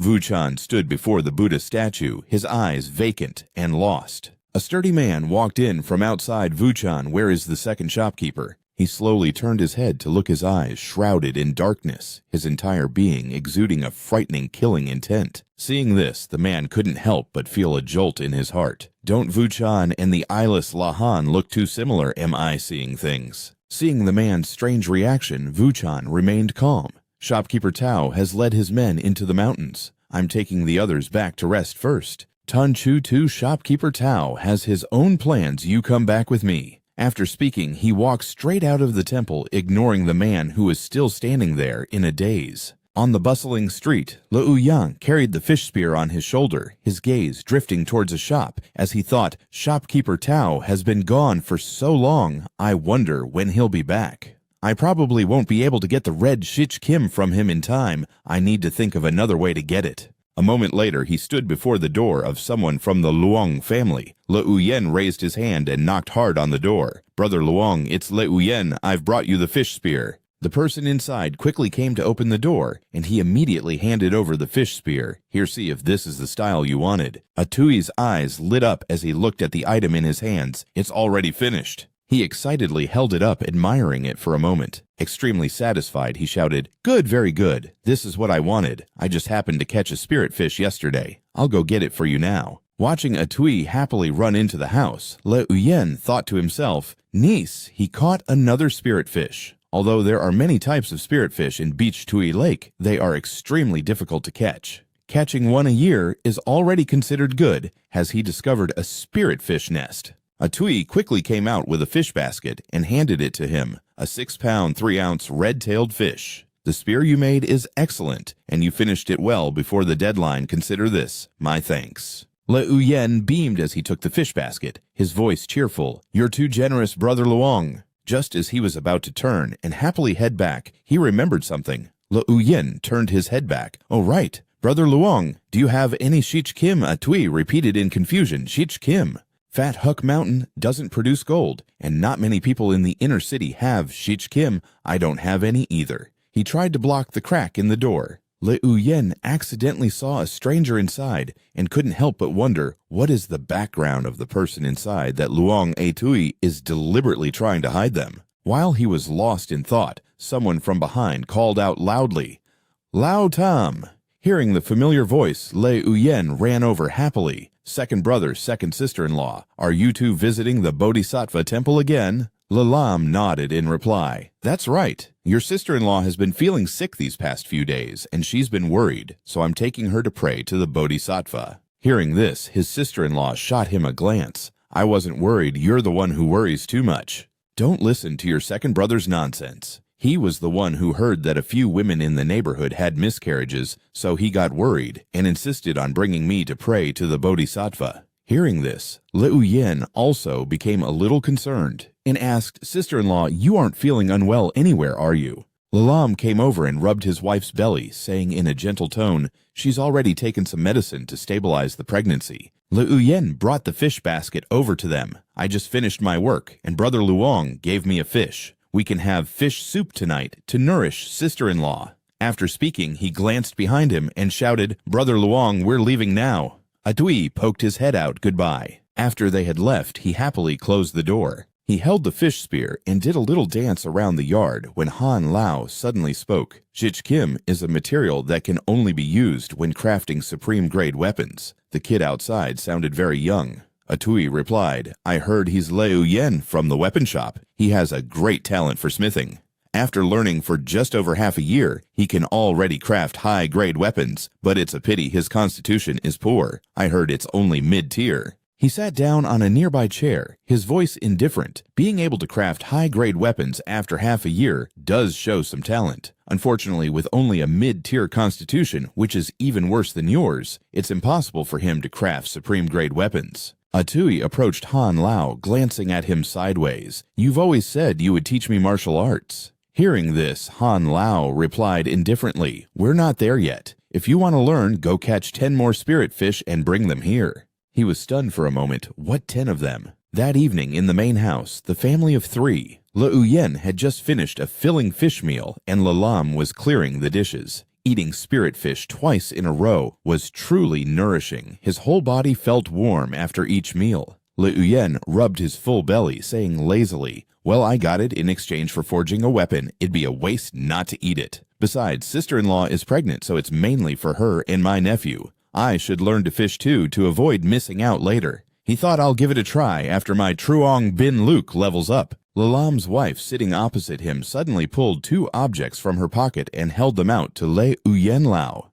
Tom, this is a bodhisattva statue that I prayed for you. The master at the temple said it can protect you. I heard it's very effective, so I asked for 2, one for you and one for me. Upon hearing this, he immediately showed a look of distaste. I don't need it. But when he saw the pendant, Le Uyen suddenly froze, his expression changing rapidly. He snatched it from his sister-in-law's hand, saying in confusion, this pendant. This is a 1,000-eyed bodhisattva pendant molded from incense ash mixed with mud and the blood of a young boy. Wearing it regularly will drain the wearer's life force and blood ki. Le Uyen frowned. What is this evil thing? It drains people's life force. Lalam looked at him confused. You just said you didn't want it. Le Uyen quickly covered up. No, I just think it's exquisitely made. So I was a bit curious. Sister-in-law, can I borrow yours for a few days too? Looking at it, he thought to himself, one for a boy, one for a girl is sister-in-law, pregnant with twins.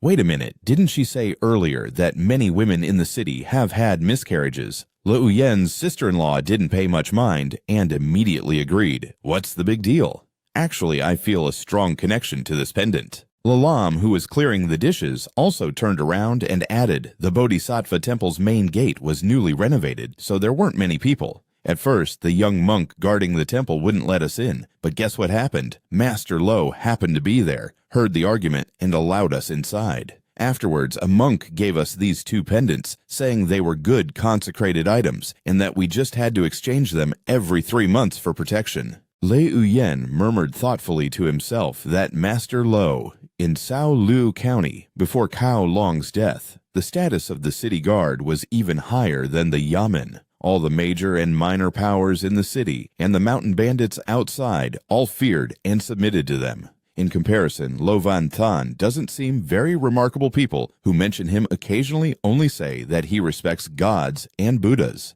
The thousand-eyed bodhisattva Lo Van Than. He lay on the bed staring at the strange pendant, lost in thought. The siege and killing of Cao Long, could this county magistrate have had a hand in it? No matter how you look at it, this thing doesn't seem like a good omen. Judging from the doctrines of the Bai Than Jiao, the sect is neither good nor evil, but anything related to them is most likely bad news. The eye-watching Bodhisattva temple might even have connections to the imperial court. If something were amiss, it would have been discovered long ago. That means the problem lies with the followers.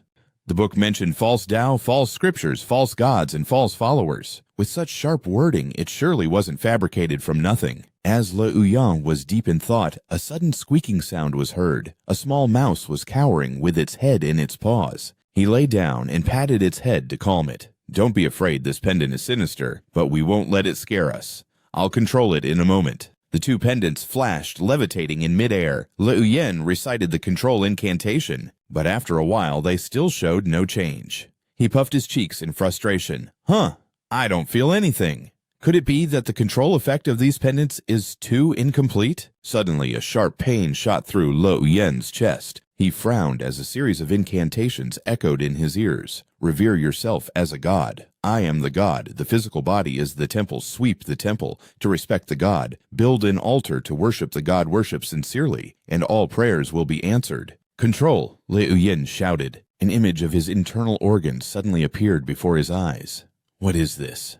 My organs. Revere yourself as a god. The physical body is the temple. Does that mean I need to cleanse my organs to create a shrine for the god? I can really see my organs. This sensation comes from my blood chi. My blood chi envelops my whole body, flowing endlessly. That's why I have the sensation of seeing my own organs. According to the book, after reaching the introductory level of the Bai Than method, one can circulate blood chi and strengthen a part of the body in a way incomprehensible to ordinary people. Compared to the Bai Than method, the Bing Dao Dao Sha axe technique is obviously inferior. This eye-watching Bodhisattva temple holds quite a few secrets. The next day, as soon as Le Ouyan opened the door to the forge, he heard the cheerful voice of Van Tan. Brother Le, there's a banquet in the city tomorrow. Want to come? He asked blankly, Miss Lo's banquet. Seeing his face as radiant as a spring breeze, Le Ouyen thought to himself, Senior Brother Nak's complexion seems much better than the day before. Van Tan pointed to himself and said proudly, No, it's a small banquet for the Nak family. The next day, the banquet was held at Tu Lao Not Tu. The table was filled with delicacies, and it was packed with people, creating a lively atmosphere. Ape arms and a wasp waist. Superior latent talent, Brother Nak. I truly admire you. Natural-born talent, heaven has truly favored Brother Nak. Heroine Fuang has a discerning eye. Senior Brother Nak, when you soar to success in the future, you can't forget a fellow countryman like me. Le Ouyen sat in a corner, his face showing little emotion, but his heart was filled with contemplation. Is this the treatment for someone with superior latent talent? Suddenly, Van Tan put an arm around his shoulder, pulling him close. This is Senior Brother Lee. His talent is exceptional. After only 4 months of training, his tracing technique reached minor success, and in just half a year, his forging skills reached major success. I'm nowhere near his level. Le Ouyen awkwardly stood up with his wine cup. Senior Brother Nak, you flatter me too much. How could this junior brother compare to you? Senior Brother Nak, this junior brother toasts you. Van Tan was already a bit tipsy. Junior brother, the future is long. You will surely soar. Looking at the innocent expression on Van Tan's face, Le Ouyen thought Senior Brother Nak is truly a good person. He didn't forget to pull me up with him after he made it. After the toast, he wiped a bit of wine from his chin and slowly returned to his seat. Beside him, a graceful female voice suddenly spoke. Looking at you, you probably don't like to drink. Here, have some honey water. Le Ouyen looked over and replied blankly, Thank you, Miss Wang. Boydao smiled gently. Strangers at first, but friends later. We've only met for the second time, so calling me Miss is a bit too formal. Don't you think so, Brother Lee? He bowed his head slightly and replied politely, in that case, Heroine Wang. She leaned in close and whispered, Brother Lee, you are a bit older than me. You can just call me Boydao. Le Uyen watched Boydao's departing figure in embarrassment. Miss Wang seems a little too enthusiastic. He glanced over at the person at the center of the table. As for Miss Lo, though she was here, her mind was somewhere else. Miss Lo's young aunt is truly surprising. To think she didn't choose the noble Miss Lo, who is even a blood relative. The way they do things at Tan Bin Kok is really something. The crowd buzzed with discussion. Last month, my uncle came home talking about Duke Shuang Prefecture, saying a young genius from Hoa Long Tu had cultivated the Hoa Long kin before the age of 16, causing a huge commotion. As soon as he finished, another person spoke up, Hoa Long Tu, the 1,000-year-old major sect of Duke Shuang Prefecture, to cultivate internal energy at 16, and the superior Hoa Long kin no less truly, a heaven-sent prodigy. Heroine Puang is no worse than her. Le Uyen wasn't very interested in their topic. He leaned close to Van Tan's ear and asked senior brother, Nak, do you know where I can buy red gold? Shopkeeper Sao still hasn't returned, so I don't have the money to buy any. Hearing this, he asked curiously, Senior brother Lei, you still want to try forging a top-grade sharp weapon? Le Uyen replied, Of course not. I just want to familiarize myself with the materials first to prepare for the future. Van Tan shook his head slightly. Other than the forge, I really don't know where else you could buy it. Le Uyen regretfully sat back in his seat, then was slightly startled by the person standing behind him. Boydao pointed towards Bok Lin. He immediately understood that Vuong Boydao meant Lo Bok Lin had some. But I'm afraid this Miss Lo doesn't like us very much. Getting red gold from her will be difficult. Just as Le Uyen finished his thought, he saw her stand up in anger and leave. A servant immediately called after her miss. He said in frustration, I can't sit here anymore either. Bok Lin angrily boarded the carriage to go home. Sitting in the carriage, she looked extremely aggrieved. My young aunt actually didn't choose me. That Nak Van Tan hasn't grasped the Six Harmonies unity for years. His talent is even worse than mine. Is it because his latent talent is better? I prepared for this small banquet for over a year, and in the end, that Nak Van Tan reaped all the benefits. There's still half a year left. Maybe my young aunt will change her mind. It's so difficult. Bok Lin clenched her trembling fists. If not, there's only one path left. I must cultivate the Yen Hoi Nu Wai Thu to the great perfection stage. That way, I can also change my latent talent. But to go from major success to great perfection in half a year is something that would normally take 20 years. As she was lost in thought, the head steward's voice sounded beside her miss. Bok Lin asked in confusion, What is it? The old man spoke. Miss, please rest assured. Heroine Puang has already made arrangements for you to enter Tan Bin Kok. Each hero-seeking trip has 2 envoys, and each gets 1 spot. After the head steward finished speaking, she then asked him a question. Who is it? He replied faintly, a person of the Jianghu who doesn't know when to advance and when to retreat. On the other side, Vu Chan bowed and asked, Is Lord Lo in the residence? The head steward stepped forward to answer, The master is likely at the Yamen. Yesterday, someone filed a complaint about a quack doctor using the wrong medicine causing the deaths of many pregnant women and their babies. He asked again, When will Lord Lo return? The old man shook his head. I'm not sure about that. Hearing this, Vu Chan didn't ask further. Then I Vu will come again tomorrow. Please remember to tell Lord Lo. After speaking, he turned and left. Only then did Bok Lin step down from the carriage. A moment later, inside the Lo residence, the head steward was reporting to the family head that Vu Chan really couldn't resist temptation after receiving the Bai Than Fap. He's already been to all 7 temples outside the city. Lord Lo spoke while leisurely trimming his miniature garden. How foolish, he has actually defiled the divine art. It's hopeless. Han Tuiquan, that old man's appetite is getting too big. I'm afraid a single Tao Diem won't be enough to satisfy him.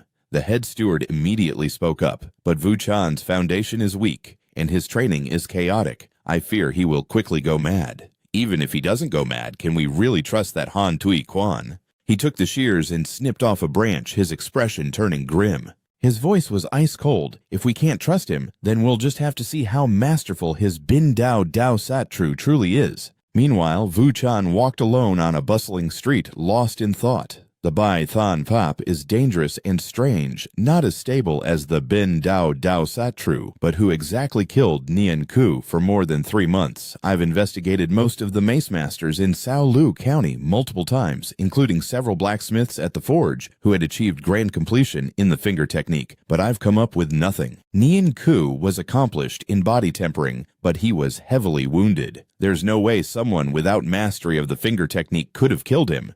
Is there another hidden master in the city? In any case, it couldn't have been any of those apprentices. 2 chimes of a temple bell rang out from a distance, drawing his attention. Vu Chan's eyes gazed blankly ahead. The incense here is much more potent than at the 7 temples outside the city. Le Uyen stood in the middle of the street with his hands on his hips, watching the crowd pass by. He saw Vu Chan a thoughtful expression on his face. The basic diagram of the green snake is indeed on him, along with the Bai Than Pap.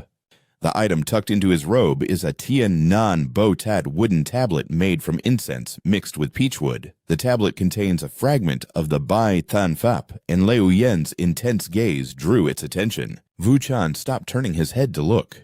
His gaze instantly turned grim. Vu Chan asked